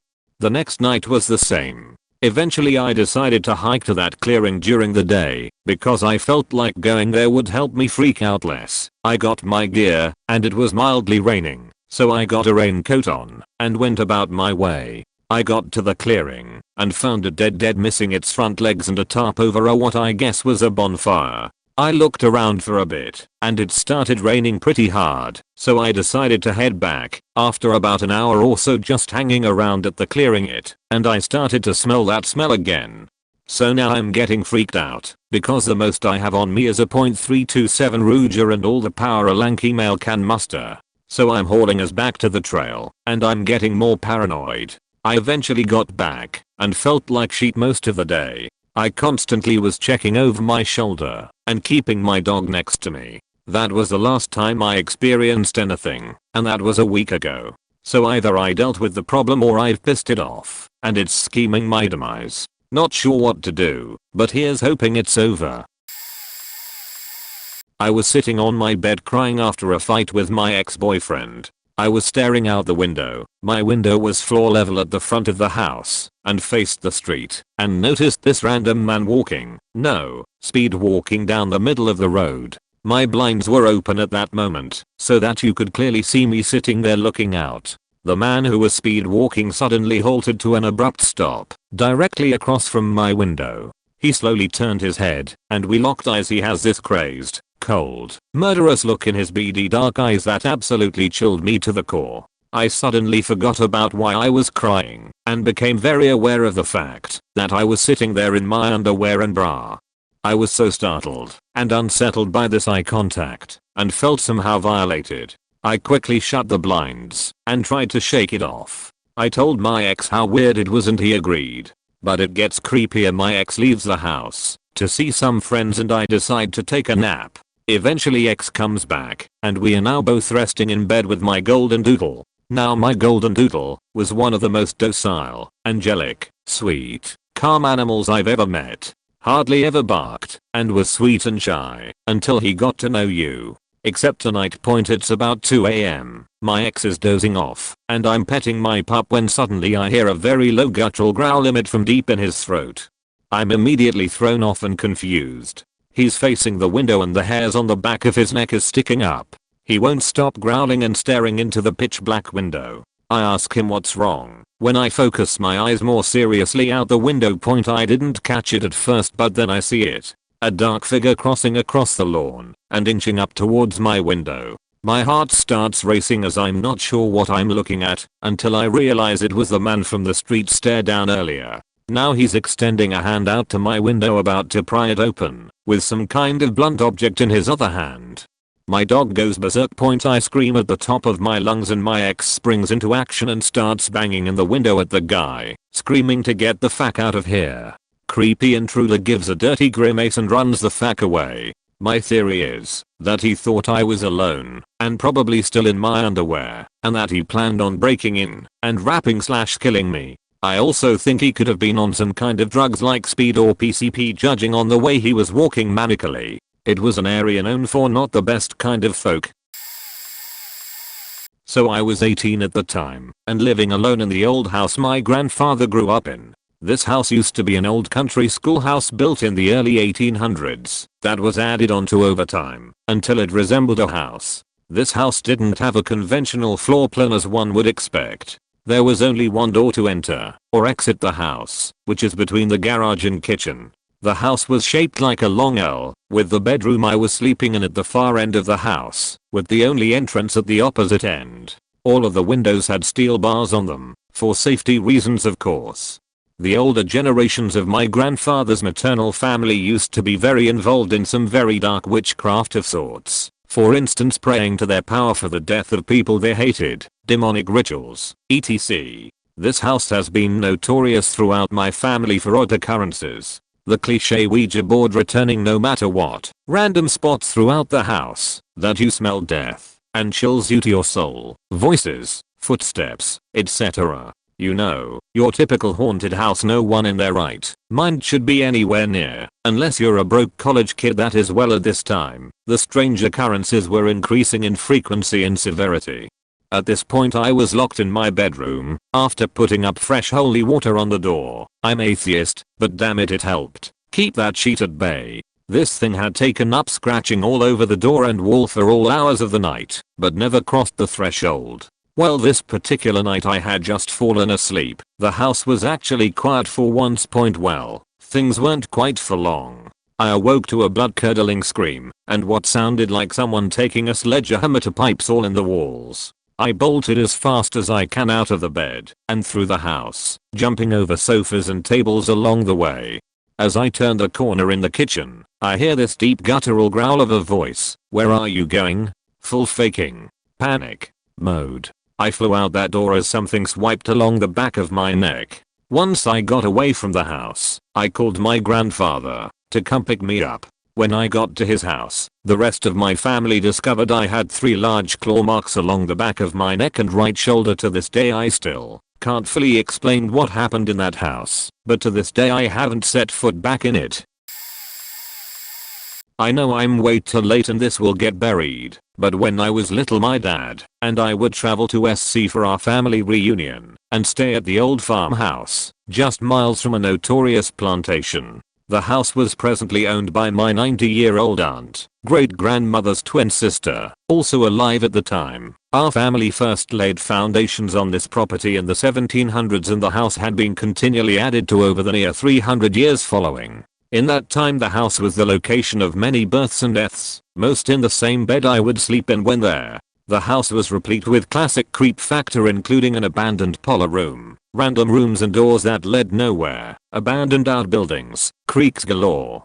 One summer evening the house was particularly full with family members, so my mom, dad, and I slept upstairs in a bedroom seldom occupied, I on the floor. The room has random storage in it, primarily old chairs. I remember waking with the moon in full view, drenched in a cold sweat, absolutely panicked. The upstairs lacked a count, August and the Carolinus, but I was freezing and could see my breath as I looked around the room. Around me was about a half dozen hazy white looking people sitting calmly in the chairs about the room, quietly conversing. When they noticed I was awake, their conversation turned from whatever they were discussing and began to talk about me.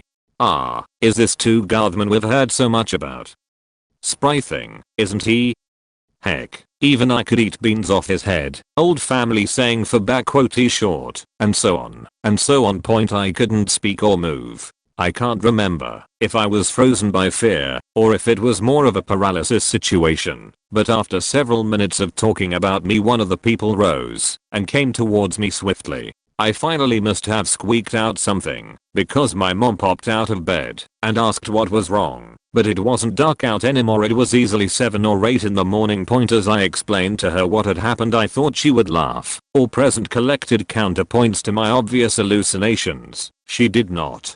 She simply said, let's go downstairs and talk to your aunt and see what she thinks. I was just beginning to stop shivering as I walked downstairs and made my way through the labyrinth of a house. When I entered the living room, my aunt was seated in her rocking chair and started with her classic "Oh, child. How was your night?" I stopped cold. I heard everyone came by to visit you and they all had such nice things to say. They really do think a lot of you, son. She laughed deeply. You think you're the only one they come visit? That's just family, honey. They don't mean you no harm.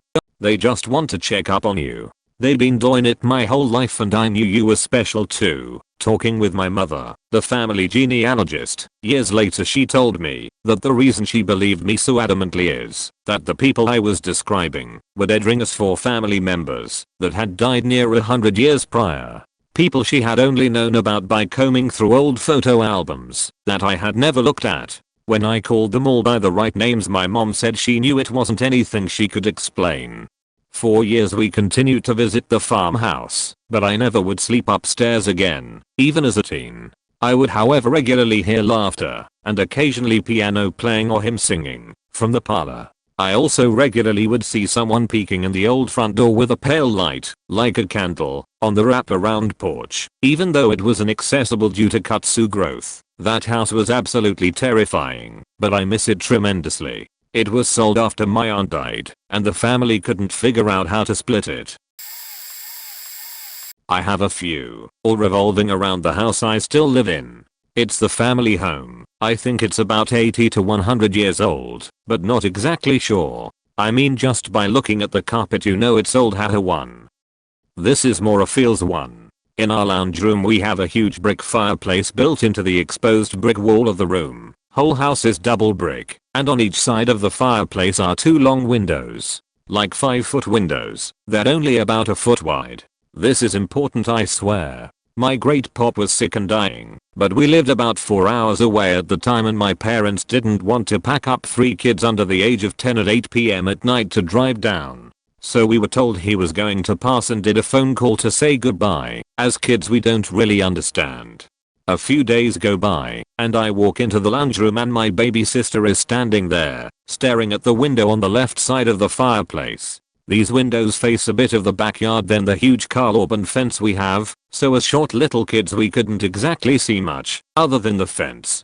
She wasn't moving at all and was just staring at the window. I moved to touch her and noticed sitting in front of her was Arbor Ridgeback with his ears on alert, and he was also not moving and staring at that window. I was freaked the hell out and was worried something was wrong, so I go and get mum. She thinks I'm being a sheethead kid, but I will not leave her alone.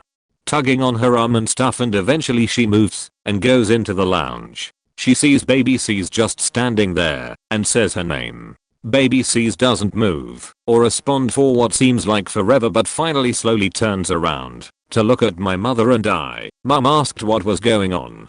Baby C says Pop was in the window. He wanted to let you know he said goodbye. Mum goes white and rushes off to call the family. Dog still isn't moving. I can't see anything in the window. Baby seems fine. Then we hear crying from the kitchen. Pop had passed about 20 minutes beforehand. Eventually after about an hour our big boy doggo relaxes and falls asleep as near to the window as he could. He stayed there for a while. Baby sister remembers it to this day. We've talked about it. She said he was standing there on the other side of the glass and waved at her just before he went away too. This is where it gets creepy. As I started to get older, think 17, I started noticing more black shapes around the house. It's got long hallways, a laundry room everyone hates because they feel watched, plus we live in the country so it's dark AF all the time. No street lights or noise from people around. So if the light is switched off, all you can see is darkness. So it's late one night and I walk up the hallway from the lounge to the kitchen. The kitchen lights are off and we have a sliding glass door on the dining side of the kitchen. It's a big house. And the lounge room also has a sliding door into the same area, so some light is splashing around the blinds in the lounge to light up the other side of the kitchen sliding door. I'm not really paying attention and I turn into the archway of the kitchen and look up. I normally just move around in the dark because I'm a lazy sheet and know this house. But as soon as I look up, I feel the urge to check the kitchen sliding door. Just randomly. It has no blinds or anything, just all glass. So my eyes flick over to the door, which I never look at because it's nighttime and I can't see shit out there. And standing on the inside of the door is this clown looking thing. I remember it so well. It was taller than I was, but its clothes weren't colorful, more like gray. Like it had all been drained, if that makes sense. Its face had the same weird pigment, from what I could see. I only had a bit of light from the hallway and the lounge glass door. I'm standing there, dead faking, still locking eyes with this thing. I don't know how to describe it, other than it roughly resembled a tall bleak clown standing in the darkness. Now let me tell you that I'm not scared of clowns or ghosts or whatever. I like to believe seeing them is just us using part of our brain that isn't understood. Some people have it, some people don't. That's why it's hard for the people who don't to believe the people who do, so I'm not scared of them. I like to think they are just in a slightly different dimension and some people can somewhat see through the veil that separates us. I'm very, yeah you do you Mr. Ghost thing. But this thing, it faking scared me. I couldn't move. I felt like I couldn't breathe. The air was just heavy, stagnant around this thing and I remember its eyes. They were just fixated on my face. It wasn't even moving or anything but fuck me was I scared. After what seemed like forever I backed up into the hallway and bolted to the lounge and told my dad I thought someone is in the back area. We've had us holes jump our fence and try and break in before. Normally the huge roadsy and ridgebacks scare him off, but I swore I faking saw something. Dad went out there, came back in, went to the kitchen, switching all the lights on as he went, and there was nothing. He chalked it up to me being dramatic. Few days pass, and I'm still uneasy as fuck. I saw it. It looked evil. Whatever. So I'm walking down the same hallway, talking shit to before mentioned baby sister. She is walking backwards facing me and taunting me. Gotta love siblings. And all of a sudden, I get slapped. I mean full on pimp slapped. So hard I also fell into the wall of our hallway. Sister is standing there in horror, just looking at my face. It stings. She stutters out, "You have a handprint on your face." I'm confused and pissed off, thinking my punker's sister just faking pimp smacked me upside the head, so I'm yelling at her about hitting me. Dad comes to break us up because I'm mad, and she is now crying because she didn't do it. It happened. Says that handprint is twice the size of her hands. Dad is sick of our bullshit and grabs her hand and holds it just above my cheek. After a moment he drops her hand and looks confused, and then it was like something clicked in his eyes. He asks if I've seen anything lately, anything weird, eyeing me off with a worried look. I explain the clothing and he just purses his lips before speaking in a low voice. "Sometimes it happens. Sometimes they get angry. Tell me if you see anything else," and wanders off to his room.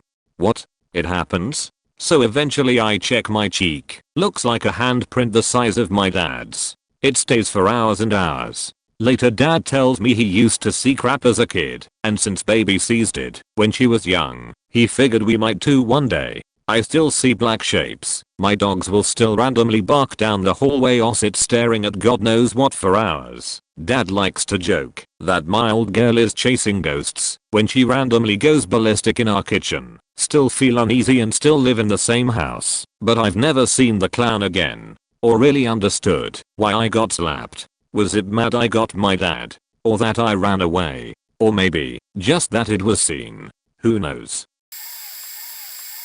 When I was young, I visited a historic part of town literally called Old Town. It's a preserved Spanish colony that took over a Native American tribe around the early 1800s. After having dinner with my family, my older cousin and I were walking around and stumbled upon the oldest graveyard I've ever seen. It turns out that it used to be bigger, and due to construction issues, left half of the graves under what is now the street, which are marked with circular bronze markers. As we were walking through the headstones and looking at creepy little offerings left by people who ran the historical part of the town, I noticed a really old shovel lying against the biggest headstone. Side note, our parents left to get a few drinks at a bar. It's almost 11 o'clock at night in the middle of November. My cousin is around 16 at the time, and I'm a little more than half his age. There is no one in the graveyard with us, and no people walking around this part of the town. It's cold, but we are comfortable as I recall wearing a flannel hoodie. As I was saying, so I reach out to this shovel to pick it up. As I'm inches away, I feel like I just plunged into ice water. I can see my breath. I have the most terrible feeling in the world and want to get out of there. I run to my cousin and say that I'm cold and want to go back to the car. My cousin wasn't always the nicest guy, always needed to be tough. So he laughed and asked if I saw a ghost, obviously seeing fear on my face. So just to humor him, I point over to where the shovel is and tell him I got a bad feeling. He looks over and says, "What shovel?" As I look, the shovel isn't there. I shit you not. I'm about pissing myself at this point and start dragging him toward the front gate. As I get him toward the entrance, he says, "Are you talking about this shovel? Wow, how'd you slam it in like that?" I look to where he's looking, and wedged right mid in the trunk of an old tree is the shovel, parallel to the ground. I'm so filled with mixed feelings about this, I go over, tough the handle finally, turn toward my cousin, and say, "I didn't do this, you're messing with me." Everything that happened next came in a blur. I look at my cousin and notice that he's looking right over me. I notice as I'm turning that it is super cold, if not colder, again. As soon as I'm about to see what my cousin is looking at, he picked me up and ran us out of the graveyard all the way to the car. There was a too high yellow fluorescent lights over the graveyard that whole time, and as we turned a corner, I saw that they were out, and the graveyard as a whole was darker than any dark I've ever saw. My cousin only asked me one question that night when we got to the car. "Did you see him?" I didn't know what he was talking about, and he wouldn't, and even to this day, will never talk about that night. I've visited that graveyard during the day, twice after over a span of 10 odd years. And there is a distinct mark in one of the trees where the shovel was. The shovel is always where I originally saw it, by the biggest headstone. Since my cousin won't elaborate on this night, even when he's in his 30s now, I don't know exact who or what he saw. I always tell myself that it was a security guy from the town or just some homeless person. However, two things challenge this theory, which is hard for me to cope with, since I don't entirely believe or understand the supernatural. 1. My cousin almost never gets scared. It takes a lot. If it was some creep or a guy of authority fed up with trespassers, which we weren't, unless the gate was not supposed to be unlocked, he would have stood his ground and confronted, being in fights with people double his age before. Also him not ever saying a word about that night for over 10 years, that a whole new level. Second, and this is the most strange and hard for me to explain in words, is the cold sensation that I still remember to this day that seemed to drain life and function from you. Or the shovel. Giving more thought into that recently, I would have remembered hearing my cousin or someone axing that shovel head into the tree. The most bizarre and terrifying experience of my life. I haven't told many people about this incident. I was at my friend's house doing coke with him in his basement 10 years ago. His basement walks out to his backyard. His house is the last house on the street and is surrounded by woods, except his one neighbor. There's loads of trees and a large stream. It is also around 12 o'clock at night. We are doing lines, drinking beer, and watching TV, just plain chatting it up. We get kinda bored, and I suggest we go out in the woods and fuck around. He agrees and we proceed out the back door. We head straight for the woods, but it's too dark. I pull out my phone and say, haha, let's make a Blair Witch type video, as I flick on the camera plus LIGHT on my phone. The light from my phone illuminates a living thing right faking in front of us, about 4 feet away. I jumped back and shut my flip phone, light off, and my friend jumps back and screams, who the fuck are you? This thing takes off full sprint into the woods. The following is my best description of what I saw. I'm 6 feet 3 inches. This thing was a foot taller than me. Very dark. I couldn't tell if it was dark clothing or fur. I could really only make out the shape of the figure, and it vaguely looked like a man/bear. This is in the city, and we never see bears here. I don't even think we have bears. It could have been anything. But it was big. It sprints into the woods full speed in pitch dark, dodging trees and jumping over logs. Jumps over the river, and this thing wad faking fast, man. Fast as hell. I don't know of any human that can travel terrain like this, at that speed, in such poor lighting. It would take me 10 minutes to travel what it did. In 10 to 15 seconds we are freaking the fuck out. Finally get our phone lights back on and are looking everywhere. Now the light from a phone only goes about 5 to 10 feet, so we can't see deep into the woods. But boy do we hear things. I can remember distinctly hearing 3 different things moving around in his woods. And I repeat, these are not bears, they are not humans. I don't know what the fuck I saw. I relate what I saw to a Yeti or a Sasquatch, but I can't confirm 100%. My friend and I run to his shed and grab an axe and a metal pick, and we start searching his yard and looking for any kind of evidence like footprints in the mud or show prints or whatever, but eerily, we find nothing. We stand in his backyard for what seems like an eternity, just listening to large creatures moving around in the woods. Eventually we decide to head indoors. We tell his brother about it the next day, and he is a little strange, but not that strange, and he says, oh yeah, I know what you're talking about. They've tried to open the back door before, and my bedroom window. There's curious ones, there's angry ones, there's friendly ones, and I'm all like, what the fuck bro? What the fuck are you talking about? He goes on to describe creatures that he thinks are ghosts and says that he has seen and heard them for years now. I have to insist, guys, that our eyes were not playing tricks on us. And I know you guys are gonna say, well, cocaine and beers. Of course you saw shit, but that's not the case. I know when I'm faked up and we were just getting the party started. This was not an optical illusion or a hallucination. This was legit as fuck. Anyways, that's my story. I know what the fuck happened that night. I've been thinking about it ever since. I fear the woods now.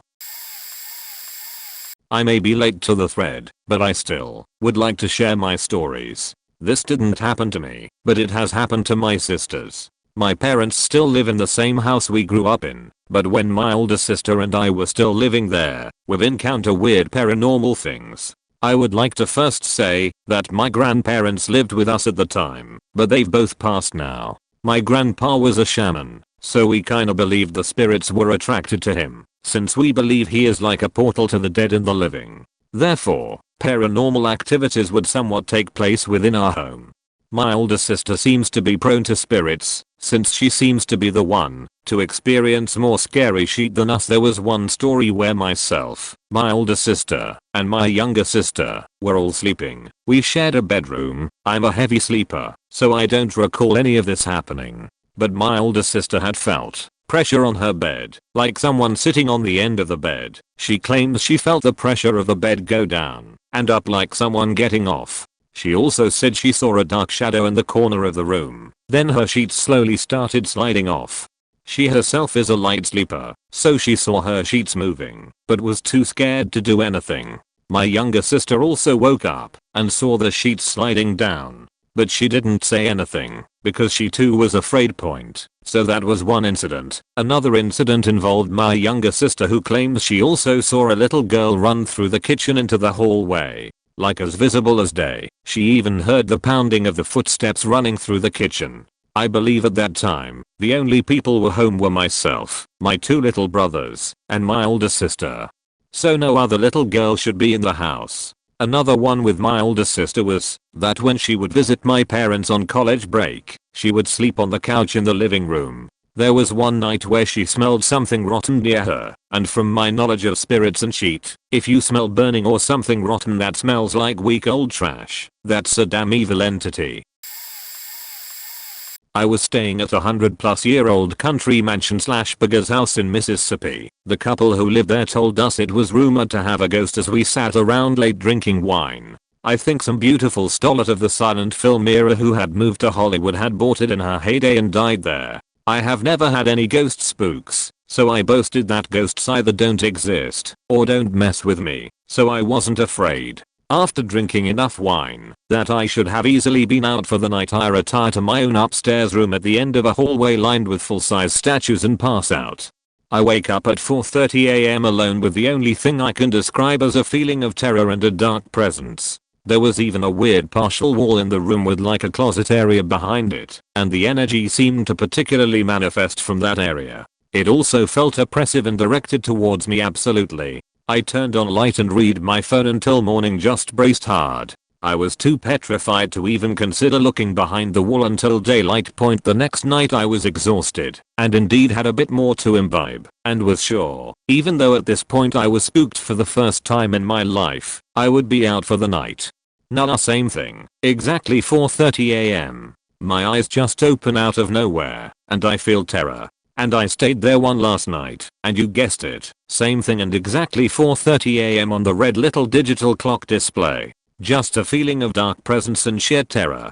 I'd had friends all my life tell me about ghost stuff and spookings, and I just basically believe they were creations of their own psyche or imagination. But after going through that, I don't say ghosts don't mess with me anymore. I think the ghost was just getting me back for my prideful boasting. When I was 18 and high school was ending, 3 friends and I decided it would be the best idea to move out of our parents and rent a duplex for the summer, so we and all of our friends could do all the crazy shit 18-year-old kids want to do without fear of going home to our parents. It was way too easy. We live in a college town, so there's lots of cheap places around. We found a duplex that was split horizontally, so 2 bedrooms upstairs, 2 bedrooms downstairs, and the stairs were behind the house as kind of a deck fashion. Everything was going great until you found yourself alone in the house. I think upstairs was where she kind of hung out for the most part, because if you were alone upstairs, sometimes you'd see a young girl in a white dress in the corner of your eye. When you turn to look, she's gone. Classic. If you were alone downstairs, you'd hear loud footsteps upstairs, as if someone were running back and forth from the kitchen to the living room. This usually prompted me to go up to greet my roommate who must have gotten home, but there was never anyone there. The strangest thing in my opinion happened when we were moving out at the end of summer, as we all got this weird feeling coming from the rectangular attic access in the upper unit. Deciding we had to know what was above us, my friend removed the cover, and I stuck my phone with the flashlight on up in the space and spun it around to try and get a view of what was up there. Pulled it out, and we shut it. Nothing strange happened until we actually watched the video on my phone. First half is fine, just going in, spinning, you see insulation and other miscellaneous clutter. When I start to pull the phone out of the hole, the image gets distorted, and a black mass outlined by static can be seen leaving the hole. I tried pausing it and slowly sliding the bar to get a shot of the black cloud, but right before you get to it, the whole screen becomes distorted, awash with different colors and shapes. It stops when the phone is well out of the hole and the black cloud was gone. I should still have that phone in my room somewhere, but I haven't reviewed it in a while because I'd rather just forget it. Needless to say, we all left very quickly after we watched the video. My mom's house is a 60-year-old house in Western Massachusetts. The guy who built it was this cranky old fuck with a long Polish name. I completely forget what it is. He had a huge beard, was wheelchair-bound and chain-smoked, and had a crazy son. The son was on every drug ever, constantly in jail, and absolutely out of his mind. Bad vibes in that house. He died shortly after he sold us the house. My bedroom was in the attic, and I always got really awful vibes up there, to the point where, when I would visit my mother, I would sleep on the living room couch to avoid spending time up there. I felt similarly in the basement, half of which was furnished as my sister's bedroom. I absolutely couldn't be down there for more than a couple minutes at the time to change the laundry over, or whatever. My sister said she would always feel light touches on her legs and arms at night when sleeping down there, and would smell peppermint. It happened so frequently that she stopped being freaked out by it. I was a bit validated when my mom got 2 new cats one day. We had a dog at the time, so we kept the cats in the basement for a while they adjusted to our presence and learned where their litter boxes and stuff were. I was sitting down in the basement hanging around with the cats so they'd get used to me, when suddenly I noticed that they were both absolutely fixated on the corner of the room where my sister's bed was. They were sitting hunched over very tensely, staring without blinking at something in that corner. It was empty as far as I could see. They stared at it for a seriously long time, until I got freaked out and went upstairs. Not long after that, my mother and I smelled cigarette smoke coming up from the central air vent that attaches to the basement. My sister smokes. This was late at night, maybe 11 PM. We stormed downstairs to yell at her for smoking in the house, because that shit's gross, and there was no one in the basement. My sister was not back yet from wherever she'd gone out to point. When I moved off to college, my mom rented my creepiest bedroom out to my sister's friend, who suddenly lost her apartment, who has been known to be kind of insightful with paranormal stuff. She immediately said, without being fed prior info, that my room was super creepy and something was whack up there, but she didn't find it as unbearable as I did. Then one day she was down in my sister's room. Keep in mind, nobody told her about the former owner of the house or any parts of the house that we found creepy. In fact, everyone refused to talk about it at all. So my sister's friend came upstairs one day and flat out said she saw a guy with a beard in the basement sitting in a wheelchair, smoking a cigarette. I refused to go back to the house after that. She sold it this year, thank faking God. I believe that paranormal things happen around negative energy, and at one point in our lives my wife and I lived in the most negative ways, and things started to happen. We lived in a 1-bedroom apartment and loved it, until we went through something in our relationship. After that we hated that apartment. Never wanted to be there alone. It was so terrifying for no reason at all. You just felt fear in the apartment. It was better to have a day there and have something happen than just be there and be afraid. There's so many things that happened in that apartment. I'd see completely black figures, like made of shadows, just standing in corners of rooms. Shampoo would fly out of our bathroom. TVs would turn on and go directly to volume level 27. With our TV it was basically screaming at us. Our son's toys would end up in different rooms and our son wasn't walking, let alone crawling at this point in our lives. 2 incidents that scare me the most were pretty much one day after the other. It was right around Christmas, so our apartment is rightly decorated. I'm home alone with my son, giving him some floor time playing with him. I got up to sit down in a chair, and he had this Sesame Street walker/car, and it was in the way of the chair, so I rolled it into our bedroom, which was down the hall, close it in our room. Jump forward to about 30 minutes later, I got my son up from floor time, fed him, and now it was nap time. Took a step into the hallway and kicked the Sesame Street walker, and my bedroom door slammed shut. I turned around, grabbed his diaper bag, and we went and waited for my wife to get off work.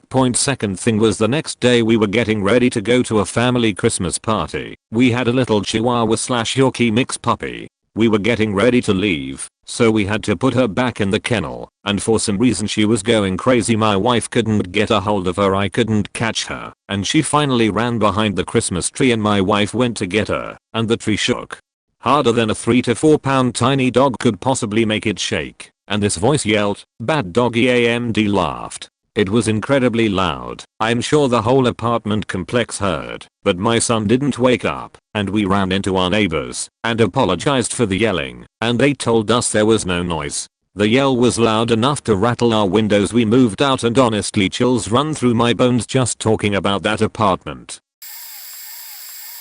Call it supernatural, call it divine intervention, but this is 100% true point. I'm notoriously bad at directions and would get lost all the time before it became commonplace to hurry GPS on your phone. It was Halloween and I was a senior in high school. I met my friends in the next town over for trick-or-treating. Yes, I know we were too old and general shenanigans. We weren't even drinking, just hanging out at sheets like high schoolers in super rural towns do. But on my drive home, I got lost. Really lost. I ended up somewhere in the mountains and ran out of gas on a very deserted back road without even a street lamp.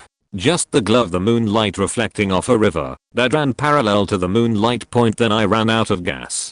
My phone was dying and this was before car chargers were really widespread, so I didn't have one. I tried restarting my Jeep over and over. Nothing. I stopped, took a breath, said a prayer, and tried again. It started right up, and I swear the needle on the gas gauge moved up just a smidge to about 1/8 of a tank. I didn't waste the opportunity. I put it in gear and drove until I found the first sign of human life point. It was this tiny little gas station that was completely overgrown with vines and looked like it hadn't been used in years, but the lights were on. My Jeep cut off just as I rolled into the parking lot. No gas, no money, no phone, and lost in the mountains of rural Virginia. I went in and found two older looking white women standing at the counter chatting. I explained my situation and they both, without hesitation, pulled cash out of their pockets and bought me half a tank of gas. They then told me to reset my odometer and gave me the most accurate directions I've ever been given. Like, the distances they gave me were exact. They said to go 0.04 miles, turn, go another 2.7 miles, turn, etc. I eventually made it home safe and sound, but I never forgot those women. I went back a few weeks later during the day to thank them properly and repay them, and the gas station was 100% abandoned.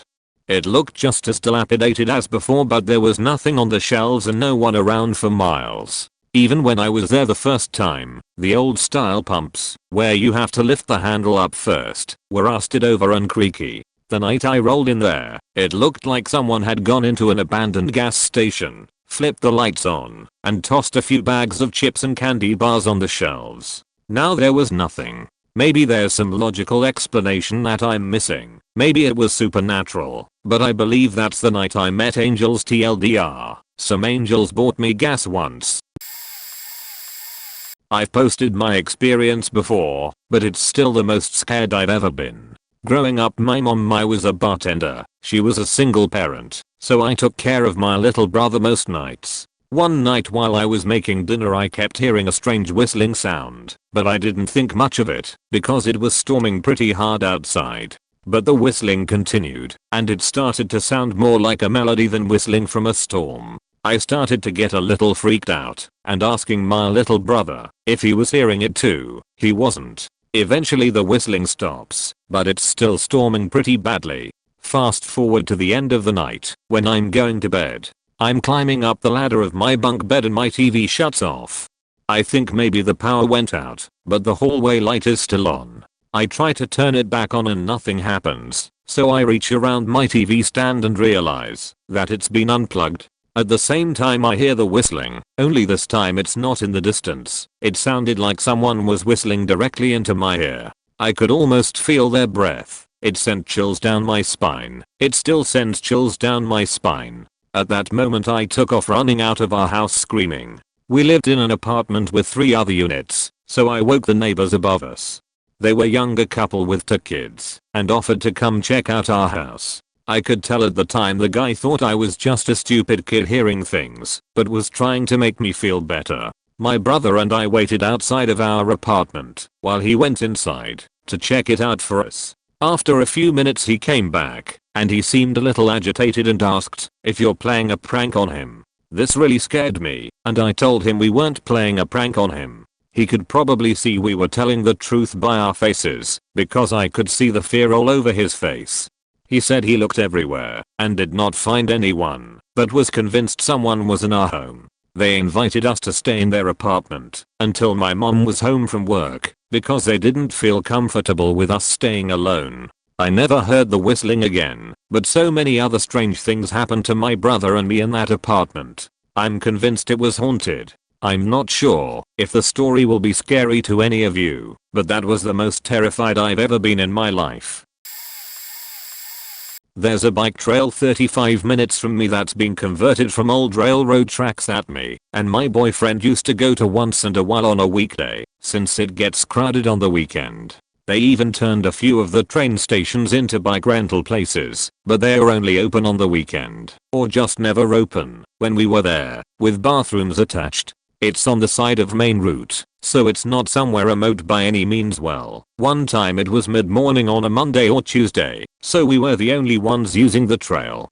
I had to use the bathroom, so we biked to one of the stations. There's ramps so you can literally bike right up to the bathroom doors, and my boyfriend held my bike while I went to use the ladies' room. As soon as I closed the door behind me I felt weird, but had to pee really bad, so I brushed it off. I chose one of the 3 stalls and I remember thinking I couldn't use the last stall, which was the largest, and I normally like the space, so I use those exclusively, which was weird. I'd never been in there before and no one was in there. I chose the middle stall and felt something radiating from that last stall. It felt like someone was in there and they were watching me through the cracks, but there was no one. I got chills and goosebumps and just a really bad feeling.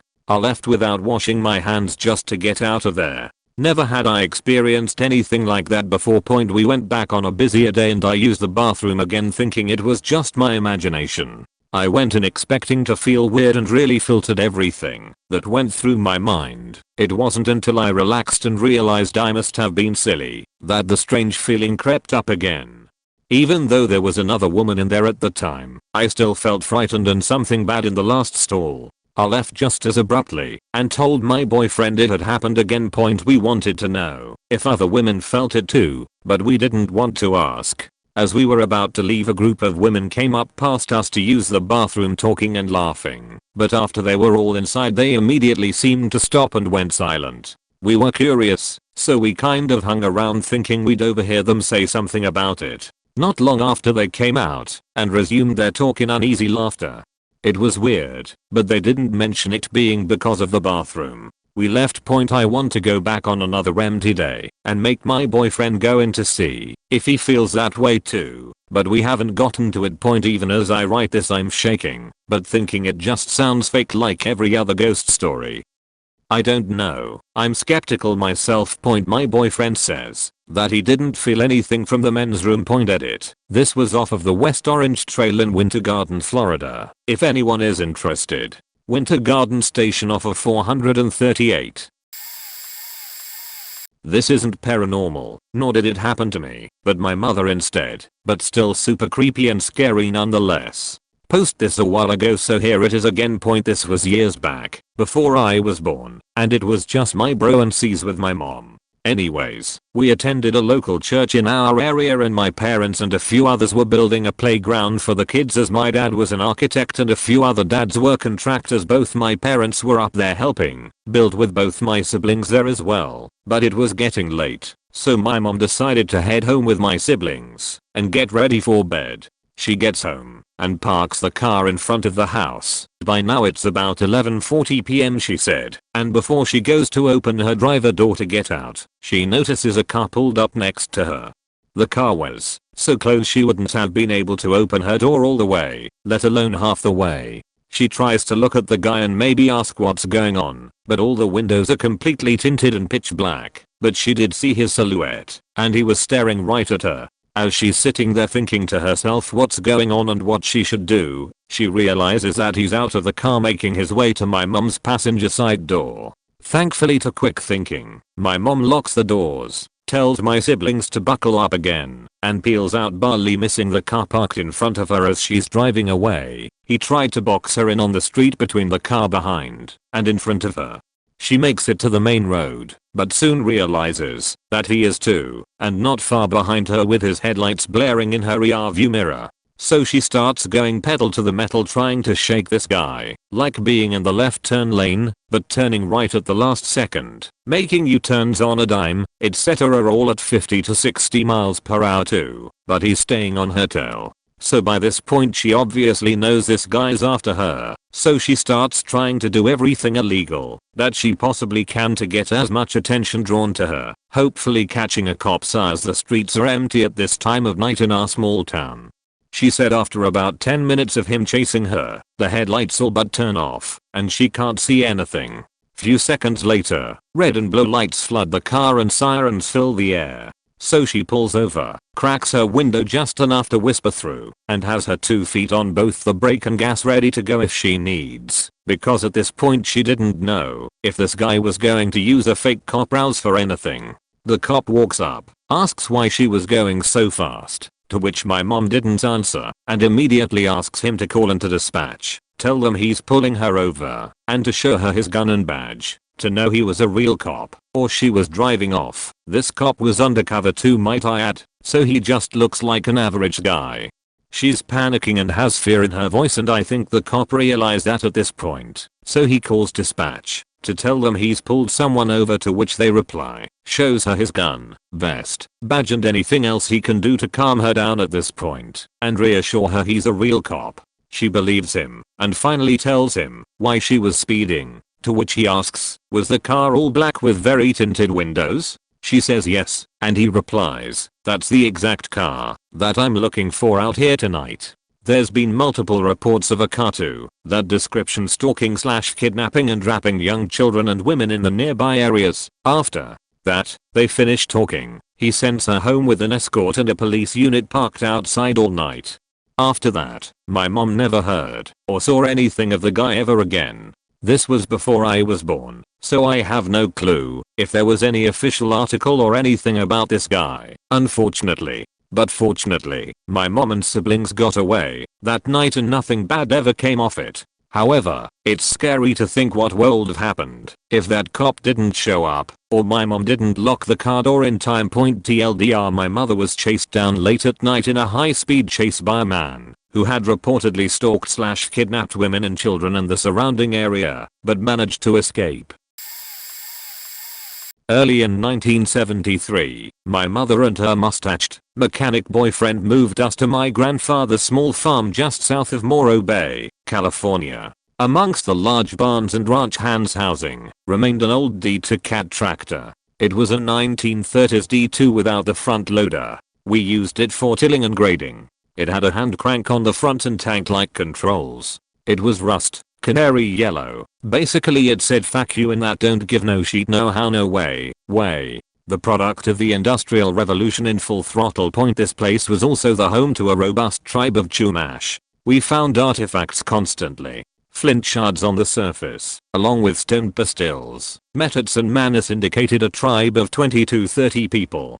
On a bend of the Coro Creek, they would have had protection from the mountains to their west and a fertile valley before them to the east, where they could watch the sun rise, hunt and groom their environment with subsistence-based eco-agricultural practices. One day my 15-year-old cousin came to visit along with his 17-year-old brother, both belonging to my mother's family. He proposed that we take the tractor out for a slow joyride. I helped him get it started, because he had never used a hand crank to start anything before. Soon we were trailing across the property, and down through the creek, and up upon a moderate grade. As we turned up the hill, I looked back up the valley towards Morro Rock. It was a beautiful afternoon. Below us was the main country road that connected our house and 7 others to Highway 101. The grass along the slope had turned golden brown. We headed for a grove of live oak. As we continued to climb, clickety-clack, clickety-clack, the tank treads crushed all that lay before it. Sputtering and jerking, black smoke exploding from the exhaust pipe, the tractor made its final crank, and the pistons spewed air. The boy that was my uncle decided he could fix it, rather than have me go tell the adults. I pressed down with all my weight and strength, physically holding into place the braking mechanism with my feet and legs. No power brakes back then, kids. My 4-year-old legs shivered. My uncle approached the nose of the tractor and began cranking, but the engine wouldn't catch. The tank lurched and slipped slightly back. I leaned forward to tell him he was doing it wrong, when my foot slipped from the brake. The tank and I receded downhill away from my uncle's presence. Post haste, jump, out, jump. God damn it. Instead, my instincts pushed me forward, crawling along the 5-foot-long nose. The tractor gained momentum quickly due to the slope of the hill and its intense weight. As we picked up, I was sprawled across the nose of the tractor trying to climb off.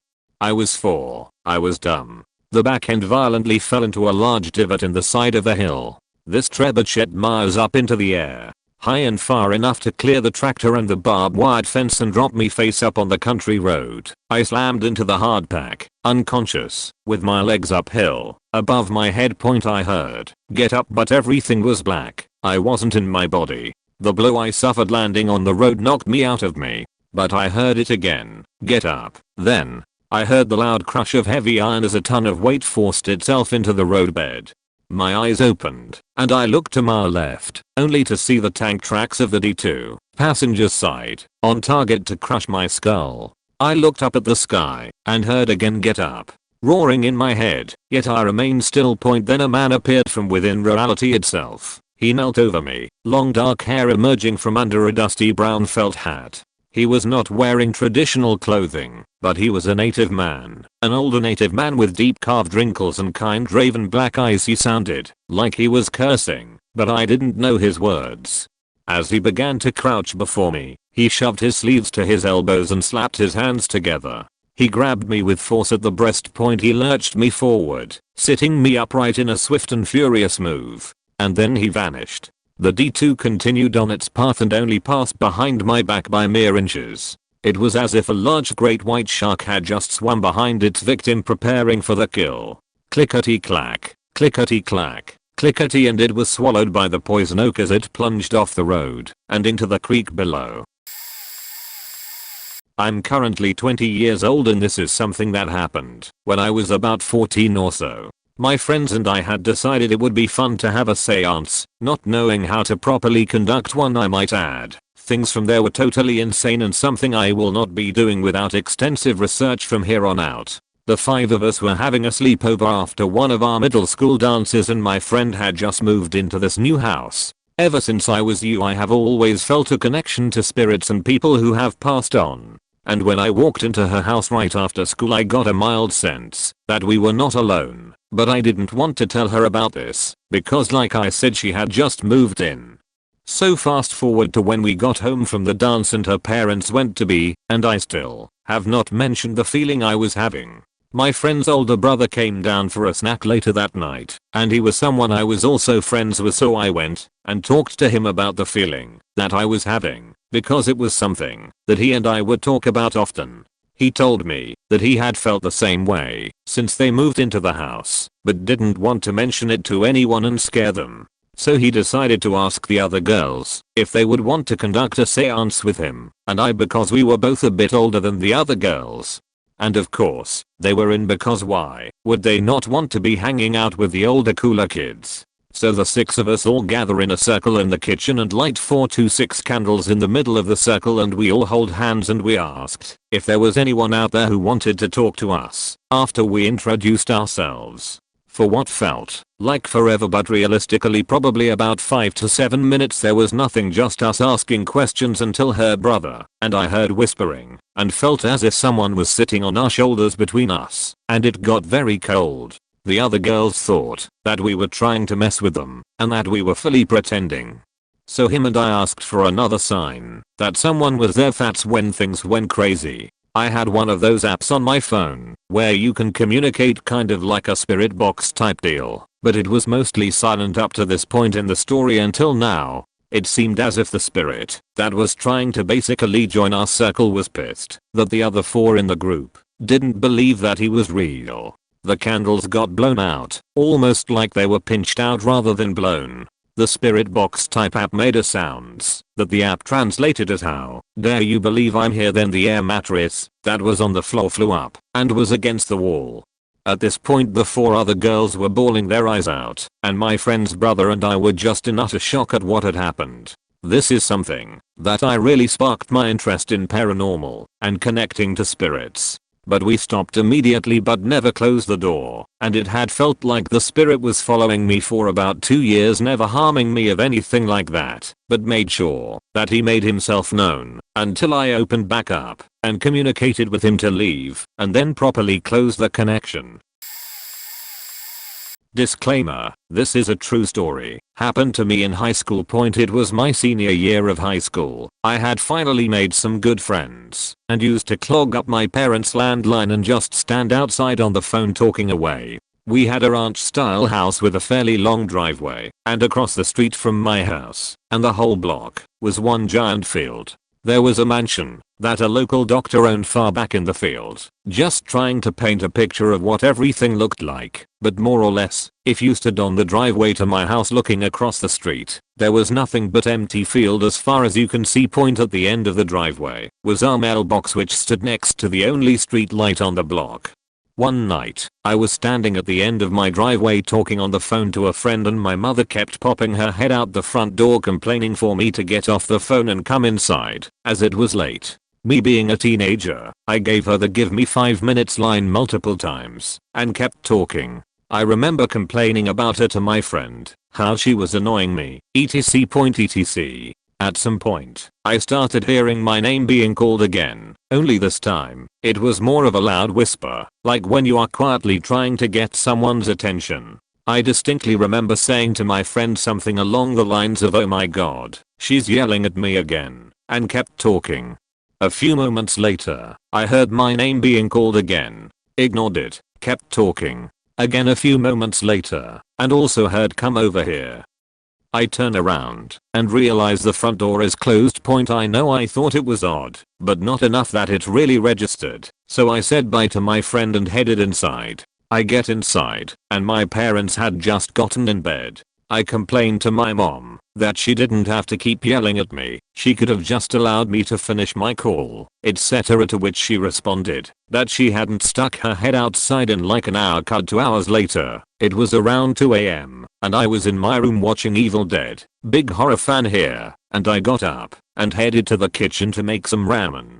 My mom, who had heard me in the kitchen, yelled at from the bedroom to make sure the front door was locked before I went to bed. I walked out of the kitchen and headed to the front door, making sure it was locked. The front door was one of those that had an oval of frosted glass in the center, so that you could look through it clearly in tiny sections. Others were frosted, so you couldn't point anyway. I did what I normally did, and looked through one of the tiny clear sections and habitually looked at the street lamp at the end of the driveway. Kind of like when you go to close the blinds, you habitually look outside as you do so. However, I couldn't see the street lamp. For a split second I thought maybe the light had went out, until whomever was standing on the other side of the glass moved to the side. I faking hightailed it to my parents' room, waking my dad, and telling him what had happened. He got out of bed with my mom, grabbed a bat, and went outside to check. They didn't find anything, had turned on all the lights, nothing. Creeped out, I go to bed. Next morning, I wake up and head to my car for school. The driver's side door was slightly ajar. Figured I had just moronically left it open or something the night before, and just got in and went to school. School ends. I get home to find a police car in my driveway. Apparently, someone had broken into a garage overnight and stole all my dad's tools and anything else of worth. Not only that, the person had robbed several other homes on our block over the course of the past week. Scarier sheet to realize that whomever it was literally hiding somewhere around my house, baiting me while I was on the phone, and then hours later was still outside looking in through the front door. It's been 10 years and I'm still shook. I had moved out of the country and come back to US on my own when I was 13. I stayed at my mother's friend's house. First off, she was very different a person than ever before living in that house, and she was always irritated, etc. The house itself had a very negative vibe to it. Once I remember watching TV in her living room with her baby next to me. I looked down at the coffee table, and there's like 1 or 2 black orbs hovering under it. I looked away a minute, and then back, and they were gone. I thought it was my eyes, because I have vision problems, so I told my eye doctor I got incorrectly diagnosed with glaucoma. Another thing that would happen every night was hearing very heavy steps on the old wood floor of the room I slept in. I could feel them come all the way from the door to the foot of my bed, and there it would stop. I knew there was someone right at my feet. I was so scared to move. I started sleeping with a lamp on, and for it to turn on and off you have to physically tap it twice. The same thing would happen and the lamp would turn on and off on its own. I tried sleeping in a different room and I moved all her kids with me to that room. That night, the door of the room opened by itself, and I could have sworn I saw someone walk past, but everyone was sleeping. And then I heard the heavy steps again from the door all the way to the side of this bed. I was so freaked out I kept trying to call my mom at 3 AM, and in this room you'd normally have phone reception. I did not have phone reception at all for 10 to 15 minutes. I was so relieved once I got through to my mom, haha. The next morning I returned to the room I normally slept in when me and all the kids decided we were ready to leave bed, and there were toys laid out in a circle in the middle of that room. I was like, let's put these away and pretend it didn't happen, guys. Honestly, kind of a lot. My mom's friend once I told her said, "Ugh, what? If it's an angel not everything has to be bad." And I'm like, okay. But she admitted that when she'd be there alone the house would shake and she felt like she was being watched. She died. She was, I think, between 32 and 35 of cancer that rapidly spread. She left 5 kids. I hope she's okay wherever she is. One time when I was 9 I had this awful nightmare. Extremely vivid, to the point that almost 20 years later, I remember every detail. In the dream, my parents had just started renting out upstairs, which we normally kept for family staying over, to this tall, skinny, witch-looking lady wearing a PlayStation shirt, back when there was only a PS1. We also used to have sliding glass door and a deck to the backyard from my bedroom. I remember it was really windy, and I was wearing a set of silk pajamas. I go back inside, and my mom and sister were sleeping in my mum's bed.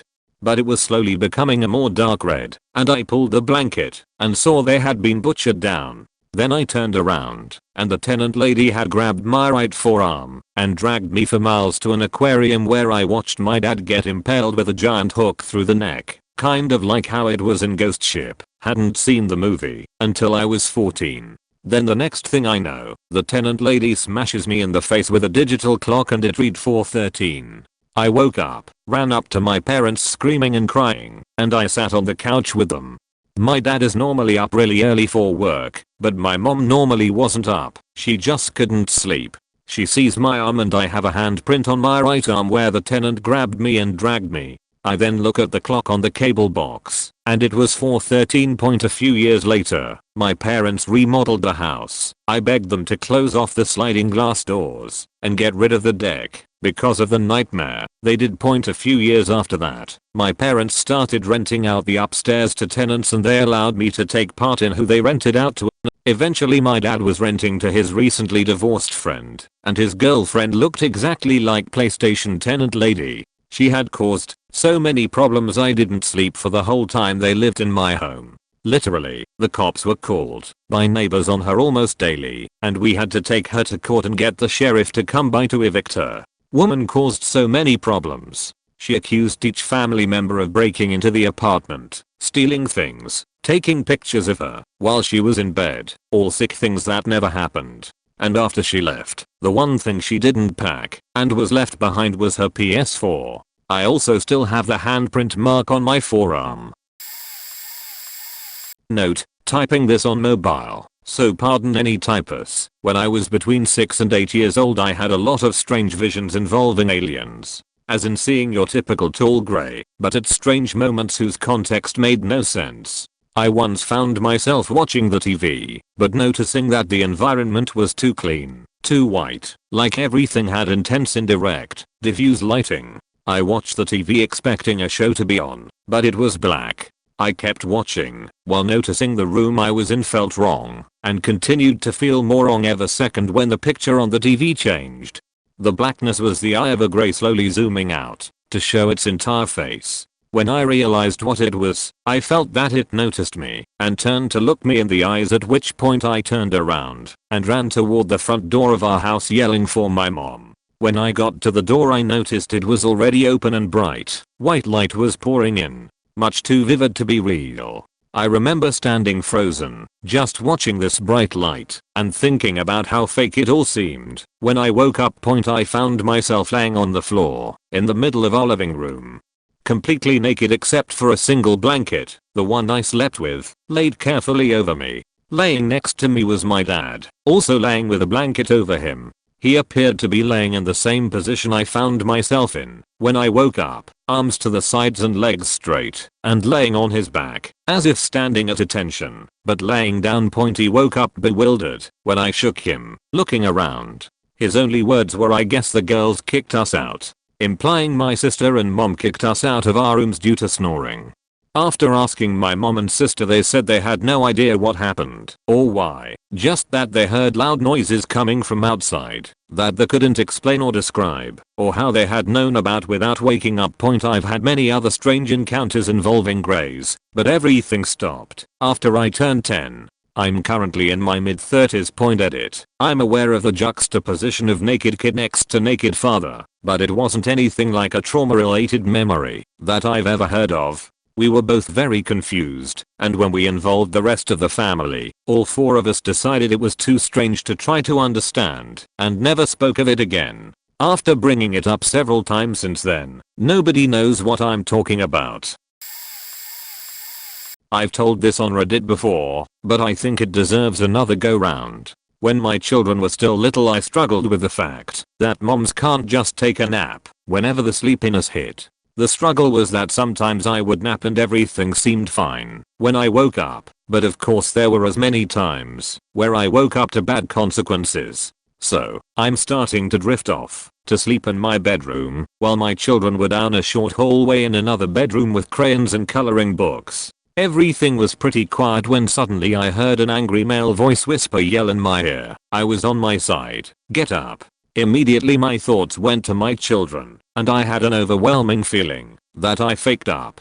Like when someone in authority yells at you for something you know you did. When I got to the bedroom they were in, everything seemed fine at first, until I noticed a lamp laying on its side with the shade taken off, and the hot light bulb was leaning into a pillow, still turned on. I thought, okay, they've discovered crayons and light bulbs, no biggie, I'll take the lamp. Well, apparently all that light bulb and pillow needed to become a fireball was some friction, and the moment I touched the lamp I provided that friction. In an instant the pillow burst into huge flames, laying right beside my children. I grabbed the flaming pillow by a piece of corner cloth, ran to the bathroom door only to realize it's locked. Picked the lock while the flames were attempting to lick the ceiling, and threw the pillow in the tub to drown it. Honestly, the timing of everything couldn't have been better. The flames didn't touch the carpeted floor somehow. The lamp cord melted, also singed the outlet. Set the hallway fire alarm off, thankfully. But I always think back on if that voice hadn't yelled at me in disgust of my lack of parenting. I know my children would have tried to deal with it themselves. I know their clothes would have caught fire. I just know. But mostly I think back at how much emotion was in that voice I heard. Bad emotion towards me. Although it only said get up, what I felt was get up right now. No excuses.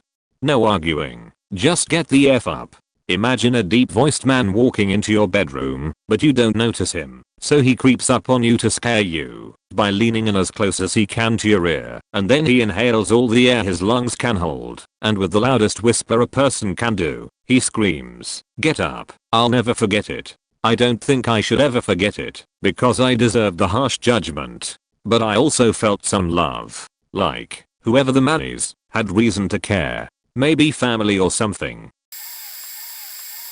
First, a disclaimer, every logical part of my thinking doesn't believe in ghosts, but I always go back to memories of the house I grew up in, and I can't help but to second guess my logic. Me and my brothers, all thought the back bedroom in the house I grew up in was haunted. We all witnessed weird stuff happen in that room, unexplainable things that really spooked us. I won't get into all of it, but this particular incident happened about 25 years ago. One of my older brothers moved back home and into the back bedroom. I was 16 or 17. Anyway, one night we are hanging out in my older brother's room. It had a lot of boxes of his stuff from his apartment in it, still unpacked.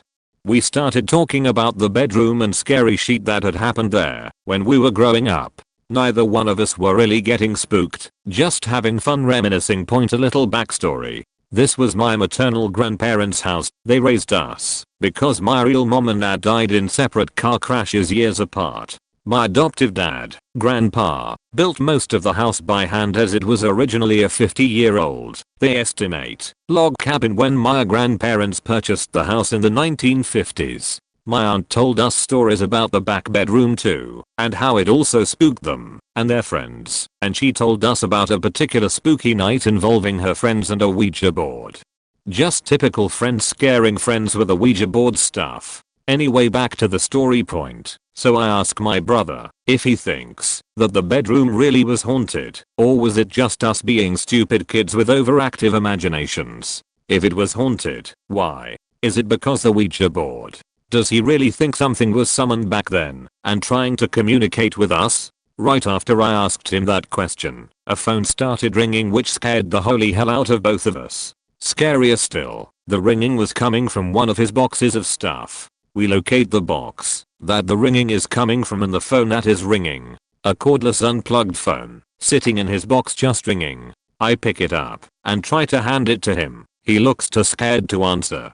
So I push the button to answer the phone and put it up to my ear. No one is there, no sound at all. Trying to be as logical as possible, I conclude that something fell on the test ring button inside the box and caused the phone to ring. My brother, who still looked white, tells me that is impossible. I ask him why, and he grabs the phone and opens the battery compartment to show me that it is empty. He distinctly remembered removing the batteries before packing the phone as to not drain the battery while it was in storage. I still have no idea how or what made that phone ring that night. So, I've had a fair share of weird, but one from recently, last week, sticks out the most.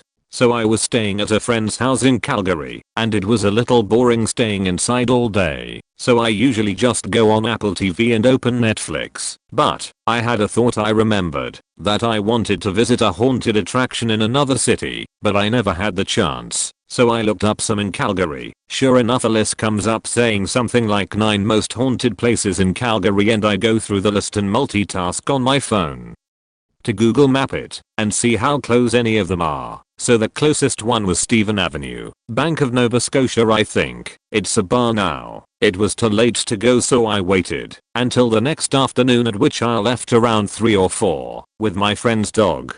I walked for about 30 minutes plus and I made it. So there I am. I'm standing across the street just staring at this supposedly haunted building at 4 in the afternoon. After standing and walking around for about 3 minutes, the dog just goes absolute apeshit on her leash. She was trying to bite it off. There was a guy on bench just off the bank's property and he looked freaked out, considering that this dog was flipping its sheet and it was a faking pit bull. I wasn't really scared. I don't know why. So I instinctively put my hand around the part of the leash she was biting and she stopped. She did that again a few times on the way back, but she seemed to be a lot more tame.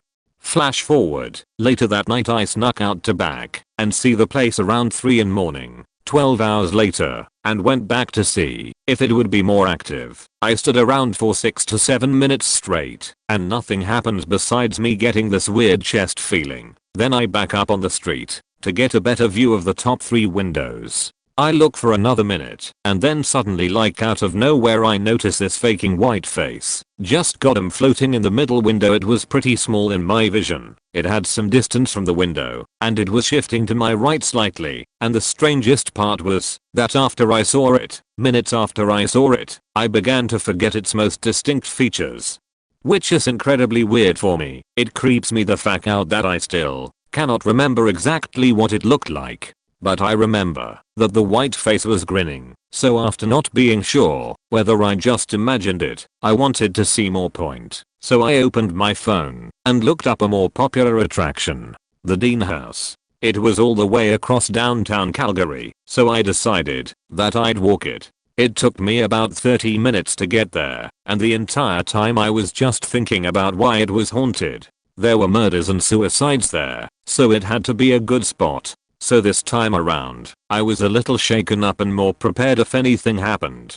I'm standing, like an idiot, outside the house. I didn't dare step on the property, and waited, and looked, and waited another 2 minutes, or whatever. And then I got closer, almost stepping on the first block of cement, and say something like just show me, and I hear a male voice like yelling quickly, but thankfully it seemed to be some guy who walked out the back up the alley and I guess he knew about the property, so debunked. So I walked around the entrance looking and seeing if anything would happen. I was hoping for like some light switches to flicker or something of the sort. Nothing. So I get closer, and now I'm on the second block of cement and I look closer into the house, and like the moment I could see the staircase to the 2nd floor, some women or I don't know, I was able to see somebody walk straight up them for a solid 2 steps, and when I realized that it was just there my chest began pounding. It was in pain, but I didn't react. I was so shocked. I knew it. I knew this was going to be a bad faking idea. The feeling of that pain was just the right indicator that I shouldn't do this again. So I immediately start walking away in the opposite direction of the bridge. If you go there you'll know. And about halfway to get off the property I look back and I see a faking woman standing in the top right window of the house. At that point I wasn't even surprised. I faking understood that this isn't some game. So I walk all the way back home and lay on the couch, thinking how much of a faking mistake that I made. I didn't bother telling my friend about the night, but I told them to not go to Dean house. I don't know what the chest pain was and the cause, but I've felt it before, and I trust it 100% after that night. I don't want to experience going through something like that, at least not alone. Fact. This one has always stuck out to me. Point. When I was around 8 or 9 my friends and I would always play night games in the neighborhood that was nicer than others in the area. This one night, with all the 10+ kids all gathered at one of our friends' mansion, the mother was lecturing us little ones to stay vigilant and to stay safe as some of the other houses had been broken into recently. The neighborhood was situated right next to the woods and a river, so it was teeming with the homeless. Some nights we would go explore it, but the recent robberies got us to stay the hell away. Well, one night, we were starting to wrap up our usual games, and started shooting some hoops at the park, which was next to those woods. I kid you not, the robberies spooked us so much, that we had at least 2 people posted on the boundaries of the park. To make sure no funny business came prancing towards us, the kids started to get bored. The girls were also getting sick of just watching the boys play basketball and the majority started to head back to our friend's house. This girl I liked thought it would be a fun idea to continue playing basketball, and I told her I'd stay with her to teach her a few things. I was so caught up in being alone with my crush that I didn't spot the guy in the hoodie walking towards us. She caught a glimpse of him first and just stood still, shocked. I turned to see the guy and was freaked out as well. But for some reason I tried to play it cool because the preteen in me thought I had to protect laddie. The hooded guy just came by and asked to join in. I told him that we were just about to leave as it was getting late. He tried so hard to convenience me to stay that I eventually did. My crush just pieced the hell out of there, so I was left alone with this man. He didn't say anything stupid. He didn't say the usual lines that I was warned about and just acted casually friendly. He just told me how much he enjoyed playing basketball back in high school, that he wished more people would play with him, etc. At a certain point though I just wanted to link back up with my friends as I knew they would start to get worried. I made some poor excuse to leave, but the guy kept begging me to stay. I just started to walk away. He was still holding on to the basketball, but fuck it, he can keep it. I glanced back a few times while I was walking down the street, just to be sure he was still at the park, and he was. But when I turned to go down a different road he was suddenly like 10 feet behind me. I've seen enough horror films and have watched my fair share of stranger danger videos to know that I needed to book it. I ran fast as hell, but the guy kept walking at a normal pace. He wasn't saying anything, but kept following me. I was making distance, but again, when I turned down another street he would be so much closer. I get to my friend's house, and these little sheets were just watching some cartoon, and were like, "Oh shit, that's right. I thought you were with us, LMAO." I told my buddy's parents about the situation, which prompted them to alert other families in the area, and they started to search for the hooded man. They didn't find anyone. They tore down the woods recently due to the homeless problems the city was facing. I hope the hooded ghost who loves basketball found his peace. A bit what my husband and I call her. It started about 6 years ago when I was in high school. I was at home alone and decided to take a nap on the couch. I rolled over, facing the back of the couch, and heard a woman speaking in a low tone directly into my ear, almost like she was inches away from me. I wasn't scared in the moment. I actually felt very peaceful as she was talking to me. She wasn't saying anything of any real value. I just recall her asking me how my day was and assuring me that everything in my life was going to be okay. Her voice wasn't creepy or otherworldly. She just sounded like a middle-aged woman. Spoke to my husband about it. He was my boyfriend at the time and told him what I had heard. He kind of blew it off. He's not one to believe in things like this. Since the first occurrence, I hear her at times in my life when big changes are taking place. Heard her again after we got married and moved into our first apartment. Same thing. She just reassured me that my life was headed in the right direction, and I felt very at peace whenever she would speak to me. Told husband about it. He blew it off. A few years later, we moved out of our hometown and rented a house in a city a few hours away from where we grew up. We were settling into bed one night and she spoke to me again. But this time she was in another room of our house, speaking loudly. This time, my husband heard it too. He jumped out of bed and ran into the room where we had heard her speaking from. He thought someone had broken into our house. He came back to bed after searching the house and finding nothing. I told him over and over again that it was the couch lady that he heard. I kept rubbing it in, saying things like, "I told you so," and "I can't believe you didn't believe me." He still refuses to believe it. And has chalked it up to our cats being noisy. Haven't heard her voice since then. It all stopped that night that my husband heard her. I've since had lots of big changes in my life. I've even become a mother. Haven't heard her throughout any of these recent life changes. I wonder sometimes if I'll ever hear her again. On one hand, I'm glad I don't, because it's creepy in retrospect. But on the other hand, she always brought me great peace during those life changes. Maybe 3 or 4 years ago I had a dream that I was swimming in a public pool and some guy runs up to me and guts me with a knife. I'm freaking out, roping my insides back into my belly, and then I get out and run. The dream cuts to me running through a neighborhood, going door to door, holding my stomach, and asking for help. No one is answering until one does. A man dressed in that stereotypical priest outfit with the white collar. He lets me in and specifically mentions taking me to my grandmother's house. The dream cuts to me at her house, recovering. Now, I'm used to night terrors. I get sleep paralysis more often than most people from what I've read, but the main difference here was this. The next day, that afternoon, my grandmother calls me and says that someone from a religious group called asking to speak to me. He even used my nickname, not my first name. Although she didn't say it outright, she knew this was odd, because I'm not religious, and she's always asking me to go to church. Also, I don't visit her that often. I'm almost never in town, just holidays. People would never normally call her to get to me. She asked the guy if she could take a message, and all he said to her was tell ghosts that everything will be alright. So, naturally, she calls me asking what's wrong, and relays the message. I'm freaking out. I try to get her to remember what organization he claimed to be part of, but she couldn't remember, and didn't write it down. I aimlessly Google scenarios like this, religious groups, but ultimately I find nothing. This was during a bad time for me, when I just graduated college, was in my first relationship, and it was tanking hard. Life was shitty, job was shitty, and I generally felt terrible. Even though I still don't consider myself religious, I have no way to refute what happened, and it scares me, because I've had other intense religious themed dreams before. Marizo as a child/high schooler. Rationally, being gay, I figured those things were my stressors pre-coming out and that's all it was. But this year, I don't know, this one reached into reality. And within 6 months I broke up, got a different job, and life got on a better track. Edit. Also, I even asked her to check her caller ID, because she had one of those old ones that sat by her landline phone, but she either erased it, or it got erased. Either way, she couldn't provide me the number.